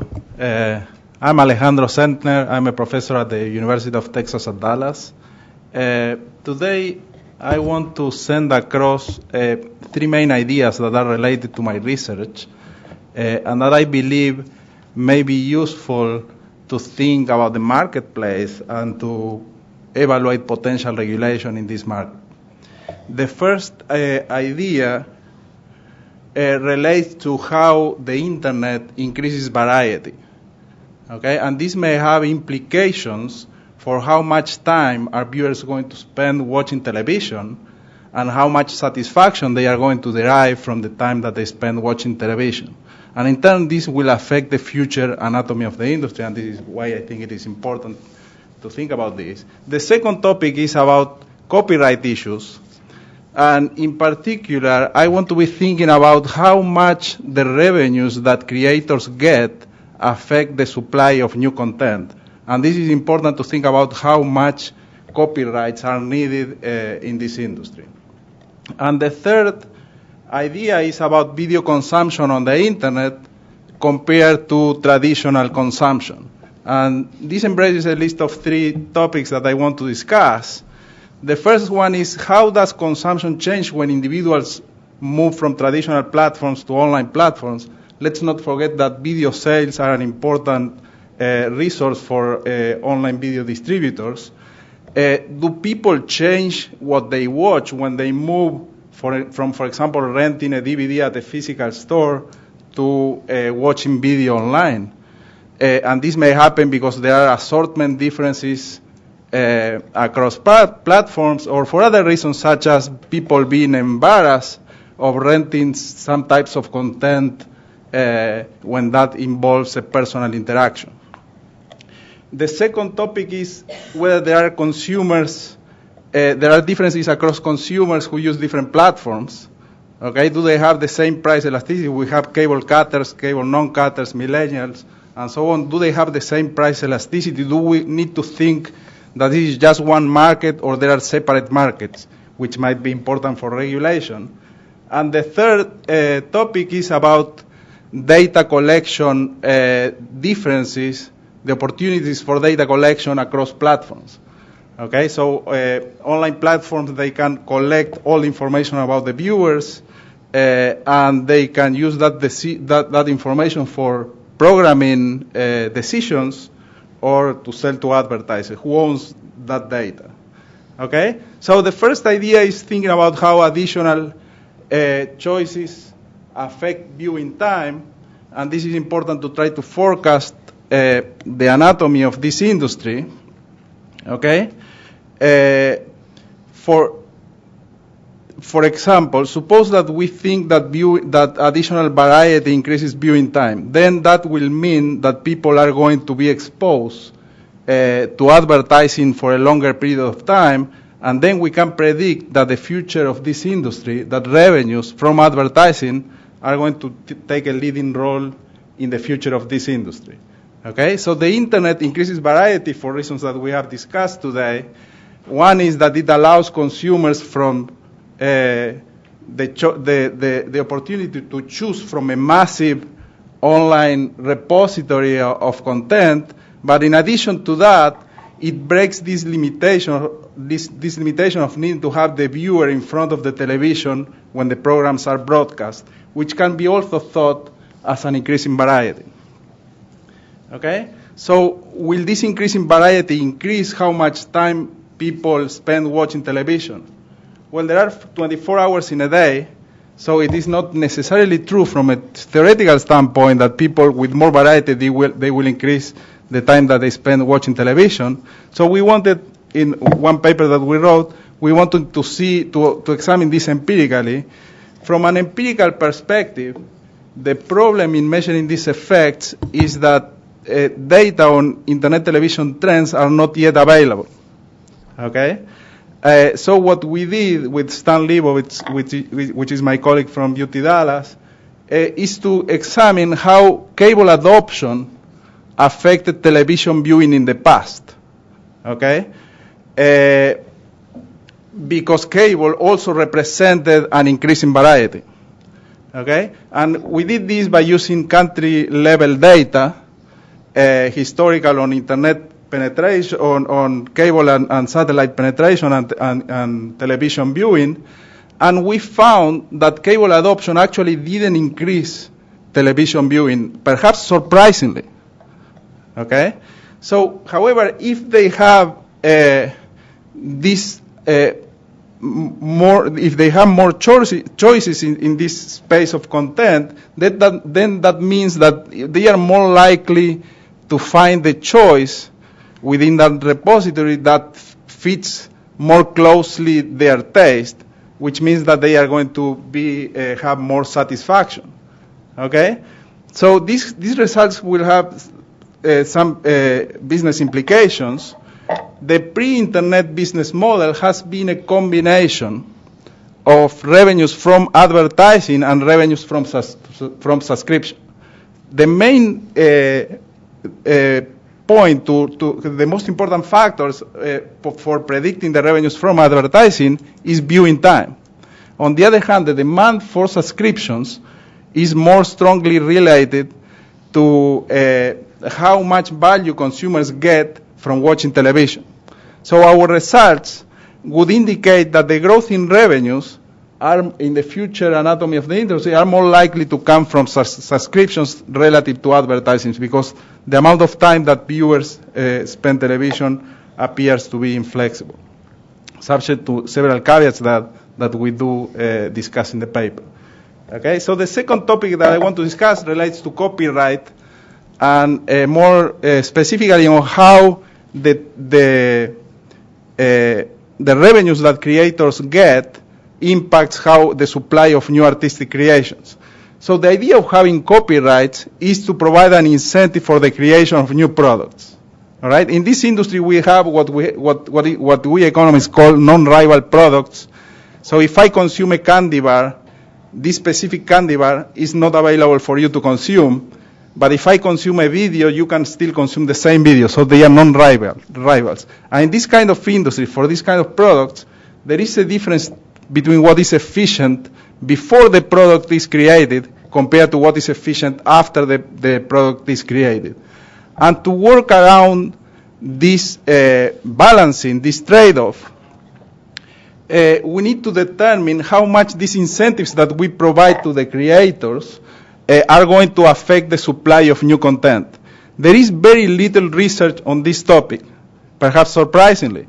Mike Smith and I, we wrote a chapter for a handbook that was recently published where we reviewed the very little existing literature on this topic. And I think we should be paying a lot more attention to this important topic. And the last point that I want to discuss is about consumption on the internet compared to traditional forms of consumption. So video sales are an important source of revenues for studios, okay? And when individuals, they move from traditional consumption to online consumption, consumers may change what they watch, okay? For example, if you think about video rental store or physical stores, the way that people search is they go to the store, they look at the walls, and they choose a title from that wall. But when they go online, the search interface is completely different. They have search engines, they have recommendation lists, they have popularity lists, and so on. So the choices that they make and they may end up making may be very different to what they have been in physical stores. We wrote a paper with Mike Smith and Junaid Kaya where we analyzed how video rentals change when people move from consuming at a physical store to consuming online, and we find that their choices, the choices that consumers make, are a lot more spread out across titles. Okay, so the choices, the rentals are more evenly distributed across the titles. But there are other factors. For example, due to social inhibition or embarrassment, some people may not want to consume some type of titles when they have to face a personal interaction, and they are more they can do it when they hide behind the internet, which raises a lot of privacy issues that we may also want to consider. The second point is these consumers may be different. The consumers who use different platforms may be different. And we may think whether we want to use these differences when thinking about regulation. Okay? So the price elasticity of demand for cable cutters, non-cutters, millennials, and so on may be different. So we can do a parallel with how we work on taxation for online purchases and offline purchases. And one rationale for having those differences was that the elasticity of demand for these consumers was different. Here we have an additional complication, which is that the propensity of shifting to the piracy option across this group might also be different. Okay, so consumers may be different also in that dimension. And the last point that I want to just mention is these data collection opportunities that are completely different across platforms. Okay, so broadcasters, they don't have over-the-air broadcasters. They don't have that ability of collecting the data and see who is watching. And this data has a lot of value, which can be used for decision programming, decision regarding programming. And it can also be sold to third-party advertisers. Okay, so in conclusion, I think these points are important, or maybe important for thinking about the marketplace and also for thinking about potential regulation in this market. All right, thank you.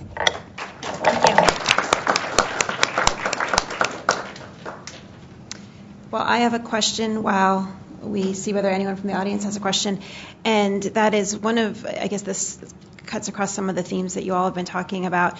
A couple aspects about OTT players that I've noticed is that some of them are getting into more and more original content. As Bill had in his slides, I think he said 46 of the Emmys this year were nominated were to Amazon and Hulu, and what do you all see about the impact of more and more original content as opposed to just bundling existing cable channels together? And secondly, this phenomenon of putting all the episodes on at once. A couple of panelists mentioned there's only 24 hours in the day, but it seems like people are extending their viewing watching because they are sometimes sitting down and binge watching and watching everything all at once, where you don't get that phenomenon on traditional platforms. I'll start. I was intrigued by some of the research that's been mentioned about the total viewing isn't going to change very much. It seems to me that the more choices, the better, and that there will be more viewing. The investments in original content by some of the OTT players, one could say, was a strategic move or a necessary move because they may not have access to the program. Whatever reason it was, it's been a success.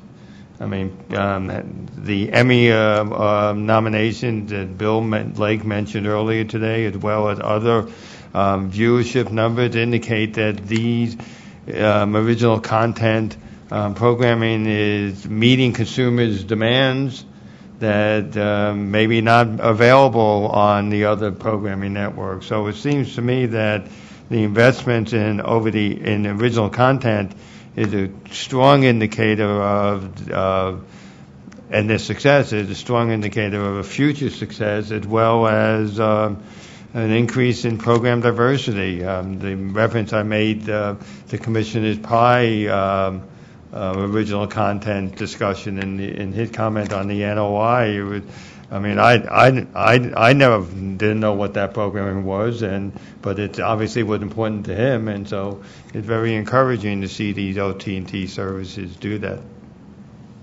Yeah, I just follow up on that point. So in that second line of research I was talking about, where we weren't finding much of a response to the content that was being offered, but that was essentially the window type content, right? So the delayed content. I would argue that one of the things that might have been going on with the original content is to say we're offering the same stuff you can get from an MVPD, but just later isn't getting as much of a bang for our buck as we'd like, or maybe we're having trouble even getting it. And so maybe we need to try a different course and bring on our own stuff to try and move the needle. And I agree, it seems to have been a successful move so far. Yeah, I'd like to add to this that it was also surprising for us to find that television viewing is so resilient that it doesn't appear to go up when there is more variety. But there is also other pieces of research, people who also have tried to look at this question and circumstantial evidence, where apparently television viewing doesn't go up, which just doesn't mean that television viewing doesn't change, only that people are going to choose something from that pool of content that more closely fits their taste. On the second point, I think one thing that is important that is available for over-the-top video providers is that they have information. So regarding this Emmy award that they find, perhaps they can provide the programs that actually people want to watch because they know more about who the viewers are. Jeffrey, the interesting point that you made about not replicating MVPDs is sort of, and that's true with Netflix and the original content, but actually Hulu is actually sort of windowing existing programming and not doing as much original content yet. And that's what's so exciting about the OVD and OTT services is that there's not one solution. No, that's and so And that reminds me on how the movie theaters the movie theater industry for movies, they were first releasing movies and then later on released on videos and so on. So perhaps it's a similar strategy that they are following. Okay. I do have a written question, which is, what are the hurdles for OVDs from carrying local content, local news, emergency broadcasts, Amber Alerts, etc.? Well, these are issues that are being discussed in the MVPD definition Is it a rulemaking or an NOI? I don't know. It's an NPRM. And NPRM. So there's the issue about compulsory license and obviously negotiating with local broadcasters and retransmission consent arrangements. And so I think there are those hurdles that are still to be accomplished. I mean, there are companies that are emerging that are trying to bring together local broadcasters and provide an OTT or an OVD service, and they're still waiting for the resolution of the MVPD definition, NPRM. Well, I think it also touches on Jeffrey's first observation, which is that the OVDs don't control the transmission, and so because of that, they are not regulated right now as MVPDs, and if they were regulated as MVPDs, they certainly would have more regulatory obligations than they do today.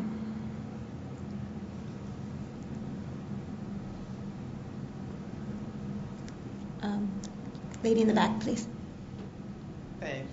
I had a question for Jeffrey. You were talking about your research was performed at the early stages of OVDs, and I'm just wondering how you're thinking about modifying the next phase of your research, because you said you did it based on home computer use, and some of the research suggests that there are large demographic groups that don't really use home computers or maybe don't have as much broadband adoption as other groups. And so I'm wondering how you might be adapting your research to develop other criteria when you talk about comparing similar households and similar viewing habits, and whether you're going to think about moving to smartphones and other sorts of technologies that might be more in use by other demographic groups. That's a great question, and that taps into my broad theme of we need more research in this area, and I should extend that to say we need more data accessibility in this area. So certainly, as I think you were pointing out, there's limitations in some of the earlier work I did as far as this matching approach, right? Now, the more recent stuff we have, the last piece of research I was talking about, now that we're actually seeing what are the households doing on their home computer entirely, and I can watch all of that. Now, again, we have the problem that it's not the same household in 08 to 13. But moving forward, I mean, that's kind of where we'd like to take things, I'd love to have more of a panel type data where I can see the same households over time. I can see them distributed across different demographic measures. So I think those are some of the directions we need to take this to try and understand this a little bit better. One of the directions we're hoping to go with that last project is to also think about how online video distribution models compete. So I didn't get to talk about this much in my remarks, but there's lots of different business models for these OVDs. And at the very least, with the data that we do have, we can see how people are navigating across. Are they consistently going to only advertising only OVDs, or are they going to subscription ones, or are they mixing it? How much is that going on? I haven't seen much out there that tells us what's going on in that dimension. I'd like to know more. And then certainly the thing I'd love to get my hands on is more of the spectrum of devices that people use. I mean, all we've been able to get our hands on, at least me personally, is the home device. But if I could see it over the full spectrum of tablets, smartphones, and computers, and then home TVs, smart TVs, that would be definitely the place I'd like to take it. If anyone in here wants to give me those data, that would be great. With respect to your second question about what's out there, a similar situation going on with Pandora, with their premium service, which doesn't have ads, and the regular service, which does have ads. And from what I understand, while the premium service is still out there, the vast majority of people are still taking the 2 or 3 minutes in ads an hour, and willing to, quote, put up with the ads instead of paying the extra $3 or $4 a month. So that could possibly translate into the video experience as well. That makes sense. John? Follow up on both questions with a brief observation, then a question probably for Mark. So in terms of the impact of OVD on total viewing, I mean, it reminds me of probably the first important piece of empirical policy research relating to television viewing, which was a book from the 1970s called Economic Aspects of Television Regulation by Noel Peck and McGowan at Yale, and it looked at the impact of the arrival of cable TV on a variety of things, including total viewing, and it showed that total viewing actually didn't go up much when the range of choices increased from cable. So it's kind of reminiscent of what Alejandro was talking about. So the specific question is, Mark, so Netflix, I mean, a lot of those Emmys went to for Netflix shows, but isn't it true that we don't know how many people watch the Netflix original content? Don't they not release? They don't release it, and they're not in the business of releasing it because they're not selling advertising. So there's no gain from them to document whether it's 1.5 million or whether it's 3 million. So there really is, and that's a people brought that up to Reed Hastings about that. Why don't you release it? And he basically said it's not in our business model.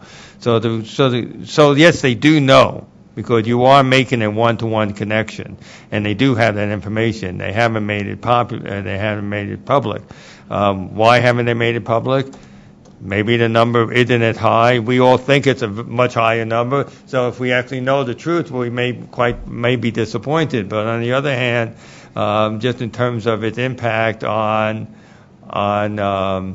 MVPDs, its impact on broadcasters themselves, and other programming networks, I mean, it's significant enough to indicate to me that there is enough viewing, and we also see that viewing of from Nielsen numbers have gone down for broadcast networks and cable networks in particular. Cable networks have seen dramatic decreases in their audience share. So they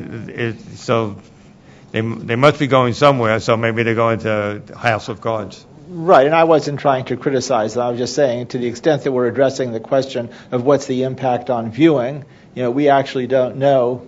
We know it's an important phenomenon, and as Alejandro mentioned, the magnitude of viewing isn't the only important thing, or even the most important thing to assess welfare. It's really the satisfaction or the consumer surplus available, and switching to from something that you're willing to watch as opposed to dozing on the sofa to something that you really, really enjoy and get some significant satisfaction out of. That's important. I don't mean to interrupt you, John. When Alejandro made that point about the total viewing, I was sort of struck by the fact of what are you actually measuring? Because if you're not watching the 21 minutes of commercials every hour, then in some sense, even if you allocate the same hours watching, there's more viewing.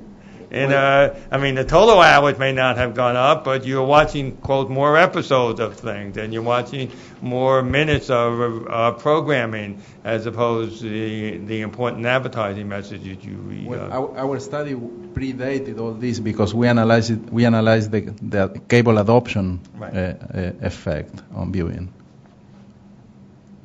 So it was from historical data. Earlier today, it was discussed how programmers have a certain bottom line. They need a certain amount of eyeballs. What do you think on an ongoing basis is their incentive to retain the traditional MVPD model versus continuing to try to reach as many eyeballs with different distribution platforms like OVDs? I'll quickly answer. In terms of advertising, you have a tremendous incentive to reach as many eyeballs. So if you have it in an OVD that has an advertising base, then you're going to possibly attract more must-have programming networks because they'll want wider distribution to sell more advertising. Jeffrey, Alejandro, any thoughts? Yeah, I would add to that one of the important things for advertising, these are things on the paper that I didn't discuss here, is one important aspect of how the value of advertising is how much viewing time people spend watching television. But also, if you have people sorted into different programmings, then you can target that advertising in a better way. So even if you have the same amount of time that people watch television, the value of those viewers may be better for advertising because they are sorted into groups, and then you can target them better.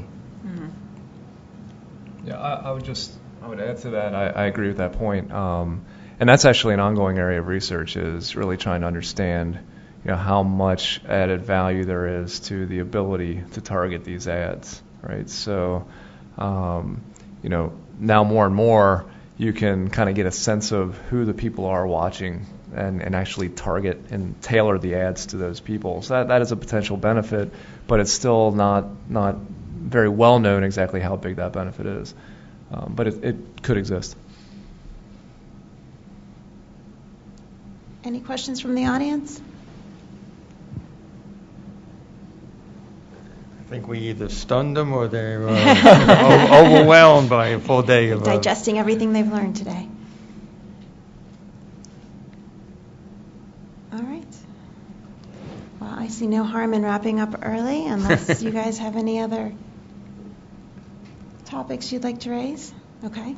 I will give a little commercial. We will be holding a second day of workshops, as the chairman and Bill mentioned. We should be announcing what that date is soon. Hopefully it'll be sometime next month. And the topic for that day of workshops will be the challenges faced by independent programmers.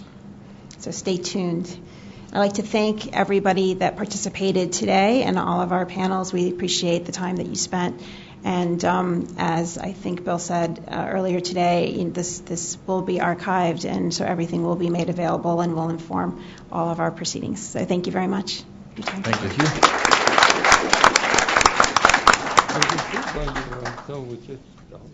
you.